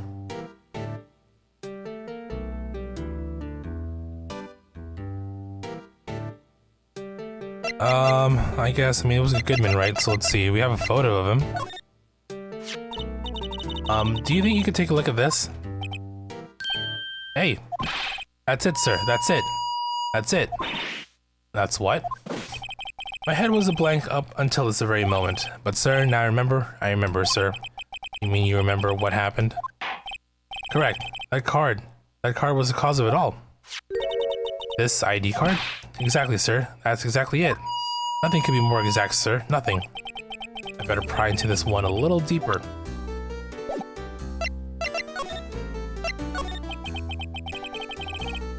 Can you tell me what it is that you do remember? Well, sir, you might say I'm a lost little patrolman, a lost little lamb, if you will. I didn't know Mr. Detective Goodman, who was in the evidence room. And that's why you thought he looked suspicious? Sir, I entered the evidence room and asked the man to show me his ID card. That sounds pretty much by the book so far. That's right, sir. That's what I've been trying to tell you. So you asked Detective Goodman to show his ID card. What did he do?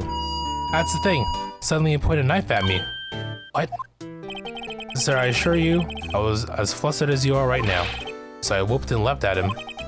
Detective Goodman pointed a knife at him. Do unto others before they do unto you, my own father's words, sir.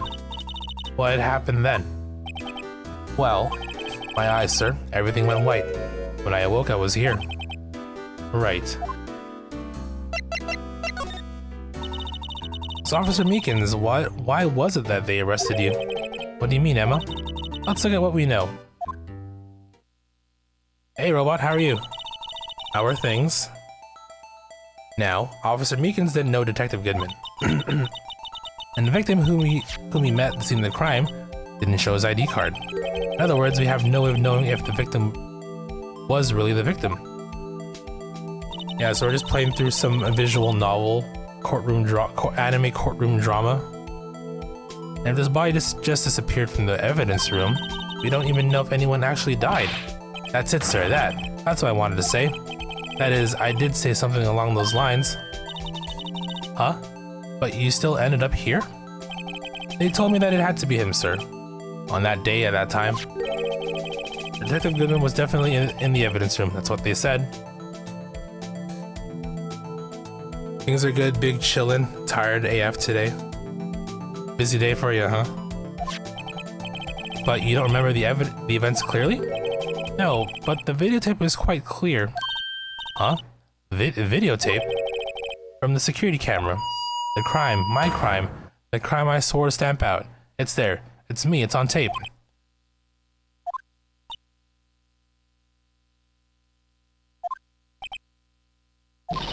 And you wait until now to tell us this?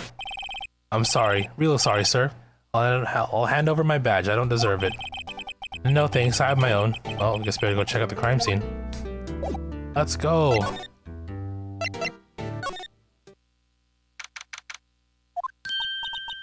Hey, Mr. Wright, look who's standing at the Chief of Detectives' desk. It's Police Chief Gant. And you're sure this is all, You know what it means if there's anything missing. Sir, I'm sure it's most like totally perfect. You checked all of his drawers, lockers, garbage cans, bags, under seat cushion behind his computer monitor, inside his personal coffee machine. I see. Well, if anything does turn up, you call me right away. Deal? Yes, sir. We'll scour the place again, sir. The Chief of Detectives looks a little flustered. Aha, Righto, my boy, how you been? Swim much? Oh ho, Chief Cat, reporting for duty, sir. Why are you saluting him, Mr. Wright?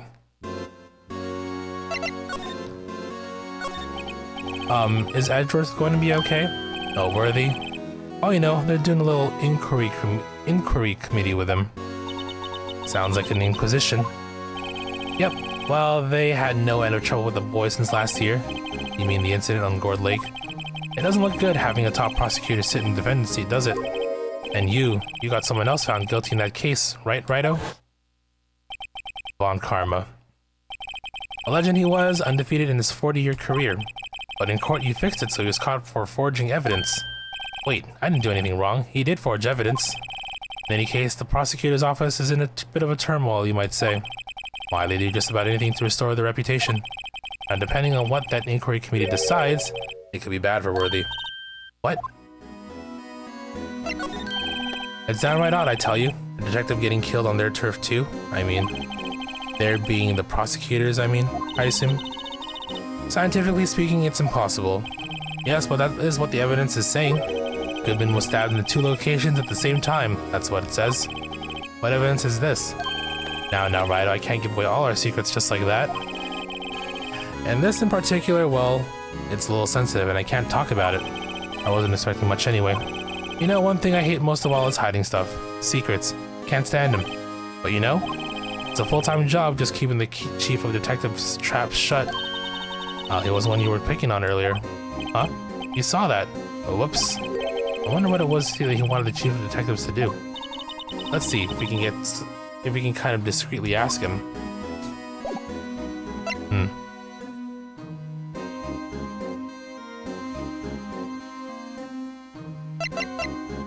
Talk to this chief here?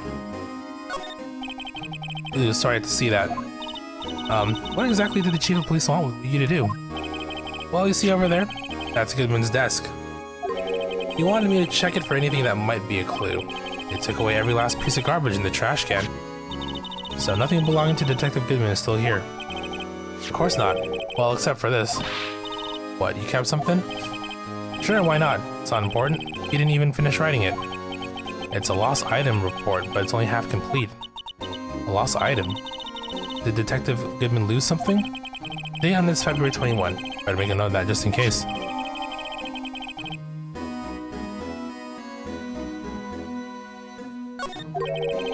I should really get back to investigating the police department crime scene.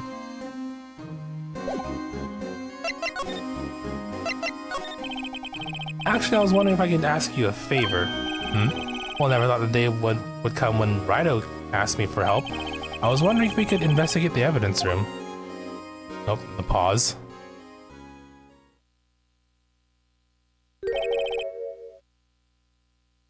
Now, Righto.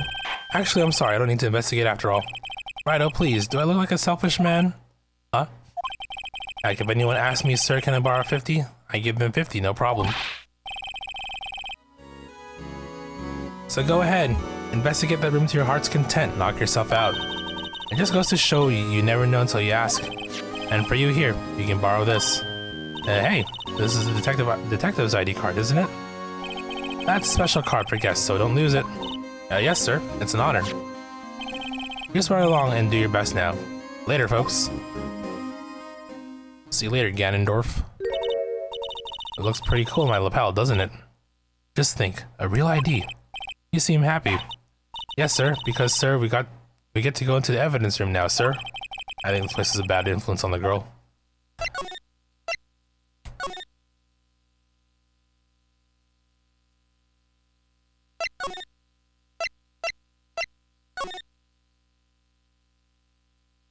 Okay.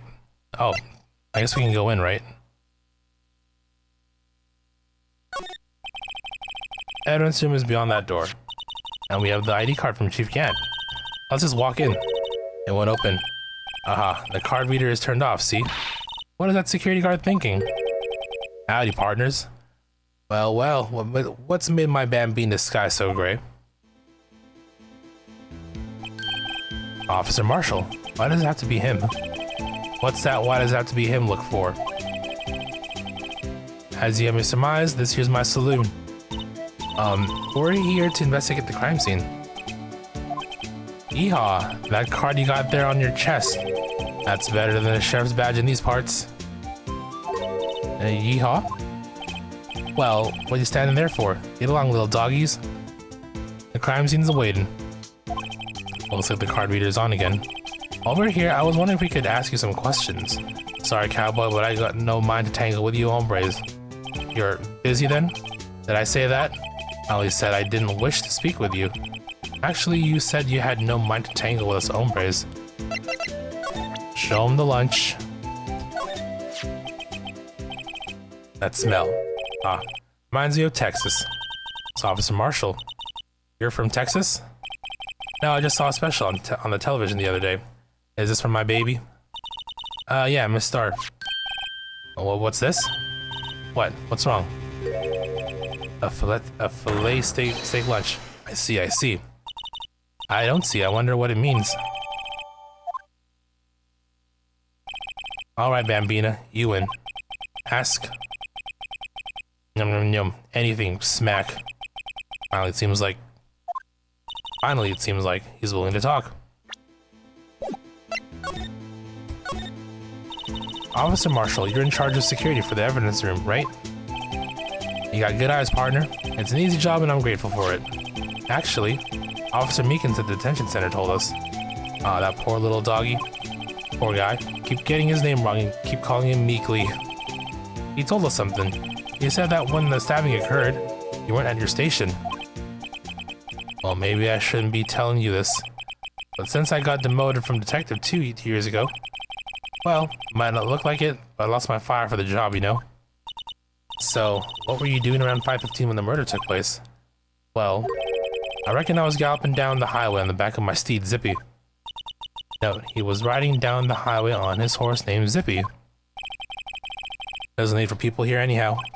These newfangled machines do a bang-up job of keeping the eye on the place. You mean the security camera system? I don't take to machines much. Kinda like that stewed broccoli they sneak into your steak, you know?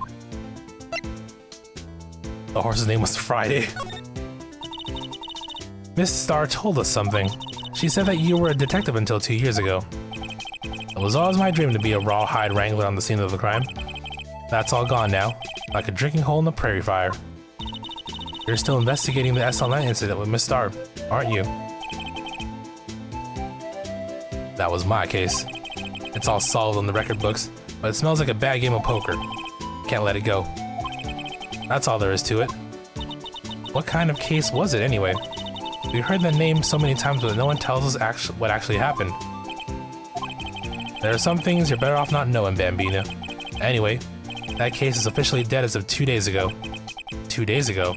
The day of our case. That's right. The evidence transferals. Edward was talking about the transferals too.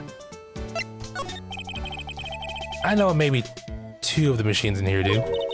Well, only 2 of them? There must be a dozen. Like I said, Bambina, me and machines, well, I like them about as much as I like stewed cauliflower with my steaks. The easiest ones to understand are the security cameras. Those are the ones that Officer Meekins mentioned. Nothing happens, the tapes are automatically erased every few hours. And Officer Meekins and Detective Goodman, are they on one of those tapes?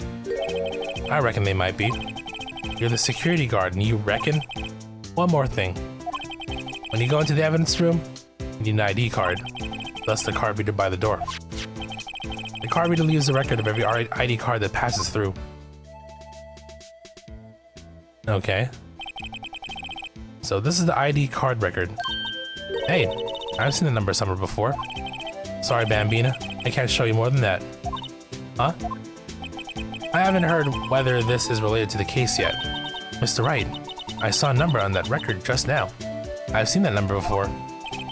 Maybe there's some way I can prove that record is tied to the stabbing. Sorry, but could you explain what this whole transferal thing is about?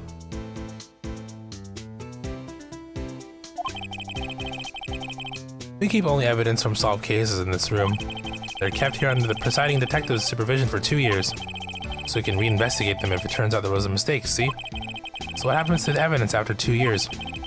They go to sleep forever in the underground vault in the county sheriff's department. That's what we call a transferal. We do it every February. I see now. Transferal is like a funeral for old cases. 2 years after a case is solved, it's closed forever. Dead. Never to be opened again. Never to be reinvestigated. And that happened to SL9 2 days ago.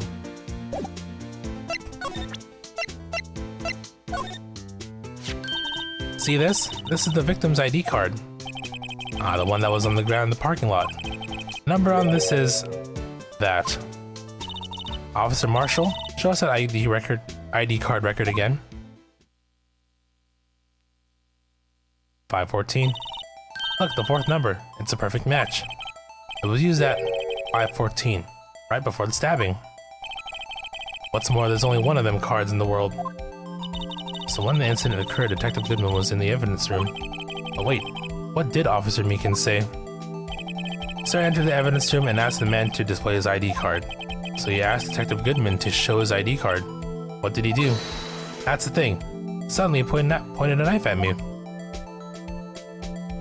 We just saw, right, we did this. Alright, compadre, you win. I guess I can give you this ID card record. I've got an idea.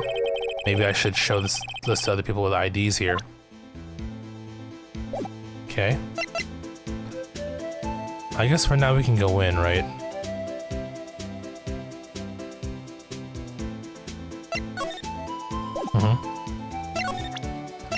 In we go to the evidence room. Guys, I still feel like there's gonna be another 3 hours worth of case here, but we'll keep pushing through. It's quiet. The investigation must be over here. Must be over here.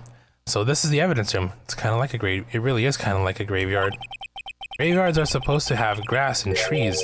This feels more like a morgue. And a nice try, Mr. Wright. You can't scare me. Hey. Eek. Whoa.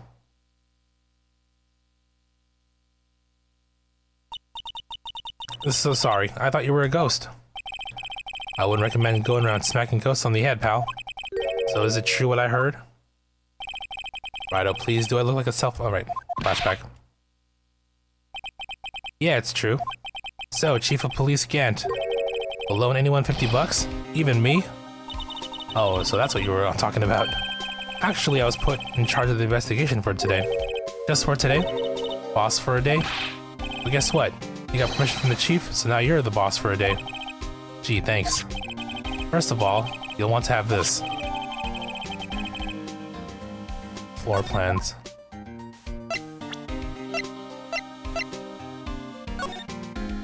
Okay. Alright, let's talk. Excuse me. So, Detective Gumshoe, your boss for the day? That's right. It's an honor. After all, the murder took place right here in the police department.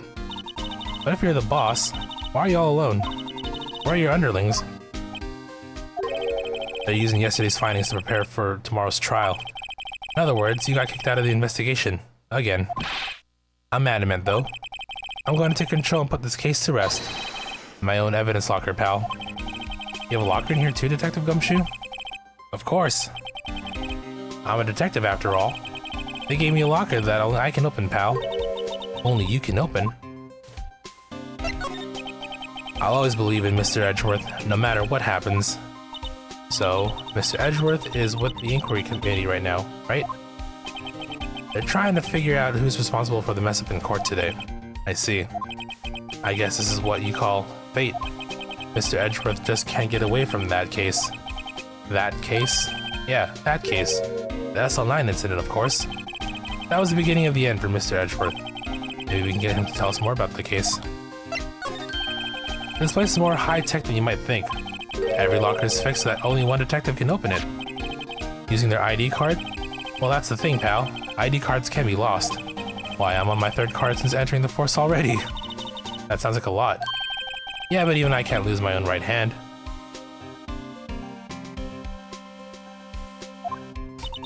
Right hand? Oh, you mean your fingerprints? Exactly, pal. The lock for each locker is coded with a fingerprint. The only locker we can open is our own. Funny, they look like normal lockers. These are the latest model. There's a trick to the handles, see? The handles? On the other side of the handles is a sensor, and if the wrong person touches it, zap, you get a shock. If that's what happened, my hand would be black and smoking every day. In any case, the locks aren't that obvious. There are even some people on the force that don't know about the fingerprint locks.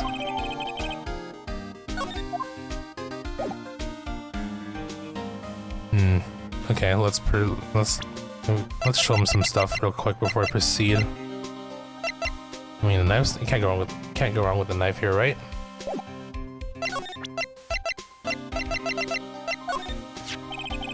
Detective Goodman's note, and that switchblade knife. I bet Edgeworth was the most surprised of anyone. Because of the SL9 connection? That was Mr. Edgeworth's first big case, you know, 2 years ago. That was the first time the world knew Edgeworth was a man to be feared. Why would evidence from that case turn up now? I guess it's not over, pal. Maybe there are some loose ends left on that case. Tell me more. Now that was a bloody, violent case. Violent? So it was a murder. A serial killing. A serial killing? Maybe I don't want to get involved in this after all. But the killer made a mistake, and Mr. Edgeworth built his case around that to nab him. And this was 2 years ago. That put Mr. Edgeworth right in the spotlight, and started the rumor mill. Rumors about forged evidence. It was supposed to be all cleaned up with the transferal the other day. It was the last job he ever did. Detective Goodman, that is. Huh? What do you mean? Detective Goodman was the detective in charge of the SL9 incident, see? So that switchblade knife. The victim took the knife out of the evidence locker himself?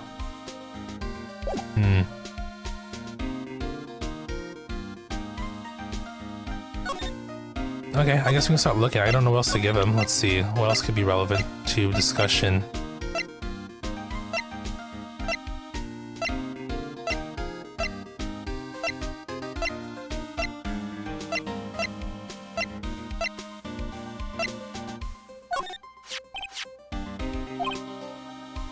Oh, we did talk about this before. Never mind.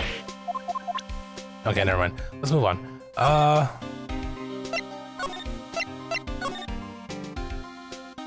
Start with you.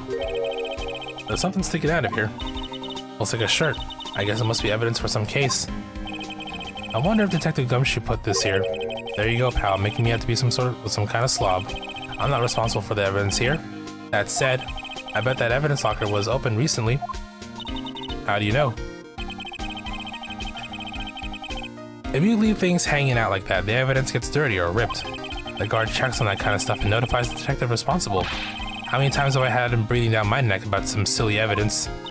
Sounds like Detective Gumshoe leaves evidence hanging out a lot too. I bet he doesn't tuck in his shirt under that trench coat either.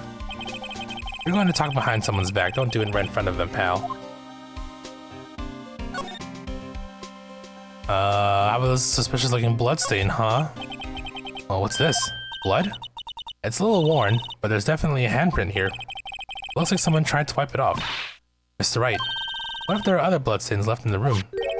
We should use our testing fluid to check it out. Luminol. Well, okay, before that, let's check everything else, like this glove.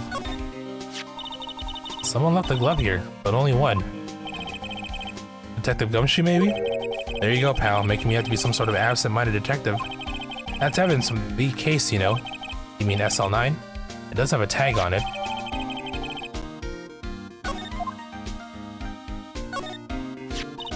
Wow, someone must have broken something big to make all these pieces. Detective Gumshoe, perhaps? There you go, pal, making me out to be some kind of hooligan. That's apparently from the case. The case? The SL9 incident, pal. See the sticker on one of the pieces here? Another piece for SL9 evidence. Of SL9 evidence.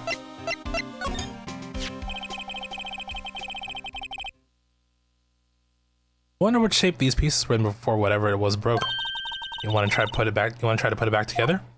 Ah, good luck, pal. That's no job for amateurs. Well, I spent a good 3 hours on that before I had to give up. That's why I always carry around a tube of glue. Well, this piece looks like the bottom. Let's try putting the rest in place. Oh no. Okay, well.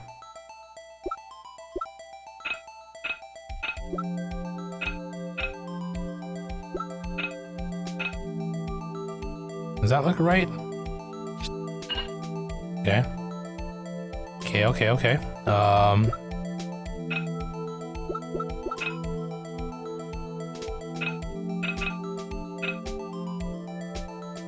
That looks right?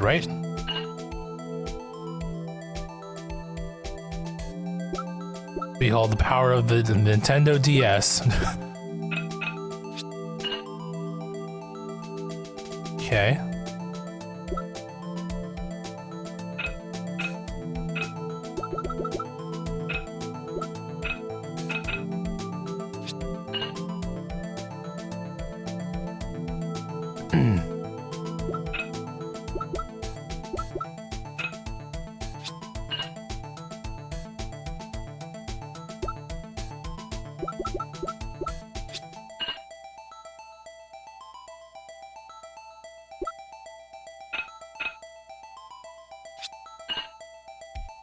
Oh, okay.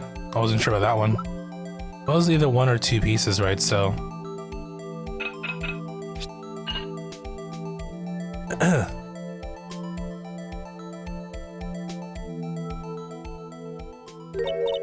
Huh? Well, I think we did it, but some of the pieces are missing. Yeah, I got that far too in 2 minutes myself, and the problem is finishing it. Were some pieces stolen? I bet they were missing to begin with. Still, it doesn't look the most stable kind of jar. I kind of understand how it got broken.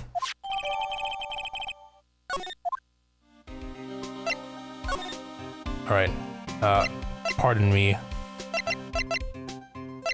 How do I...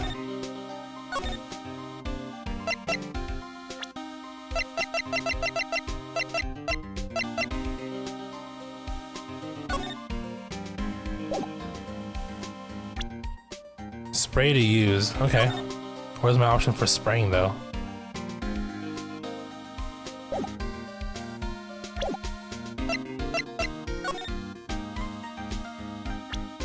Maybe here?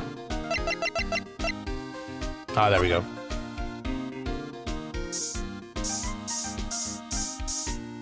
Well, hello.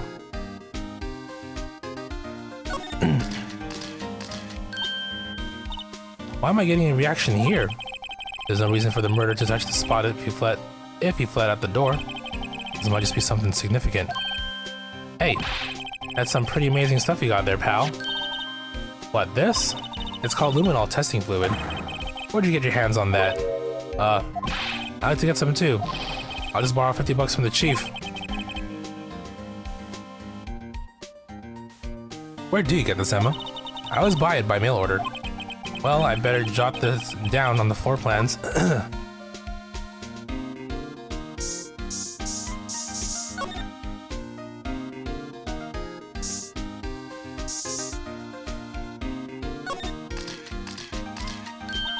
I knew it. This is someone's right handprint.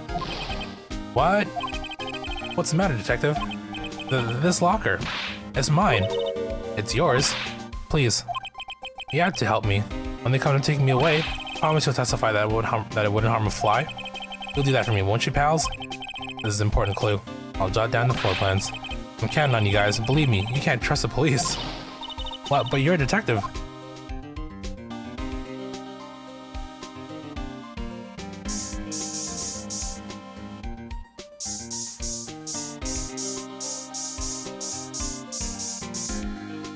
Ooh, hello. Well, that's a lot of blood, alright. That must have been one massive pool of blood. Never seen anything like that. Like it. Not professional. What's your opinion, Detective? Pale blue blood? Maybe Detective Goodman was actually an alien? This proves that something really happened in front of this locker. I'll make note of it on the floor plans. Hey, if you didn't want my opinion, you shouldn't have asked.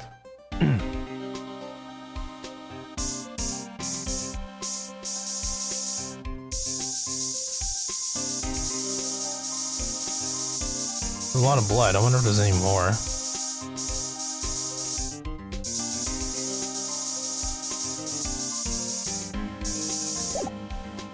Okay. Look, this one's open, and the red indicator light above the door is lit. The locker is coated with Detective Goodman's fingerprint. Detective Goodman's locker. Are you sure it's okay to leave it open like that? Well, it'd be hard to get it open again if we closed it. It's empty. It must have taken the contents elsewhere.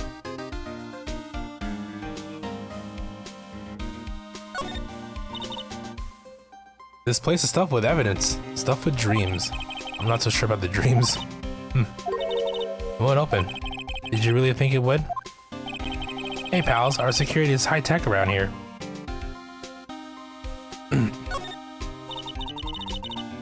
What does a saw and paint do in here? Since the dawn of time. Okay.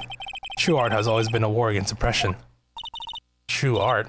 I noticed that there's blue and yellow paint. Oh, this is where the blue badger was birthed. Perhaps we're witnessing the birthplace of the blue badger. Well, you might say this is my studio. Here, in the evidence room. Okay.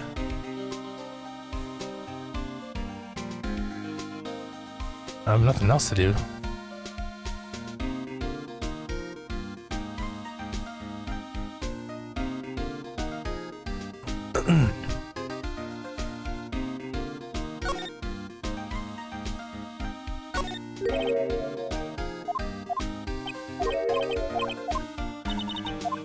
I guess we're good right now, we can leave. I thought there would be some sort of prompt, but I guess not. Sometimes it's like that. I'm just trying to see if there's anything that we missed.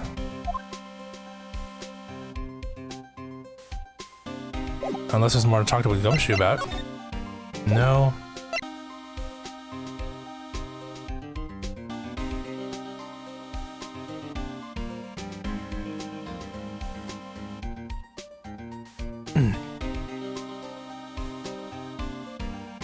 Okay, let's move on for now.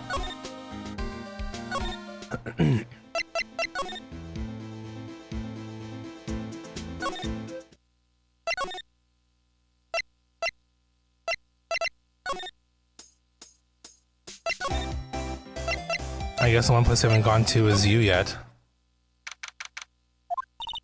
Well, this place is as classy as today as it was yesterday. I'm sure it'll be just as classy tomorrow, Emma. Incidentally, Edward's not here. I'm sure he's off doing important investigations. I hope that's what he's doing. I guess we'll have to come back. Never mind.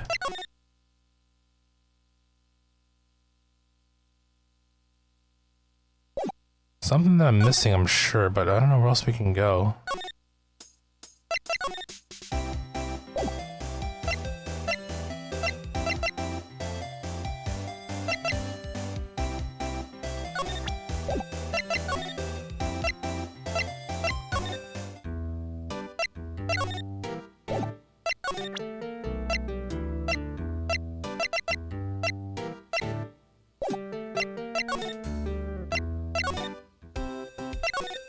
Let me think, where else can we go at this point? Am I missing something?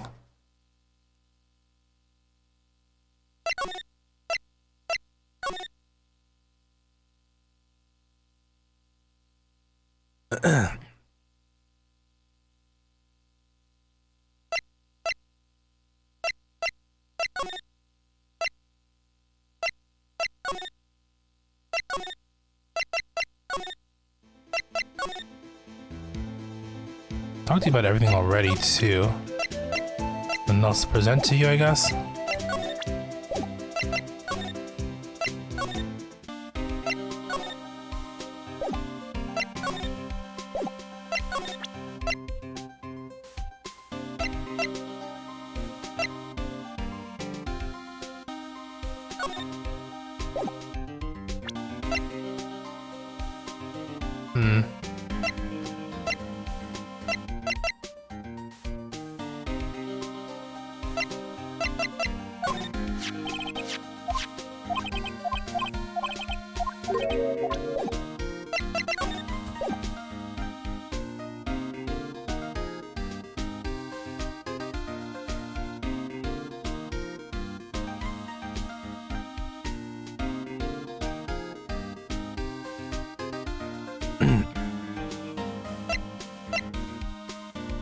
Oh, you know what? I think we can, I forget. Hold on.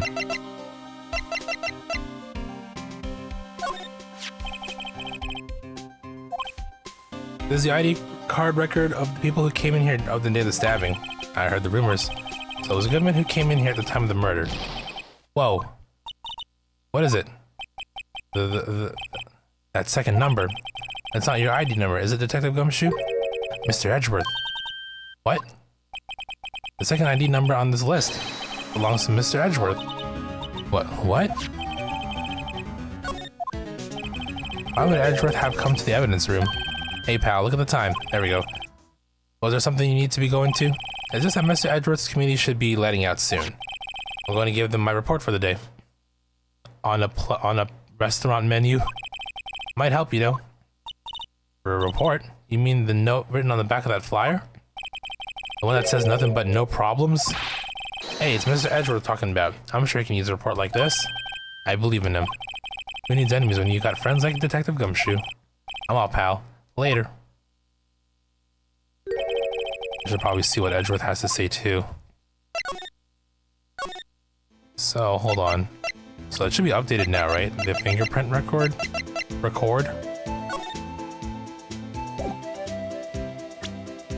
And what's your number? Can you tell me your number? He did say he wasn't here, right? So...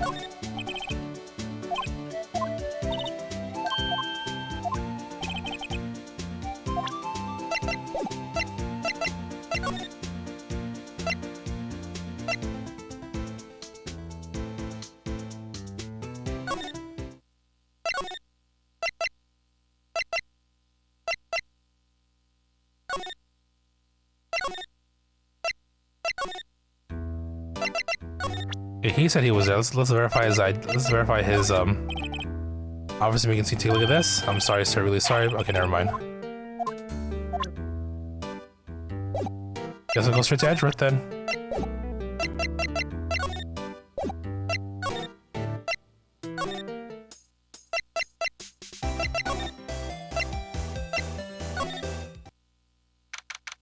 There we go.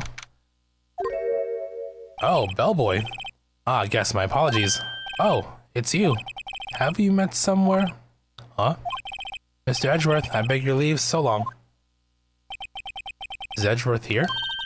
There, standing by the window, a teacup in his hand. Right. He has the hotel bring him tea service? Mr. Edgeworth, you're back from the district prosecutor's office inquiry? I am. By the way, Detective Gumshoe was looking for you.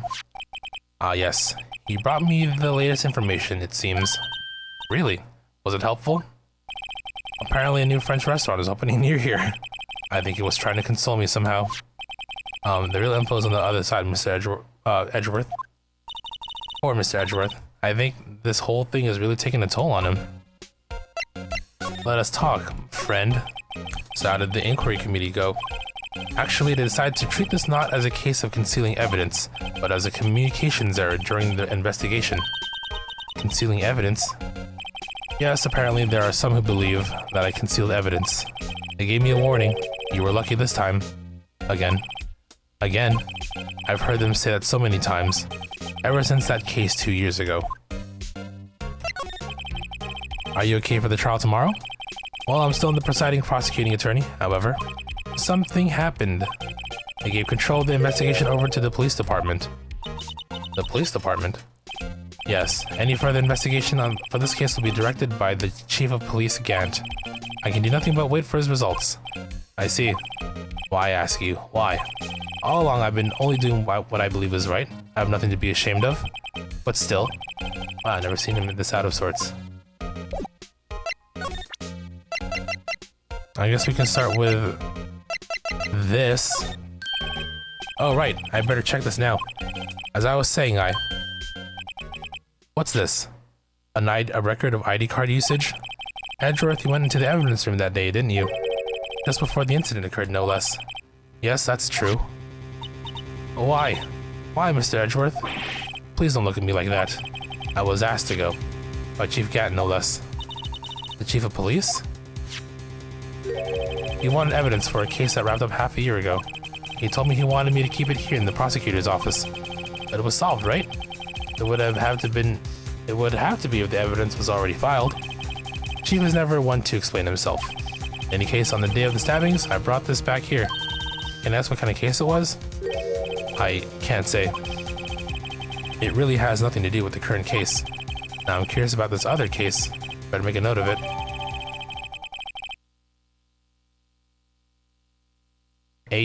AI 16? Stubborn as always, I told you this has nothing to do with the current case.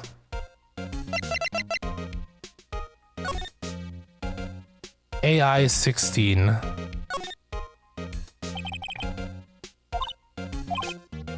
Nothing, apparently. At least that's what Edgeworth said. That makes it seem all the more suspicious. Who knows? This might turn out to be the clue that breaks the case. Wouldn't that be nice? Okay.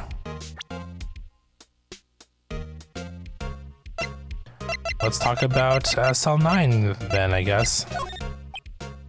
Oh, that face, that scowl. I know you. You probably got a hold of some information already, right? It all has to do with that case you were on, the SL9 incident, and some dark suspicion you were wrapped up in. You were the man who revived the worst memory of my life. I figured I'd be telling you about this sooner or later. You must be talking about his father's murder in that elevator. Okay, Edgeworth, why don't you tell me about it? Tell me the truth.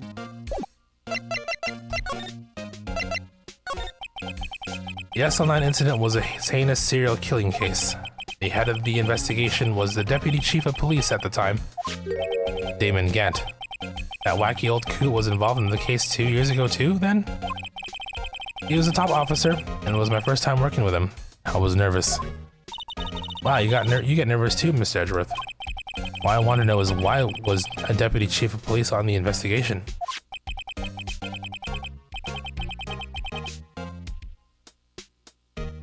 In truth, I used slightly more extreme methods than normal. We're dealing with a vicious murderer. I let him go, the blood would be on my hands. We won our guilty verdict, and the killer was executed. But you didn't. Of course not. I didn't touch the evidence. Yes, I will do anything in my power to win a trial. However, I do have a code, and I follow it faithfully. By the way, Emma, the chief prosecutor wanted to know something. My sister? What? If you were still studying forensic science, yes, of course. I just said, hey, Mr. Wright and I were just using this. Luminol testing fluid, Well then, you might have use for this. Aluminum powder for taking fingerprints. It's been chemically treated for better adhesion. For me? Are you sure? We are the enemy, you know. I've no say in today's investigation. Do as you will. Edgeworth, no need to thank me. Here, take your powder and these fingerprint files for everyone involved. Thanks. How about giving these to Detective Gumshoe as well?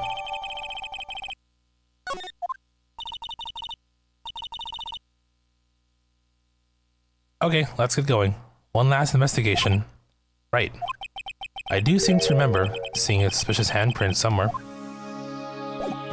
Thanks, man. Let's move on. Back to the other place. Oh, Angel's gone.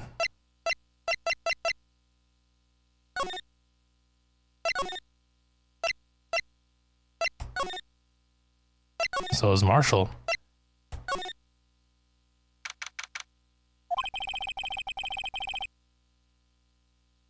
Our investigation turned up a suspicious handprint. In this blood on the detective's evidence locker. Let's use the secret weapon we just borrowed. Right, let's get started. First, choose a finger. A finger? Each finger leaves behind a slightly different imprint, so let's choose the finger that will have left behind the clearest print. Really can't tell the difference at a glance. Quit procrastinating, choose a finger. I mean, wouldn't this one work? Okay, now it's time to check for prints. Let me show you how it's done. Emma's starting to get that sparkle in her eyes. First, we sprinkle the aluminum powder around. Huh? How do you do that? With the X button, see? Looks like that did the trick. The aluminum powder adheres completely to the print. Once the powder is well spread, just blow away the excess. Huh? How do I do that? With the triangle button. Exciting, I know. Yeah, so in the DS, you basically just touch the screen and then blow on the mic to, you know, do this particular section.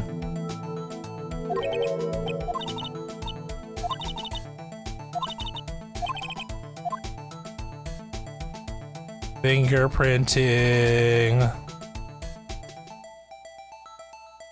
I'm gonna cover this whole screen. Basically use the entire container at this point.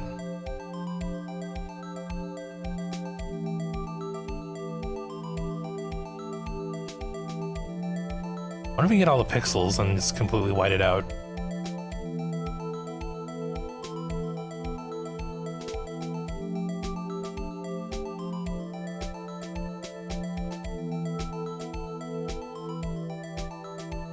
I'm pretty sure, I'm hoping this isn't physics based.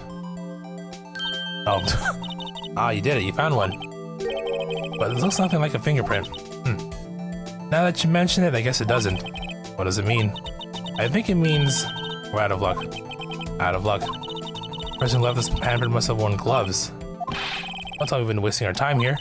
Hey, calm down. That's just the way it goes sometimes with scientific investigations. But it does seem a shame. While we're at it, why don't we look for other prints? Other prints? Looking at the locker door again closely. It seems like there are fingerprints outside the bloody handprint as well. Did that just show up out of nowhere? I could have sworn. It's obviously it's gumshoes. It's probably a smudge from, you know, eating them steaks.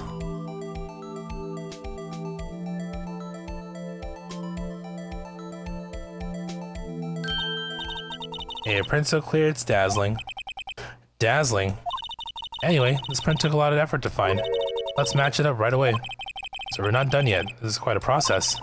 Well, there's no point in finding a fingerprint and not knowing who the owner is, right? I guess she's right.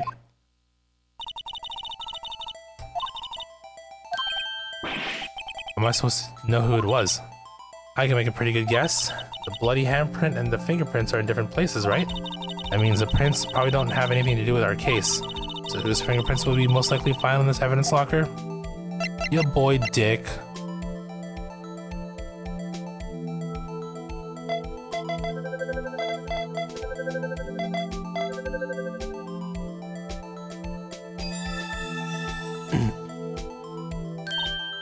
Aha. So these prints belong to Detective Gumshoe.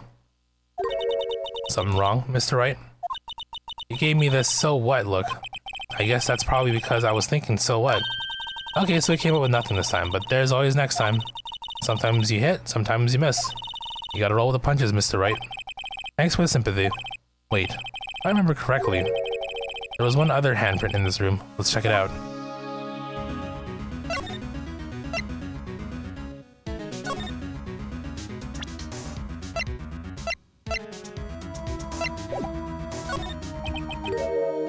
This is where we got a luminal fluid reaction, right? Right. There was a handprint here. Okay, want to try using this? There goes her eyes sparkling again.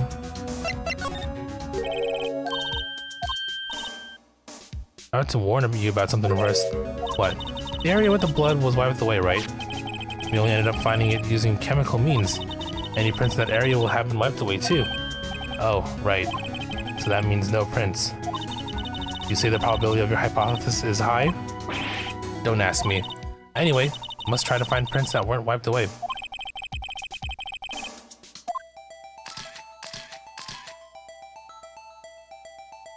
That weren't wiped away.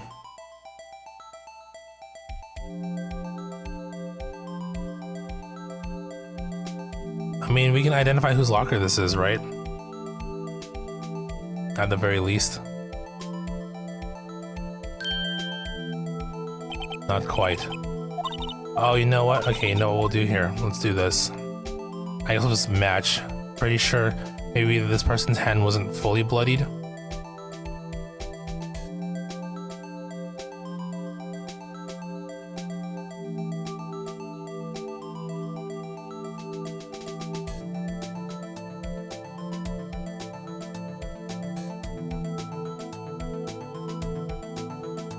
There we go.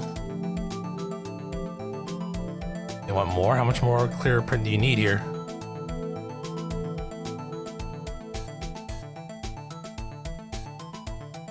What's missing? This is not a fingerprint already?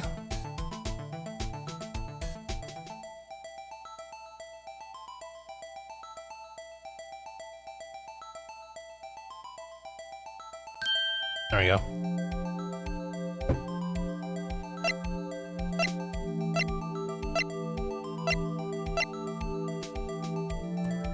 Jakey. Wait, Jake's older than Gumshoe? Huh. Just could have sworn that Gumshoe was the oldest one.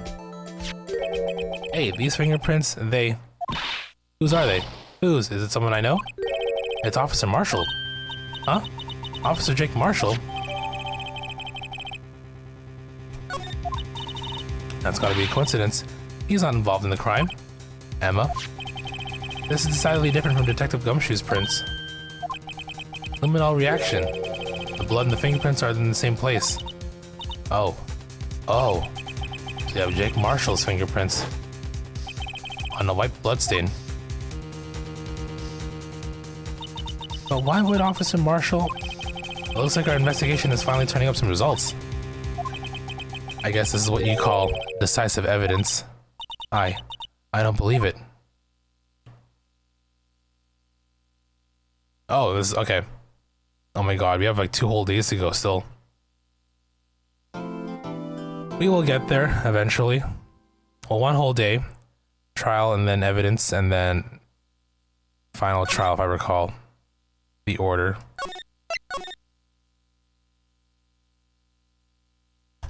Alright, before I continue, I'm gonna quickly BRB, 1 moment.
Alright, day 3, trial. Did the save file say trial former or latter, or are we just gonna do, is this one trial? Former, oh my god, there's 2 parts to this as well. Oh boy, strap in. I forgot how long this was. Again, it's been like a million years since I played, so...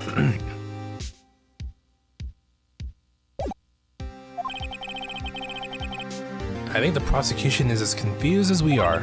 After all, the victim was murdered in 2 different places at the same time, and a different suspect was arrested at each of these crime scenes. Lana. Good morning, Mr. Wright. I apologize for yesterday.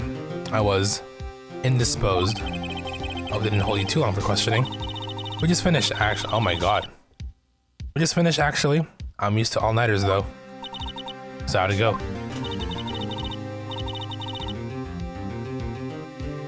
It's as Mr. Wright suspects. The police are clueless. I figured as much, so I struck a plea bargain. A plea bargain? What do you mean by that?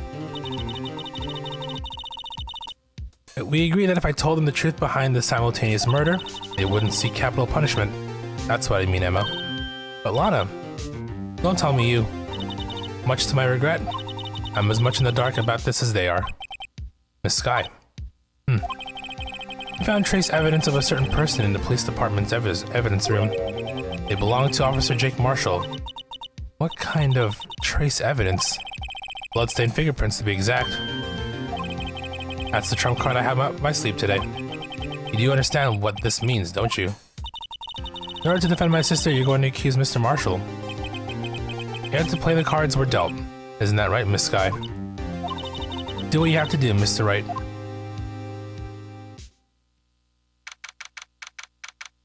Okay, so for the lunch trophy, we don't have to worry about that until after the trial. Okay, good to know. Good to know, and I think that's about it for Ace Attorney 1 trophies, I think, if I'm not mistaken. Let me just verify here.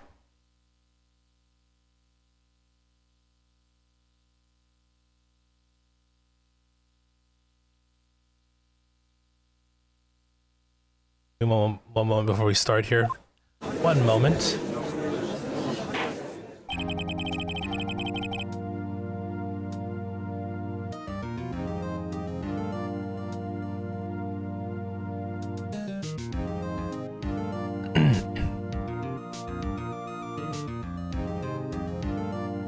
Court is now in session for the trial of Miss Lana Sky. The defense is ready, Your Honor. The prosecution is... I'm afraid you'll have to clarify. It takes 30 minutes by car to reach the police department from the prosecutor's office. Yet the victim, Bruce Goodman, was slain at both places at the same time. But that's not physically possible, is it? What's more, I hear the victim from the evidence room just disappeared. Yes, and the body eventually reappeared in the trunk of Mr. Edgeworth's car. Wow, this is one messed up trial. Anime court.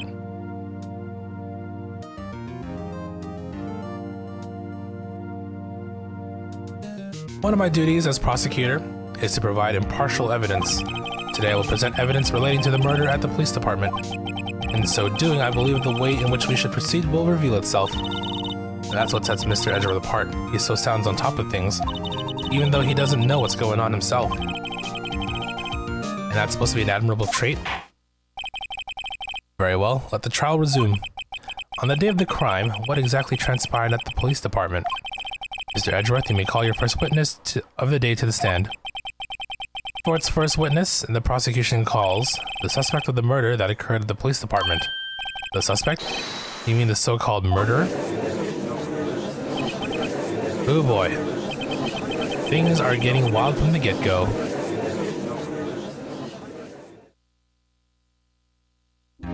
Look at that man, you think he'd murder someone? Will the witness please state his name and occupation? Yes, sir, I'm Officer Mike Meekins, sir. My occupation is, that would be murderer, sir.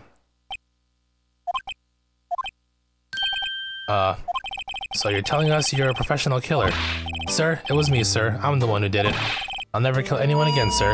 You gotta believe me, sir. Actually, what we like to hear from you is, sir, I'm what you call part of the younger generation, sir. A person whose actions adults can't possibly comprehend. Please, Mr. Edgeworth, sir, help me, sir. Officer Meekins. Yes, sir. Give us your report of the crime. Consider that an order. Yes, sir, as you wish. After all, I'm part of a generation that must be told what to do, sir. You can't fault him for a lack of enthusiasm.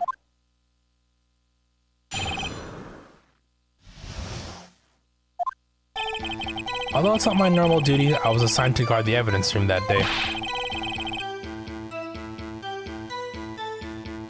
I spotted a suspicious man on the security screen and rushed into the room. I was only doing what I was trained to do, sir. I was suddenly attacked. I fought for my life. Then I did it.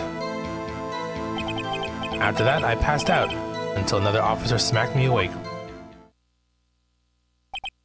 Huh. So the victim, Detective Goodman, attacked you. Do unto others before they do unto you. That's the Meekins family motto, sir. I see. Then you fainted and the colleague helped you regain consciousness. Yes, sir. You knocked me upside the head, sir. Very well. The defense may begin its cross-examination. What I need here is more info to work with. Crime reports, sir.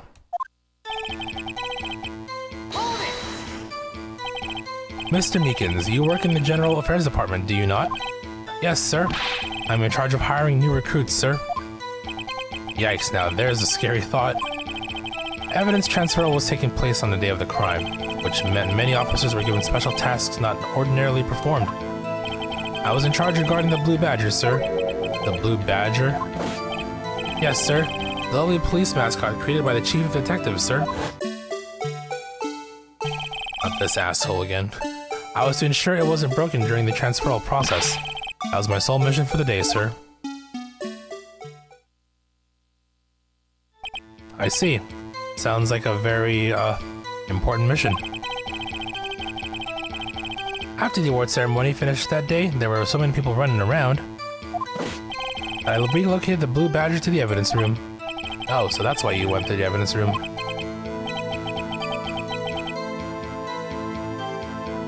Tell us, what did you see when you got there? I spotted a suspicious man on the security screen and rushed into the room. I was only doing what I was trained to do, sir. Oh, wait. In order to enter the evidence room, you need an ID card, am I correct? Precisely, sir. I have one right here around my neck. So then, your ID number should be listed on here, right? There it is. I found it. This is the one right here. Could you please read us the number? Yes, sir. It's that. But that's my number, sir. I see.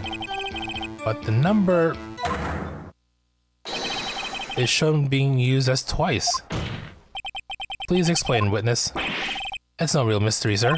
The first time is when I relocated the Blue Badger to the evidence room, and the second time is when I went to go get him after everything settled down.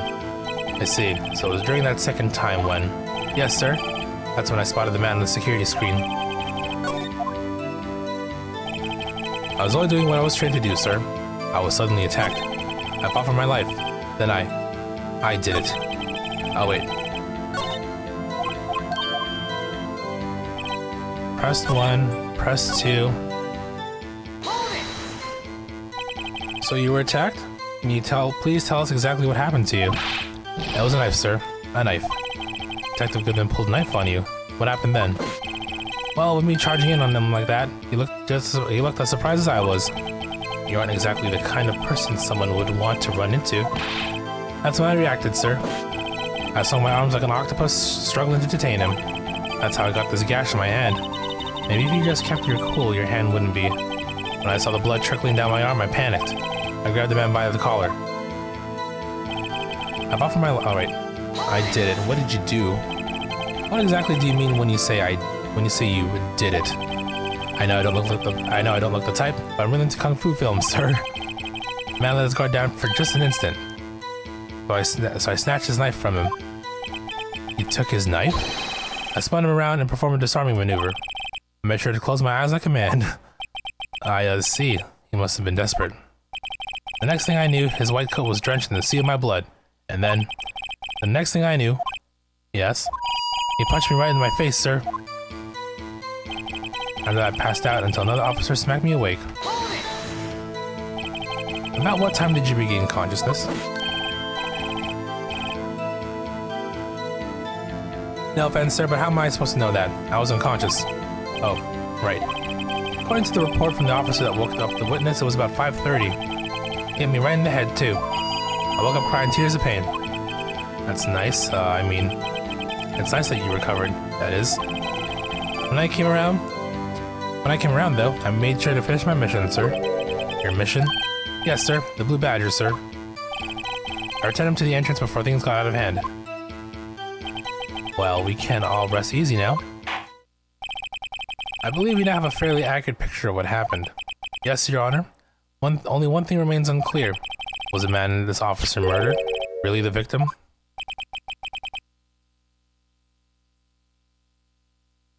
He's got a point. Yes, Officer Meekins. With regard to that, sir, take a look at this. It was sent to my jail cell. Chief Gant delivered it to me this morning, sir. The chief? Delivered it? What is that? A videotape? Yes, sir. That's absolutely right, sir. A videotape, sir. Contains footage from the security camera in the evidence room. Objection! What? But I specifically asked if there was such a tape. I was told it had been mistakenly erased. It's quite a mistake. I just do what I'm told, sir. It's the only thing I'm really good at. Looks like communication with the police department is as good as ever. Well then, let's have a look. Show us a video of you murdering the victim. Oh, please stop using that word murder, sir. It scares me. A video of a real murder. Just what are we getting ourselves into? Power of the 3DS. Why is that thing like square in front of the video? That's so funny.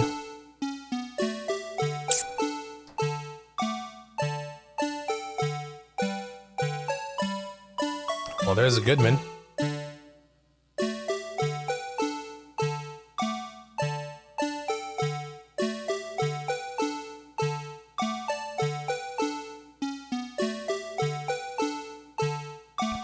And there's Meekins.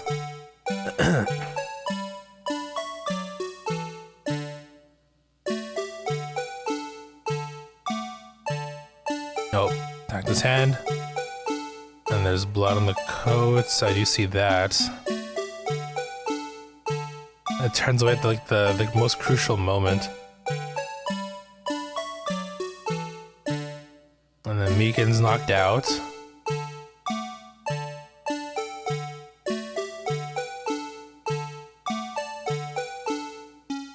And I guess that's it.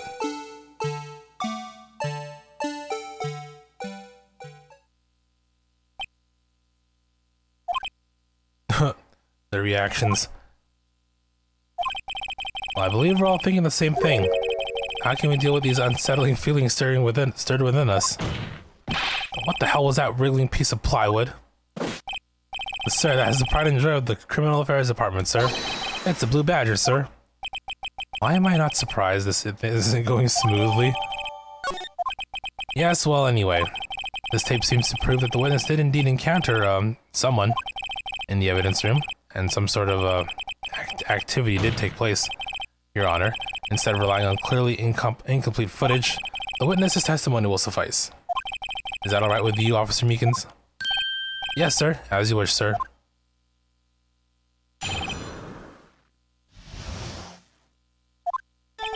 His face can't be clearly seen in the video. But there's no question that the other person was Detective Goodman, sir. I mean, he opened the locker, which required Detective Goodman's fingerprints to do. The locker he opened is unquestionably Detective Goodman's locker, sir. So it must be him. No one else could have unlocked it.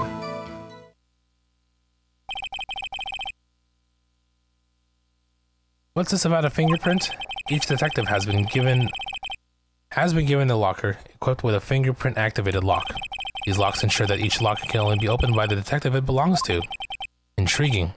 That would mean the victim at the crime scene would have to have been Detective Goodman. Very well, the defense may begin its cross-examination. I don't know where this cross-examination will lead, but everything begins with contradictions. That's where I have to start. Contradiction.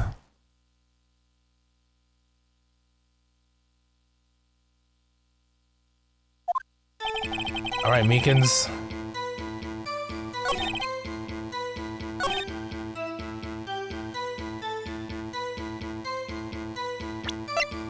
Pretty sure. Objection!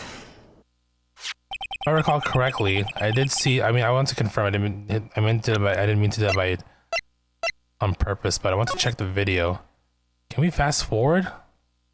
You can't fast forward, but if you can see there, yeah, the light there is on, so it means it's still activated. Regarding the video contained on this tape, there is one thing in particular that seems rather strange. Strange? This contradiction leads to the possibility that the man may not have been Detective Goodman. What? This video contains such a contradiction? Objection! Interesting. Your Honor, I have a proposal.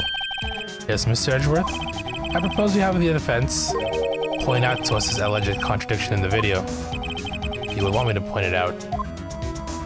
Well, yeah, of course. Very well, proposal accepted. Let us further inspect this piece of evidence. I will now play the security tape. Mr. Wright, please show us this contradiction you speak of.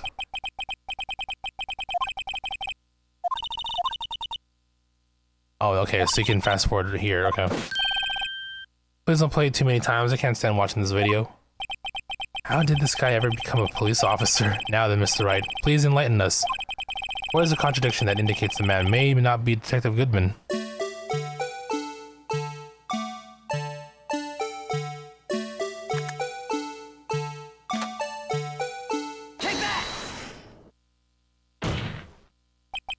The thing that's strange about this video has got to be this. Officer Meekins? Sir, do you mean me, sir? As I understand it, the locker apparatus works like this. When you grab the handle, the sensor reads your fingerprint. If it's a match... Who's that? The light turns on and the locker... He has a picture of somebody there. I wonder who. Gumshoe, you've been busy. The light turns on and the lock is released. According to my very limited experience, that's the way I understand it, sir. If so, then something is seriously wrong with this picture.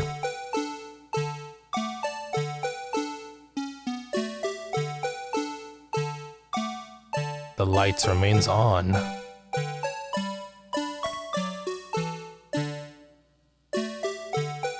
Oh my god, can we skip this, please?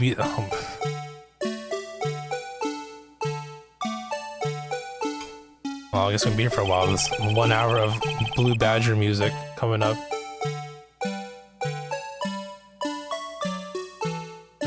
When the victim reaches for the handle to open the locker, let's rewind to a little earlier. Oh my god, no. This is what contributes to like the length of this case. Video footage.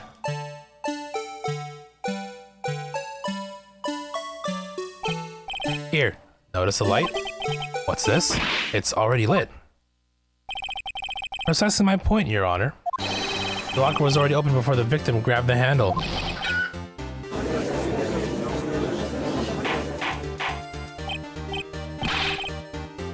Order. What is the meaning of this? It's very simple, Your Honor. The locker wasn't locked on the day of the crime. But the locker locks are controlled by an electronic system. When the door is shut, a sensor is triggered. And the locker is automatically locked. Oh, I know, it must have been broken down. Of course, I'm not an expert in this. That's not likely, Your Honor. The sensor would detect and report any malfunction. Oh well, it just goes to show novices should keep their mouths shut. So then, Mr. Wright, do you have an explanation? Sorry, one sec here. Something popped up.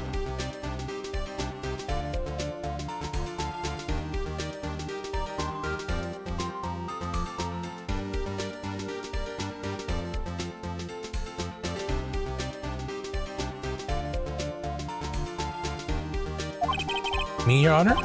Yes, why wasn't the locker locked? Me, Your Honor? Yes, well, you see, this isn't exactly my field. What do you think, Miss Scientific Investigator? Huh? Oh, maybe something like jam the system sensor?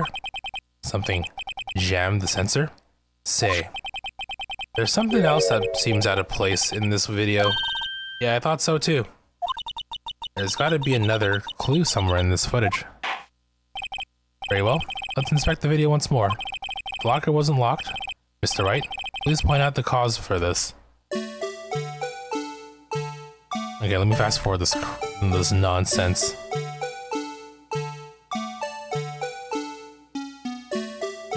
Oh yeah, there it is. Rewind.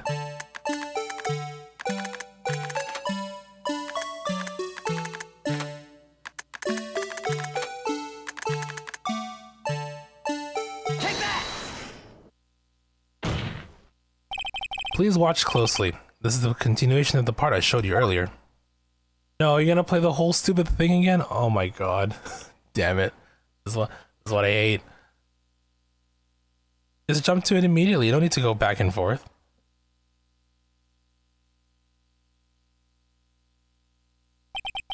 What's this? Something white fell out of the locker. But sir, it's been my experience that things fall out when doors are opened. I often fall out and roll great distances. Okay, well, whatever. We can't be sure that item was completely inside the locker to begin with. What do you mean? Sensor triggered the lock when the door is shut. What if something was inserted, say, between the sensor and the door? Inserted. Stop. We've seen this. Please. Get me out of here. I don't want to deal with this stupid badger anymore already. I mean, it's kind of cute, but then just you combine it with the music, it's... Even though there's no music, but I'm already annoyed by it. This white thing wasn't inside the locker. It was stuck between the door and the sensor. Oh, I understand now, sir. It's just like my tie. 2 out of 3 times it gets stuck in the door when I get out of my patrol vehicle, sir. Instead of the door closing, my tie chokes me. But the object would have to be extremely thin to fit in the door. Not only that, it would also have to block electric currents. It would need to be an insulator. Yes, an insulator. But at the crime scene, there just might have been something that fits the description. But sir, by insulator you don't mean. I think I finally got this figured out. Very well. Will the defense please present the relevant evidence? What was this insulator that was stuck in the locker door? Rubber glove. I found this near the locker, a thin rubber glove. We can't be sure that was in the victim's locker. It has a tag that says SL9 incident. The video seems to depict the victim opening the locker, but that isn't the case. The lit lamp attests to this. On the day of the crime, even I could have opened that locker. Is this not so, Officer Meekins? Sir, it would appear so, sir.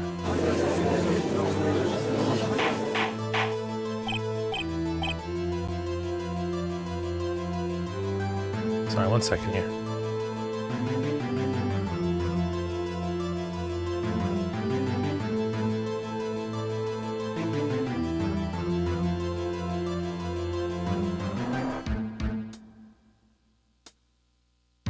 Order, order, order. So are we to believe then that the victim, whom this witness stabbed in the evidence room, was not Detective Goodman? Do not be misled, Your Honor. What do you mean, Mr. Edgeworth? The defense has merely demonstrated a possibility and nothing more. The victim in the video was indeed Bruce Goodman. The prosecution will offer one more testimony to prove this. What? Officer Meekins, please testify about this. Sir, me, sir? Not sure what you're referring to, sir. Oh, you mean that, sir? Of course, sir. Is this a joke? Very well. Begin your testimony.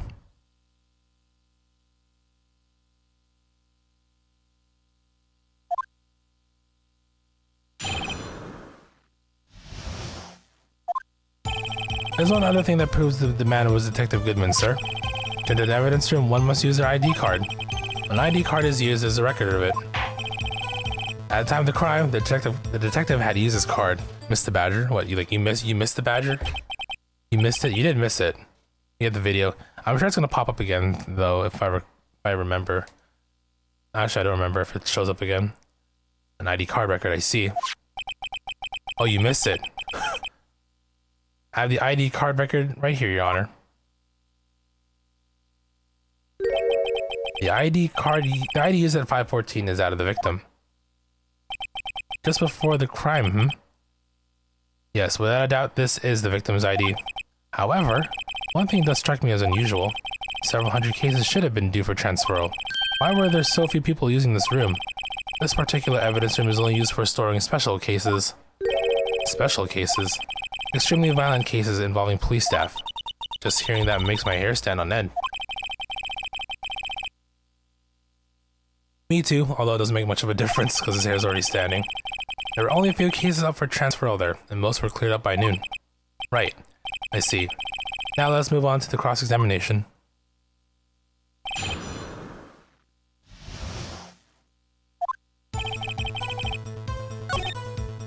His ID card, okay.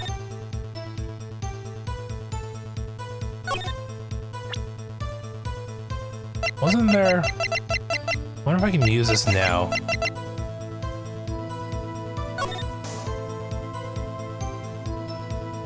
ID.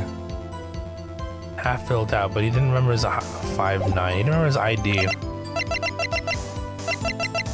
Maybe because he lost it, he had 5'8". Yeah, he probably lost it. Let's try this.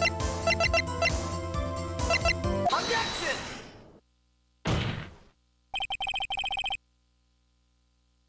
Wait one moment, Officer Meekins. I'm not good at waiting, sir. I have the victim's ID card right here. I found it at the crime scene. That makes sense.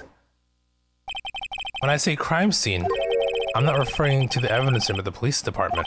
I mean the other crime scene. The underground parking lot at the prosecutor's office. Your Honor, I have one more piece of evidence to present. It's a very important clue regarding the victim's ID card. A lost item report. It's only half completed, but it shows that Detective Goodman had lost something the day of the crime. Something important enough to fill out this report. Let me guess. You believe this something to be his ID card, right? I can't say for sure, but there is a high probability. On the day of the crime, Detective Goodman was not carrying his card. Order, order. So now what does this all mean? It can only mean one thing. It doesn't even require much thought. The man Officer Meekins encountered in the evidence room was not Detective Goodman, but rather the man who stole his ID card.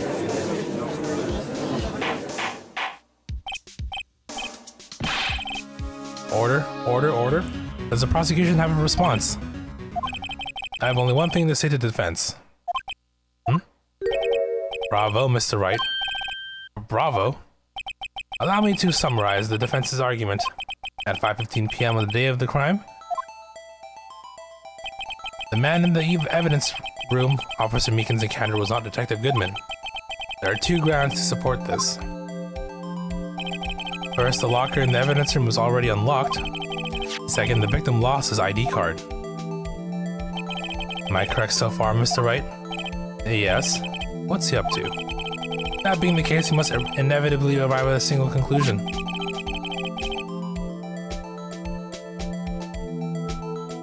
If the victim in this video is a fake, then the murder in the evidence room is also fake. In other words, the security camera does not show the instant of the murder. That is... well, I guess that's right.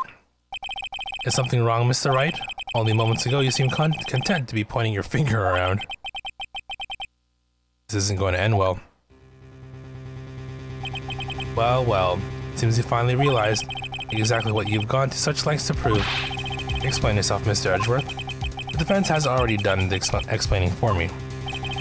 The victim in this video is a fake, which means the murder did not take place at the police department at 5:15 on the day of the crime. So the real crime could only take place at one location, the underground parking lot, at the prosecutor's office, the murderer being Miss Lana Skye, the defendant. The evidence is compelling. A trustworthy witness observed the moment the defendant used the murder weapon.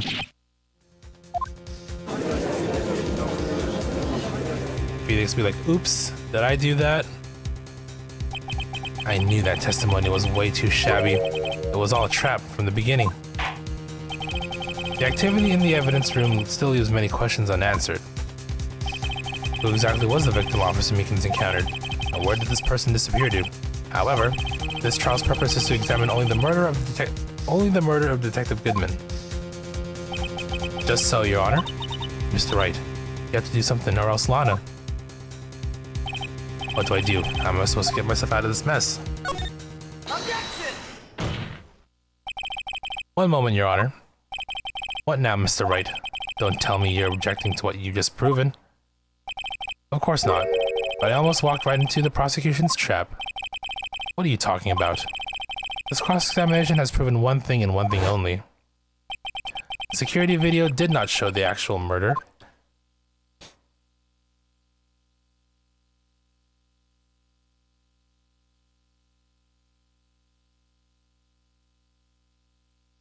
We're going through this video again, huh? How many times are we gonna see this?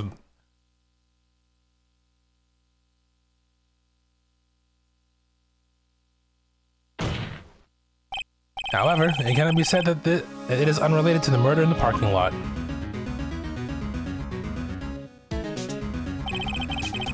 Specifically, large amounts of blood traces were found in the evidence room. The defense demands further examination into the truth of the matter.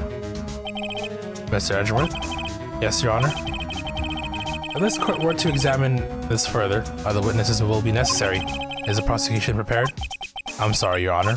Prosecution considered the incident at the police department to be unrelated. You have not prepared any other witnesses for this incident. This just might be my chance. Time to call a certain Texas Ranger to the stand. Mr. Wright, do you mean? Your Honor? The defense would like to request a specific witness. Oh? Whom do you have in mind? Someone we have reason to believe knows the truth. The truth behind the activities that took place in the evidence room. The prosecution requests to hear this person's name before deciding whether or not to comply. Very well then, Mr. Wright. This person whom you would have testify, what is his or her name? Officer Meekins. There you are. Take that! Officer Jake Marshall. Why him? I can't let Edgeworth know everything just yet. He's in charge of the evidence room. I feel we should hear what he has to say. Prosecution agrees to the defense's request. Since he was responsible for guarding the room, we should hear his testimony. Fortunately, he works in the police department. We shouldn't need longer than 20 minutes to prepare. Okay, I guess it's a trial former. Very well. The court will take a 30-minute recess while the witness is subpoenaed. Will the prosecution please prepare the witness during this time? We will, Your Honor. Court is now in recess.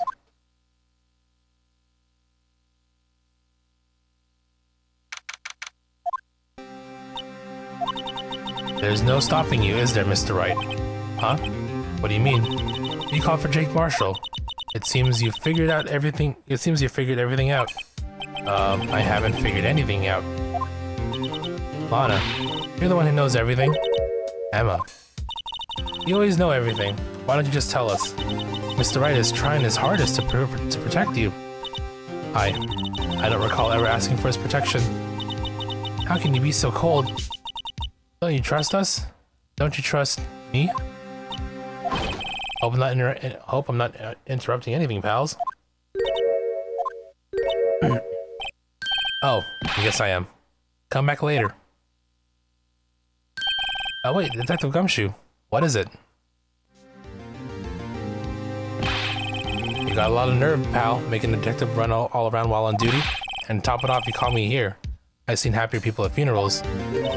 Sorry, detective. You better be, pal. Hey. Hey, hey, hey, hey. I didn't see you there, Chief Prosecutor Sky. That's okay. So have you brought what I asked? Oh. What's with the ding? It's so... You mean this, right?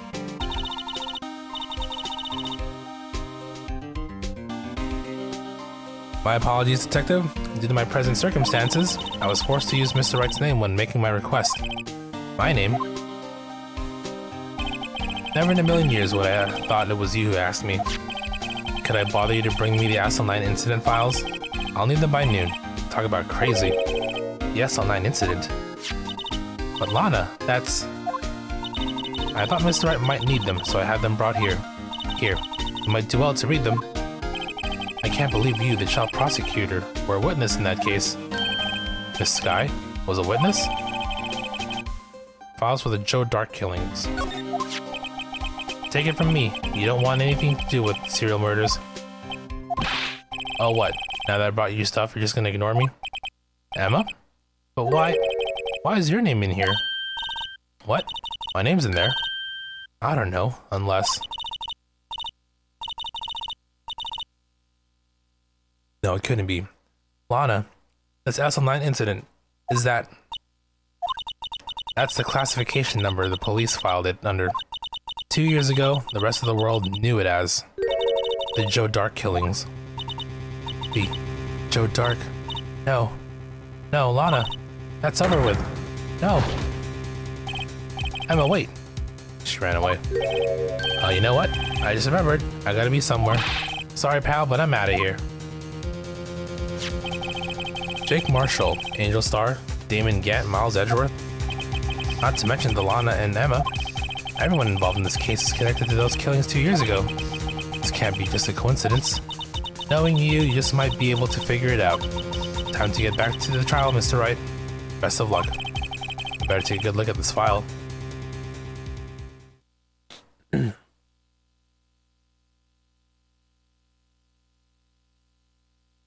Oh, excuse me. All right. How much more time do you think this will take? We'll find out. We'll find out together.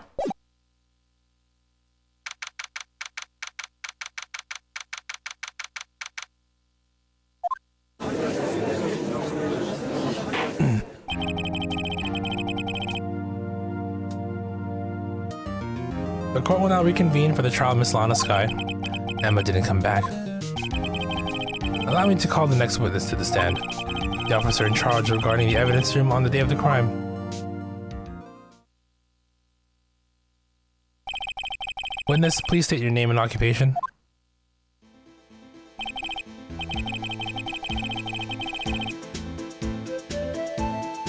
Me, partner? Oh, I'm just a man, same as you, wandering the trails of civilization. Occasionally helping the elderly cross intersections when needed. Yes, we get it. Oh, I know. You're a patrolman. As for my name, if you listen hard enough, you can hear the wind, the howling wind calling it out. To be exact, it's Jake Marshall, Your Honor. Howling wind. I never heard Edgeworth described that way before. Now, Mr. Marshall, let me ask you something. You were in charge regarding the evidence room on the day of the crime took place. Is this correct? According to the papers, partner. What do you mean? A desperado's soul is as boundless as the desert sands. No paper can sum it up. Maybe it's best we get on with this quickly. Please share with us your testimony of the day of the crime. In plain old English.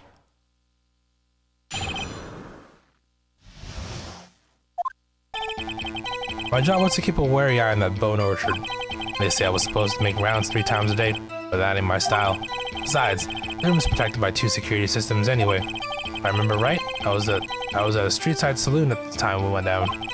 I'm just an innocent traveling man, so if you're out of ammo, it's time to hit the trail. I can't say I particularly care for your attitude.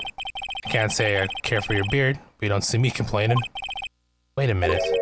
What do you mean by 2 security systems? I mean the security cameras and the ID card reader. Reckon there be a cowpoke like you knows about those. Yes, well, what about the fingerprint activated locks on the evidence lockers? Fingerprint activated locks? What kind of newfangled doohickeys are those? He's not being very helpful. He's not that good with machines or with following orders. Everyone's got their weaknesses. Now don't they, Mr. Prosecutor?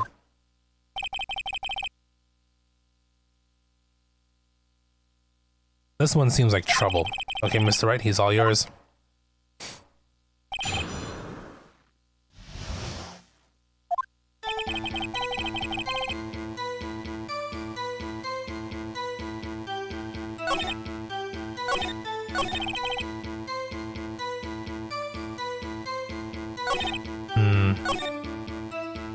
Right? Okay, well, hold on.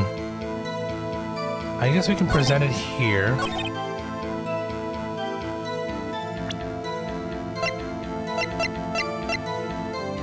Objection! Officer Marshall, doesn't it strike you as odd, that is, you being called in to testify like this? After all, you weren't in the security room at the time of the crime. Yet you dragged me down here. Explain yourself, partner. It's quite simple. You left a very large trail behind at the scene. Or to be exact, a handprint. Listen really good, partner. Like I said, I'm the caretaker of that crypt. I pay my respects, that is, making my rounds about once a month. It's only natural my fingerprints would be in there. Objection! I only wish it were, officer. But you see, your fingerprints were covered in blood. Witness, what is the meaning of this? Your blood-stained fingerprints were at the crime scene? The blood was wiped away. However, the luminol test clearly revealed this.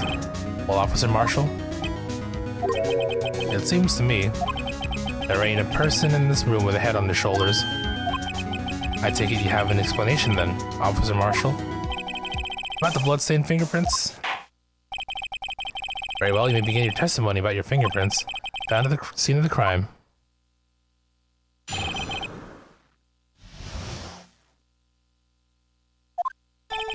Like I said, it's only natural for my fingerprints to be in that evidence room.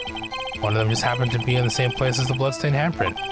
The murderer touched the locker where my fingerprints was by chance. The bloodstain and the fingerprint are completely unrelated. Or didn't you know the murderer was wearing gloves? See? Had nothing to do with it.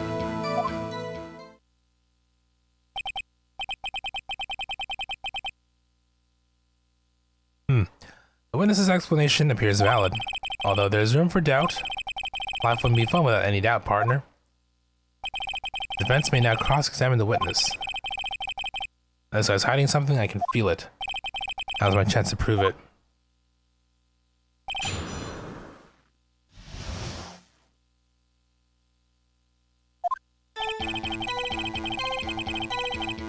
Hold it! That's because you, how did you put it, pay your respects once a month? Yeah, that's right. That and one more thing. That locker happens to be mine. What? What do you mean? I mean what I said. That's the locker I used when I was a detective. The locker I still use. All that's in there now, though, is a heap of broken dreams. I see. It'd be strange if my prints weren't all over that locker. Apparently his fingerprint data was never removed from that locker's programming. He must have been using the fingerprint lock all this time without ever knowing it.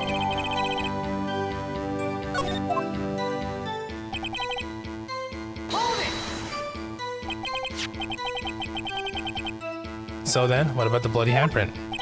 Wasn't mine. Well, it's no mystery. Please explain. My locker is covered with my fingerprints. It just so happened... Right, murder touched the... okay.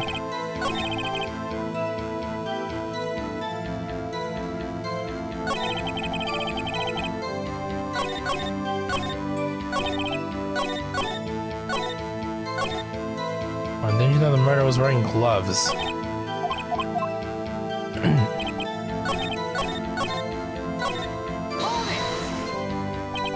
How do you know that? I may be a loner, but I do my job. I keep up on the reports. There was a blood stain at the scene thought to be left by the murderer. That's right. It was found on Detective Gumshoe's locker. However, no fingerprints were detected on that handprint. Oh yeah, I think we tried that too. So that would mean The murderer wearing gloves happened to place their hand on top of Officer Marshall's fingerprint. That's the only logical conclusion. Are you starting to get the picture, partner? Picture? The seal of blood. In the desert, it's just food for the buzzards. There's only one reality, and that's this. The security tape. So long as my trail isn't in there, you can't say otherwise. Oh, but it is, if I recall. This isn't getting us anywhere, Mr. Wright. Please consider carefully where you're going with this cross-examination. Yes, Your Honor. Now then, continue your testimony, Officer Marshall.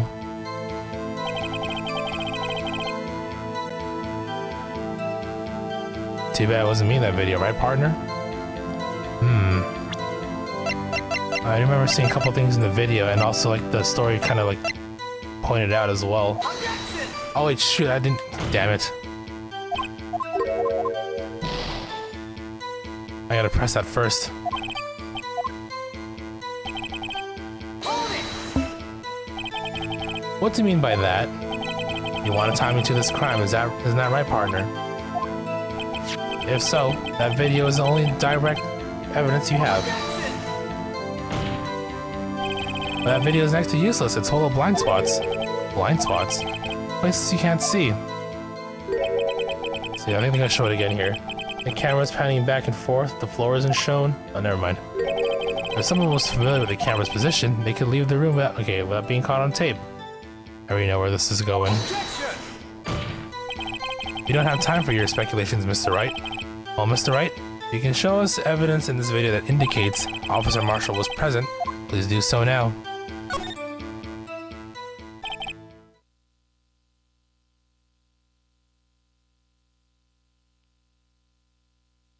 Very well. Allow me to point out your mistake, Officer Marshall. Tread carefully, Mr. Wright, or you might end up being the one making the mistake. Now then, let's have another look at the video. Show us this incriminating evidence of the witness, Officer Jake Marshall. Let's fast forward just a bit here. Just saw a tweet that said, Toriyama name is Sasuke after watching Naruto. Really? If that was actually real, that'd be pretty funny.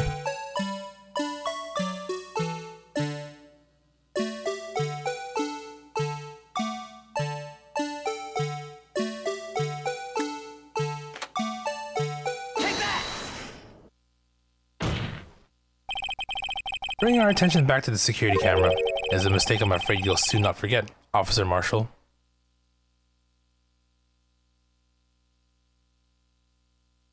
Oh, okay, never mind then. What a coinky dink.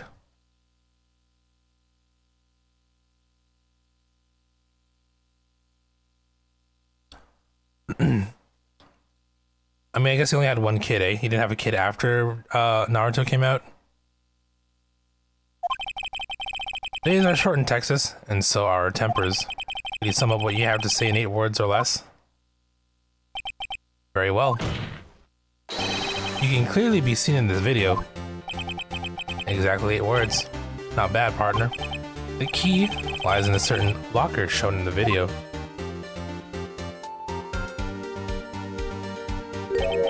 That locker with the white cloth sticking out.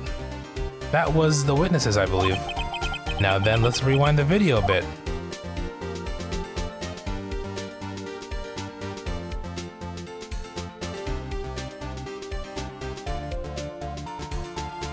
Please rewind faster. Please.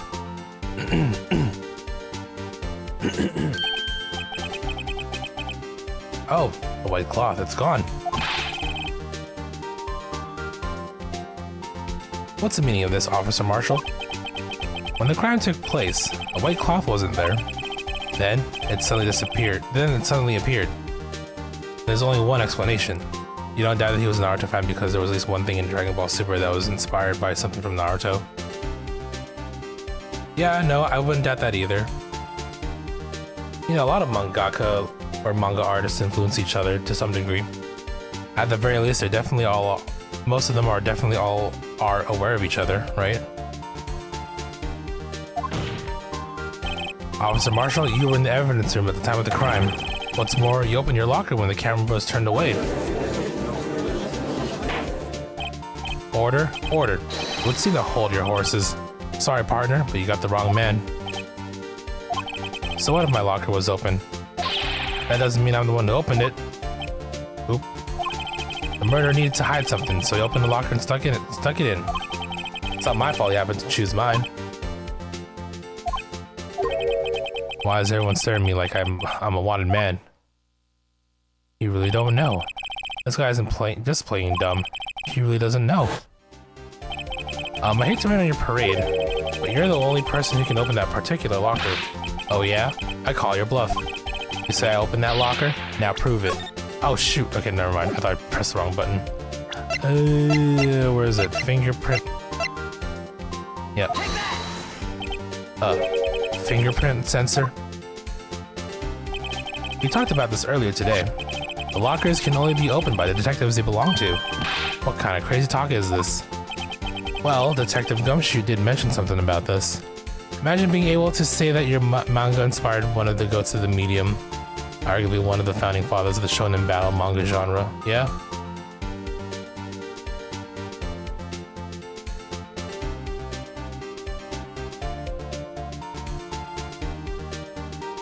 Ugh. It's 1:40. We keep going. In any case, the lock's okay. Well, we already watched through this bit. So, Sheriff, what do you have to say in 8 words or less?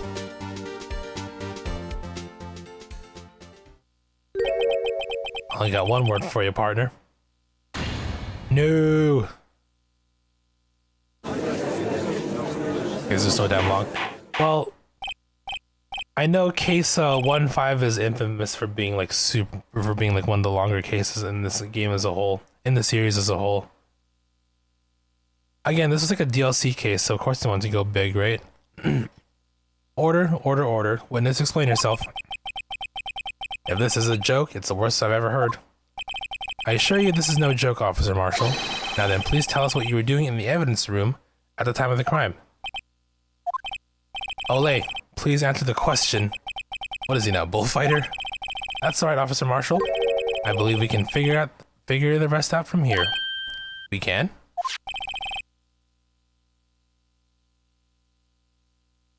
Have a look at these floor plans. There is no place for someone to hide in the evidence room, yet Officer Meekins didn't see Officer Marshall. If that's so, then where was the witness? It seems that Mr. Wright has an answer. That's right. The only possible conclusion. Well then, let's hear it. Where was Officer Marshall at the time of the crime?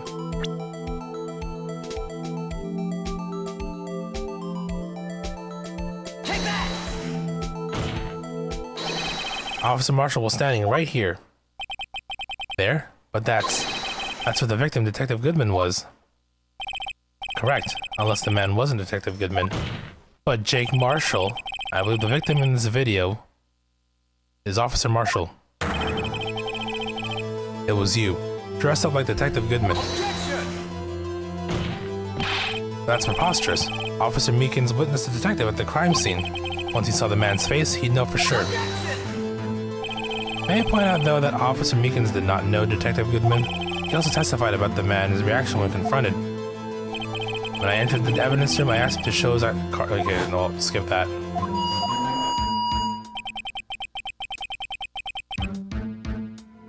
Something about the officer's story puzzled me. The man had his ID card.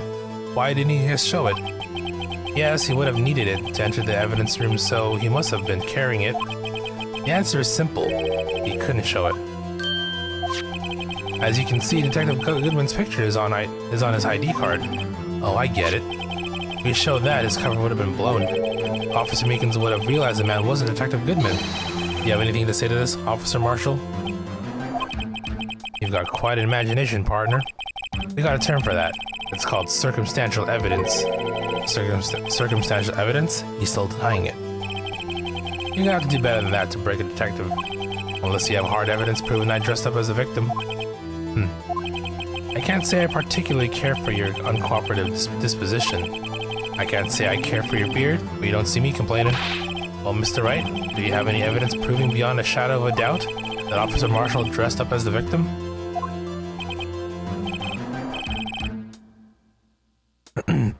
Well, who am I kidding? I don't have anything like that. I can see the fear in your eyes, partner. Seems you're the one who couldn't take the desert heat. The desert heat. Ah, this can't be happening. It's so obvious he's the one. What can I do? It looks like your lack of experience has finally been exposed. I'll pass on to you what someone told me when I was just starting out. When you run into a wall with no place to go, return to the basics. Basics?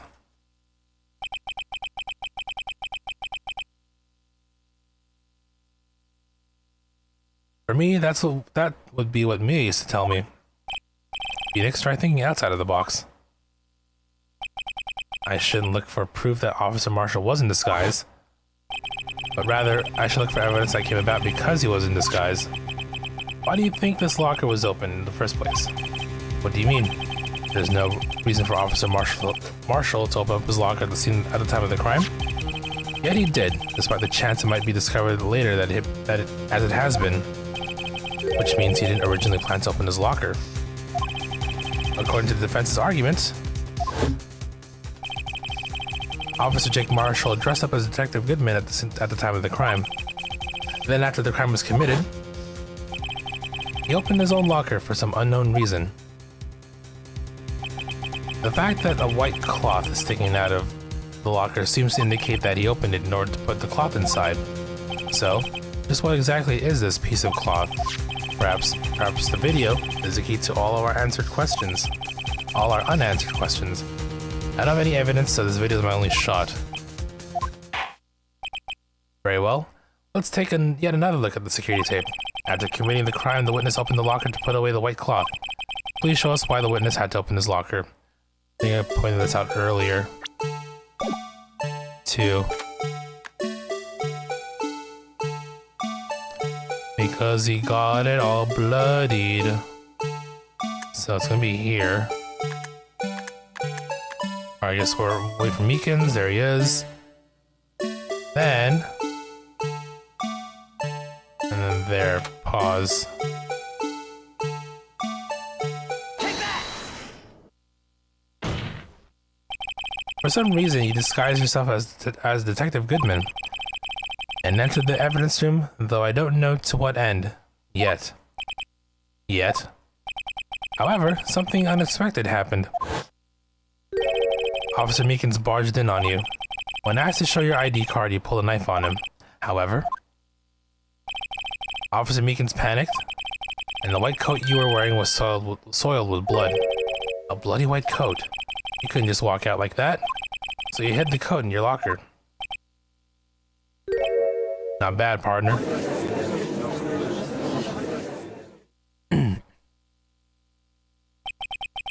Now then, Officer Marshall, are you ready to tell us the truth? Looks like I underestimated y'all. I hope you're happy now, Mr. Edgeworth. 2 years ago, you were only half as persistent then as you are today.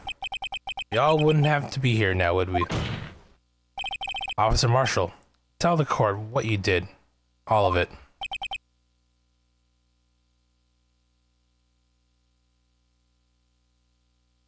Alright. It seems the time has come.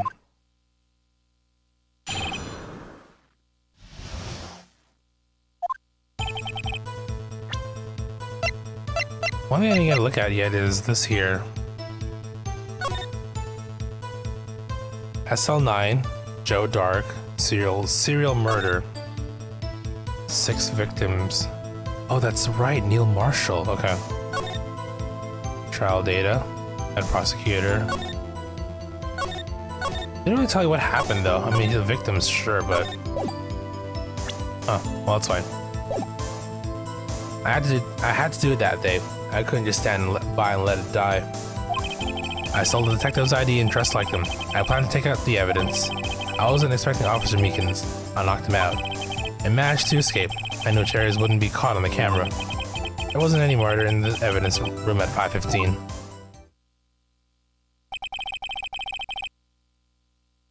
So the supposed victim was really you. But there's one thing I still don't understand. Traces of a large quantity of blood were found on the floor of the evidence room. If no one was murdered then, how could that be? Officer Meekins managed to cut his own hand. My guess is that he's the donor. It was way too much blood for such a small donation.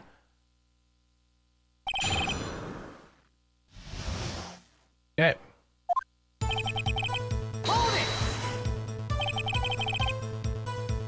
When you say it, you mean... Do you even have to ask, partner? That's online incident. 2 years ago had passed since that case was closed. It was going to completely end with the transferal that day. Not if I had anything to do with it. That incident's not over. What did you hope to accomplish by sneaking into the evidence room? When a case is closed, only that case's lead detective can look through the evidence. I want to have a look at it myself one more time, no matter what the cost. I don't care what anyone says, partner. That case is mine. But Officer Marshall wasn't in charge of that investigation. Why does he care so much about it? That day was my last chance. That's why I stole the detective's ID and dressed like him, planned to take out the evidence. Why did you disguise yourself as Detective Goodman? The fatigue's probably kicking in. I can't even speak properly. I mean, I couldn't speak properly in the first place, but it's getting worse. If I didn't make it look like Goodman was carrying out the evidence transferal, I'd be arrested for stealing evidence, which wouldn't get me anywhere. So you did it to fool the security cameras. And the detective's ID card? I stole that in the morning of the incident. So that really was why Goodman started filling out the lost item report. I returned his ID card. I left it on the floor in the prosecutor's office parking lot. The ID card I found was left there by Officer Marshall. So essentially, you managed to succeed despite your lack of foresight.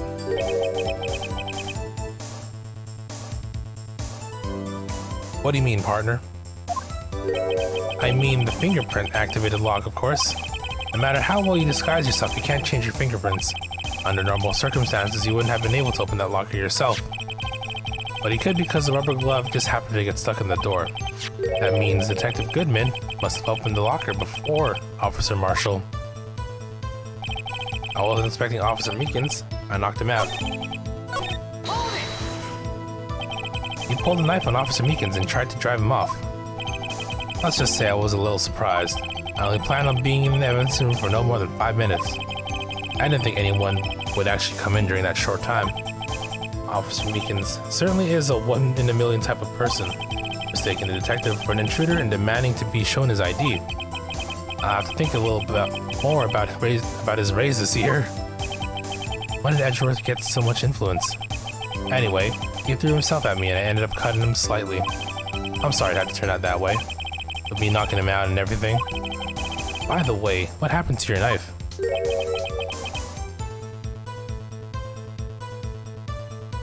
Oh, you mean this one?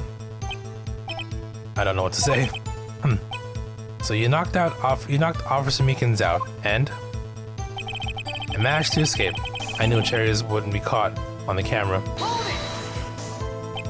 So you did your research beforehand. Those who go into the desert unprepared don't live long, partner. I didn't think it would make a difference, though. The security tape is erased every 6 hours. While it gone as planned, no footage would have been left. However, you bloodied your coat in the struggle with Officer Meekins. If someone was in the security room when I came out, the jig would have been up. I opened my locker and stashed it in there. What was Officer Meekins doing during that time? What else? He was sleeping like a baby. So what you're saying is on that day, there wasn't any murder in the evidence room at 5:15. But the blood found at the scene clearly indicates a crime took place. What, are you blind? The victim is showing that tape was me, and I'm not dead yet, partner. So you stole the evidence from the locker. Actually, no, I didn't.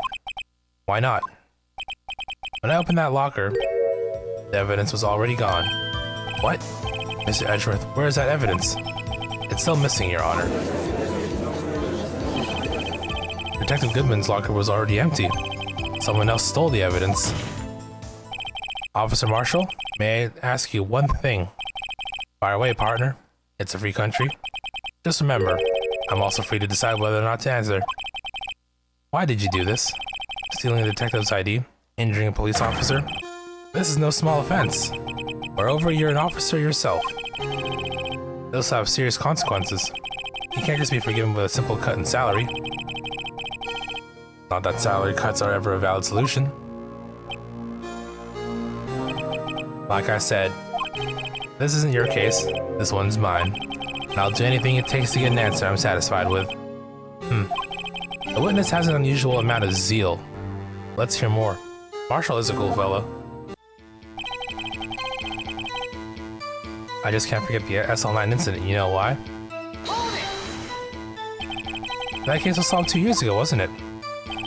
That's the reason the evidence was stored in the evidence room. Joe Dark was convicted for his crimes. One thing I can say for sure is he deserved his sentence. I remember the Joe Dark case. It involved serial murders, didn't it? I don't intend to complain about how it turned out, but there's something that still bothers me. Something went down at that trial. Something no one will talk about. What happened? I don't know. That's what I'm trying to find out. Why is he so concerned with that incident? Well, we know why. Present it to him? Okay.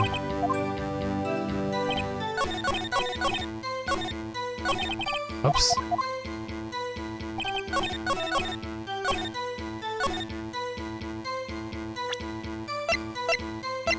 Objection! Officer Marshall, I think I understand. I think I know why you care so much about the SL9 incident. Sounds like you've been sipping too much cactus juice, partner. I have the SL9 incident file here. The name? Marshall is mentioned in here. And a list of murder victims. Neil Marshall. Are you related to this man? Neil Marshall? Yeah, I'm sure you heard the name. 2 years ago. He received the same lousy prosecutor award you got. What? A prosecutor? You must be talking about the King of Prosecutors award. Now I remember. Prosecutor Neil Marshall.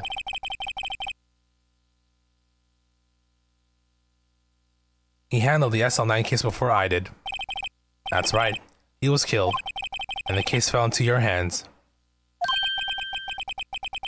What's his relation to you?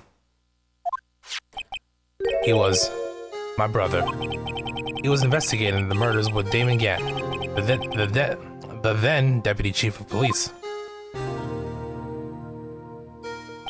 The group of detectives I was part of worked under them. We were desperate to prosecute the killer. Joe Dark. My brother fought Dark and was killed.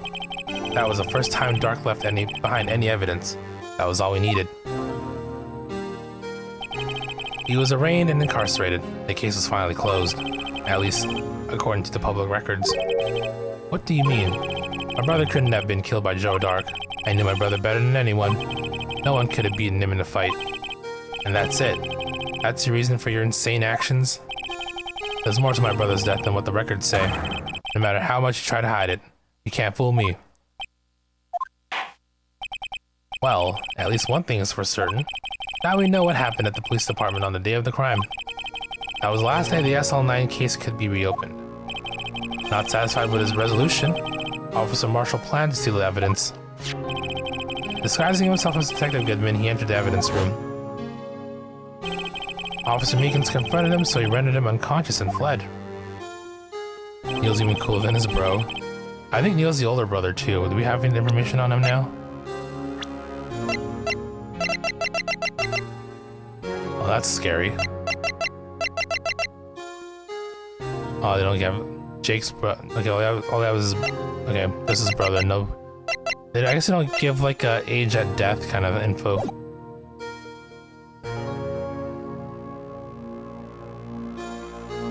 Yes, this mystery has finally been cleared up. No murder took place at the police department that day. Thank you, Wright. The things that happen by chance never cease to amaze. At exactly the same time the murder at the prosecutor's office, this fake murder was going on at the police department. Chance? It's gotta be more than just that. So if no one was murdered at the police department on the day of the crime, That means the murder in the prosecutor's office parking lot was the real one. The wiki says that this case has more evidence in the court record than any other episodes in the main series, like in all the games, I assume, right? Yeah, it's one of the biggest ones. Because again, this is a DLC case. This was probably developed separately.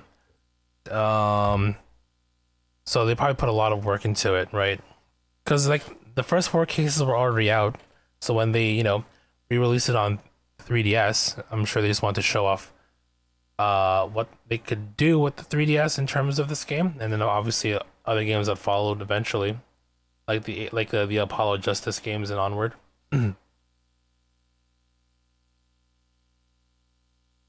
I don't think they did. No, that's actually a good point as well. I know it came out on Wii.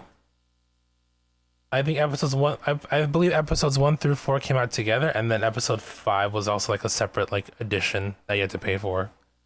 DLC. Which in turn means only one person who could have committed the crime. Chief Prosecutor Lana Skye.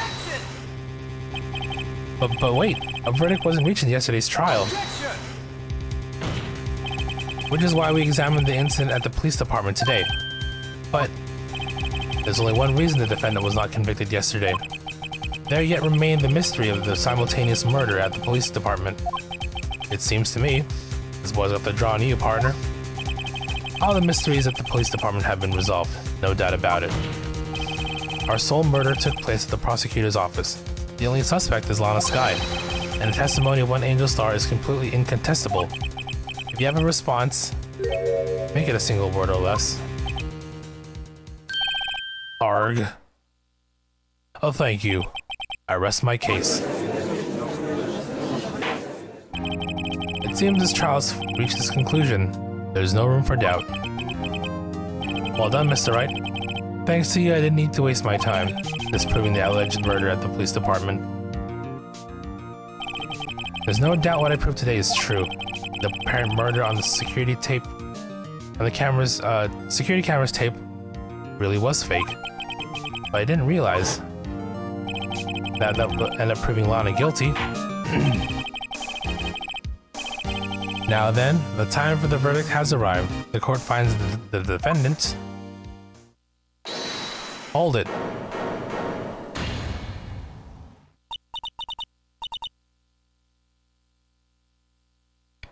Your Honor, wait. Emma. The defense has an objection. A scientific objection. Right? Well, what do you mean, right? Mr. Wright? Are you this girl's guardian? Your Honor? Oh, in a sense. Please, Your Honor. All I'm asking for is a minute of your time. Please, hear me out. Mr. Edwards, please. I don't want to leave any loose ends. You want a minute? I'll give you 3. I was kind of in a shock. I mean, finding out the Assault 9 incident referred to the Joe Dark killings. Now that she mentions it, names of both Sky Sisters were in that file. That's when I figured it out. I mean, what Officer Marshall was trying to do that day. So I knew his fingerprint had nothing to do with the crime. And that left the only one other thing. That left only one thing. The other handprint. You mean the traces of blood found in Detective Gumshoe's locker? But no fingerprints were found on it, right? No, but I figured if I examined it scientifically, I should be sure to find a clue. So I ran over there and looked at it again. So did you find something? No. Huh? Sorry. I guess I'm not much of a scientific investigator after all. Is that all? Please don't be mad. I'm just a high school student. And I'm just an attorney. But Mr. Wright, those traces of blood are the only clue we have. We can't find something wrong with them. Please, Mr. Wright, you're a professional. If anyone can save Lana, it's you. Me? Oh boy. Time's up. Now then, Mr. Wright. With regard to the incident at the police department, does any reasonable doubt remain? It appears the defense is troubled by the other blood mark. Looking at the floor plan, a handprint was discovered around here. Is there a problem with this?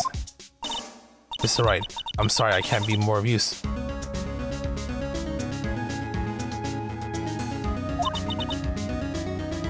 But still, if we can't find anything wrong with that blood mark, Lana will be... Please answer my question, Mr. Wright. We don't have all day.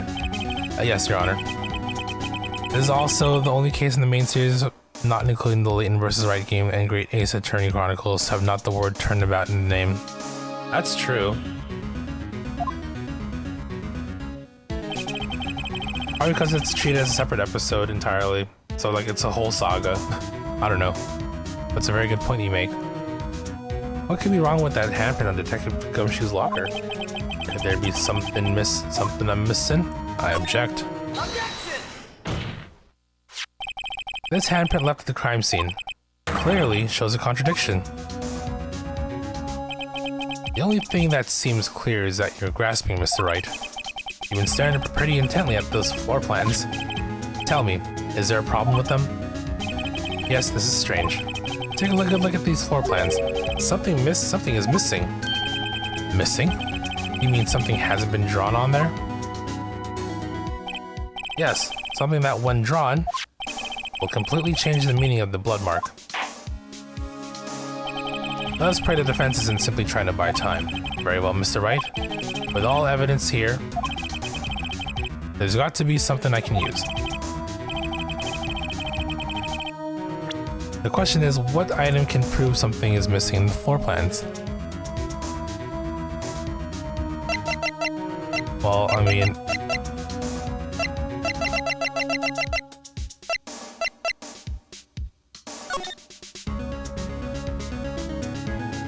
Yep, this bitch chillin'. Nothing on the floor plans, though.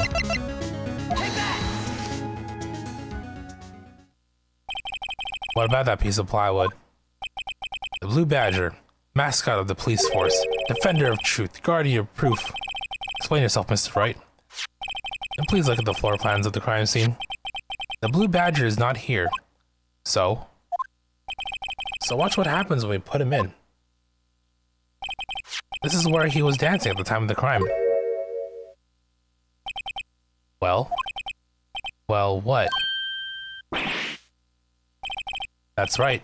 So long as the Blue Badger is dancing here, it would be impossible to place a handprint at the spot in the locker. What?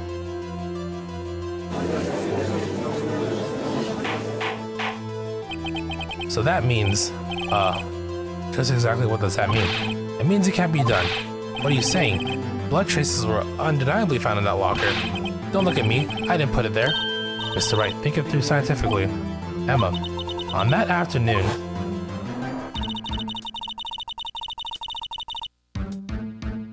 Officer Meekins was the one who brought the Blue Badger to that evidence room, right? After he put it down, it would be impossible to leave a handprint on that locker. So that must mean this blood mark was left there before the Blue Badger was brought in. Just one moment. I'll not allow such far-fetched balderdash in my courtroom. It may sound far-fetched, Your Honor, but it's the only possible explanation. On February 21st, in the police department's evidence room, blood was spilled not once, but twice. But how? One time was captured on this tape, taken by the security camera.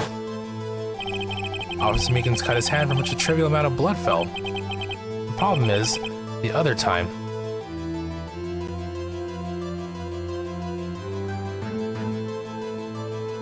Okay, we don't see this anymore. What are we doing? Get out of the tape. Someone bled prior to the struggle shown on this tape. It had have to been. Detective Goodman when he was really murdered. That's ridiculous. I refuse to accept your absurd claim. The murder portrayed in the security tape has been proven to be a fake. However, it doesn't explain the blood mark found on the locker. So then, assuming this murder you purport really happened, when did it take place? And did many show evidence that proves when it occurred? When did the first incident occur? To summarize, the defense claims that prior to Officer Meekins being cut by Jake Marshall, who was posing as Detective Goodman, another incident took place in that evidence room. That's right. The blood mark on the locker proves this. Very well, then tell us. When did this first incident occur? As Mr. Edgeworth said, proof must be presented. Proof that shows when the murder took place. There's only one piece of evidence that can show that. Now then, will the defense please present its evidence? What shows when the first crime took place? Pretty sure we can prove it with this here.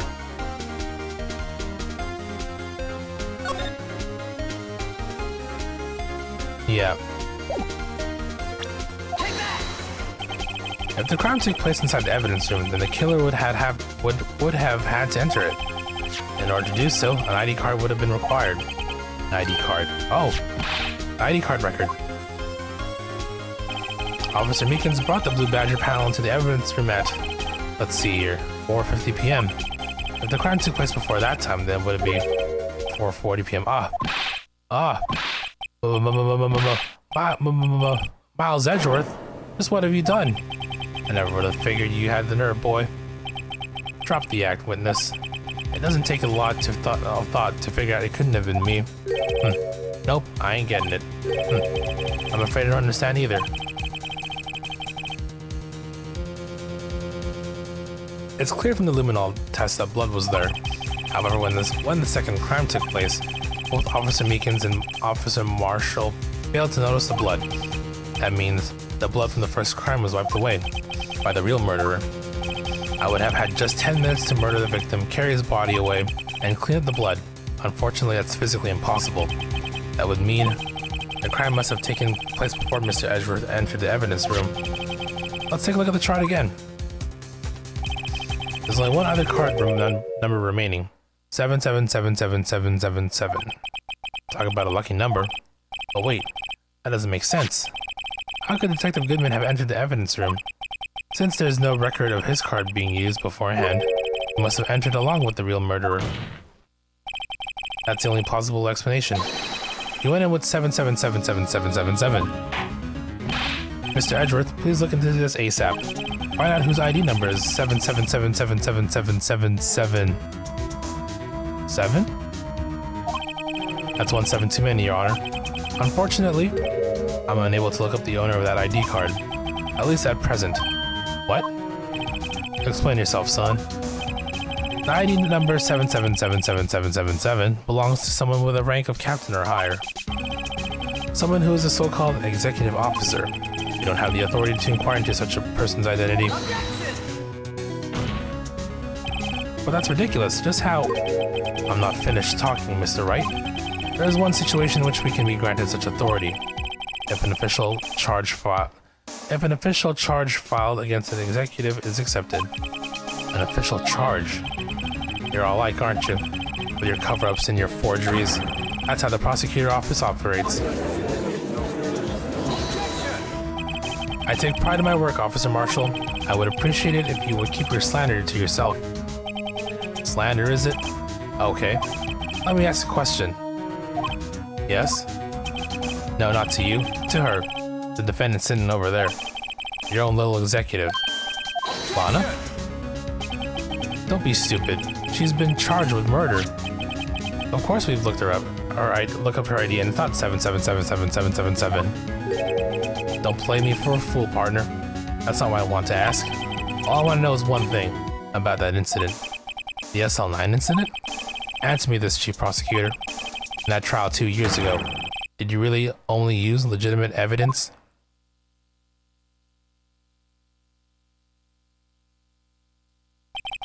Do you need the witness to repeat his question, Chief Prosecutor? I heard him fine, Mr. Edgeworth.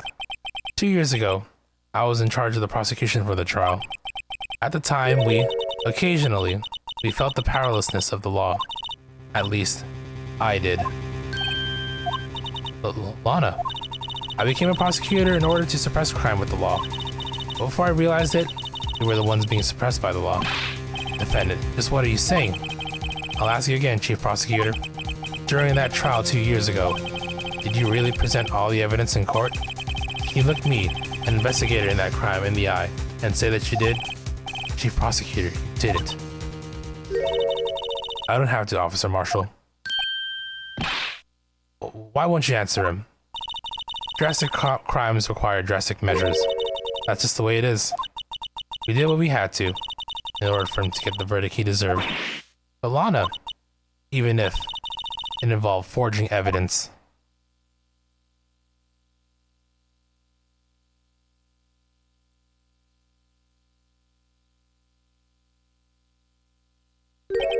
See? That's what I'm talking about. No. No! Oh, that's loud. Order, order, order. Lana's remarks caused such a stir. The chaos in the courtroom could not be quelled. The conclusion of the trial will have to wait until the following day.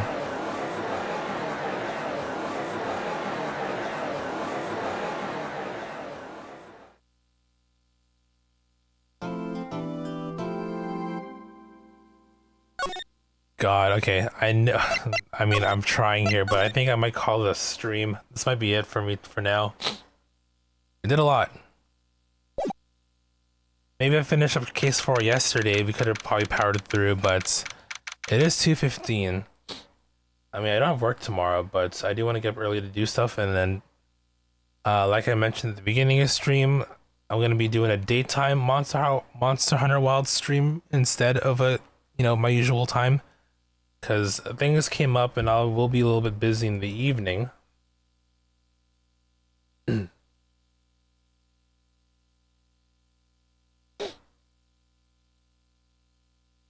So I think I am going to call it here. It's probably a good place for me to stop anyway. Yeah. Monster Hunter. As much as I want to keep going, finish this, it's just another stream. That just means more coins for you guys when we cash out eventually. Because hold on, I'm just trying to think. We have investigation, which is probably gonna be about an hour, and then the last bit of trial, which I'm pretty sure will be about an hour or more. I'm thinking maybe. I mean, going by the way it's been so far, this is a pretty damn long case. So we will continue this next time, sometime next week. This weekend will be dedicated to Monster Hunter Wilds for the most part, depending. Or maybe I'll, maybe spend a weekend or a weekend streaming the end of this and then follow up with Monster Hunter. I don't know yet. Haven't really decided. But yeah, I mean, for now though, we'll call it a night here.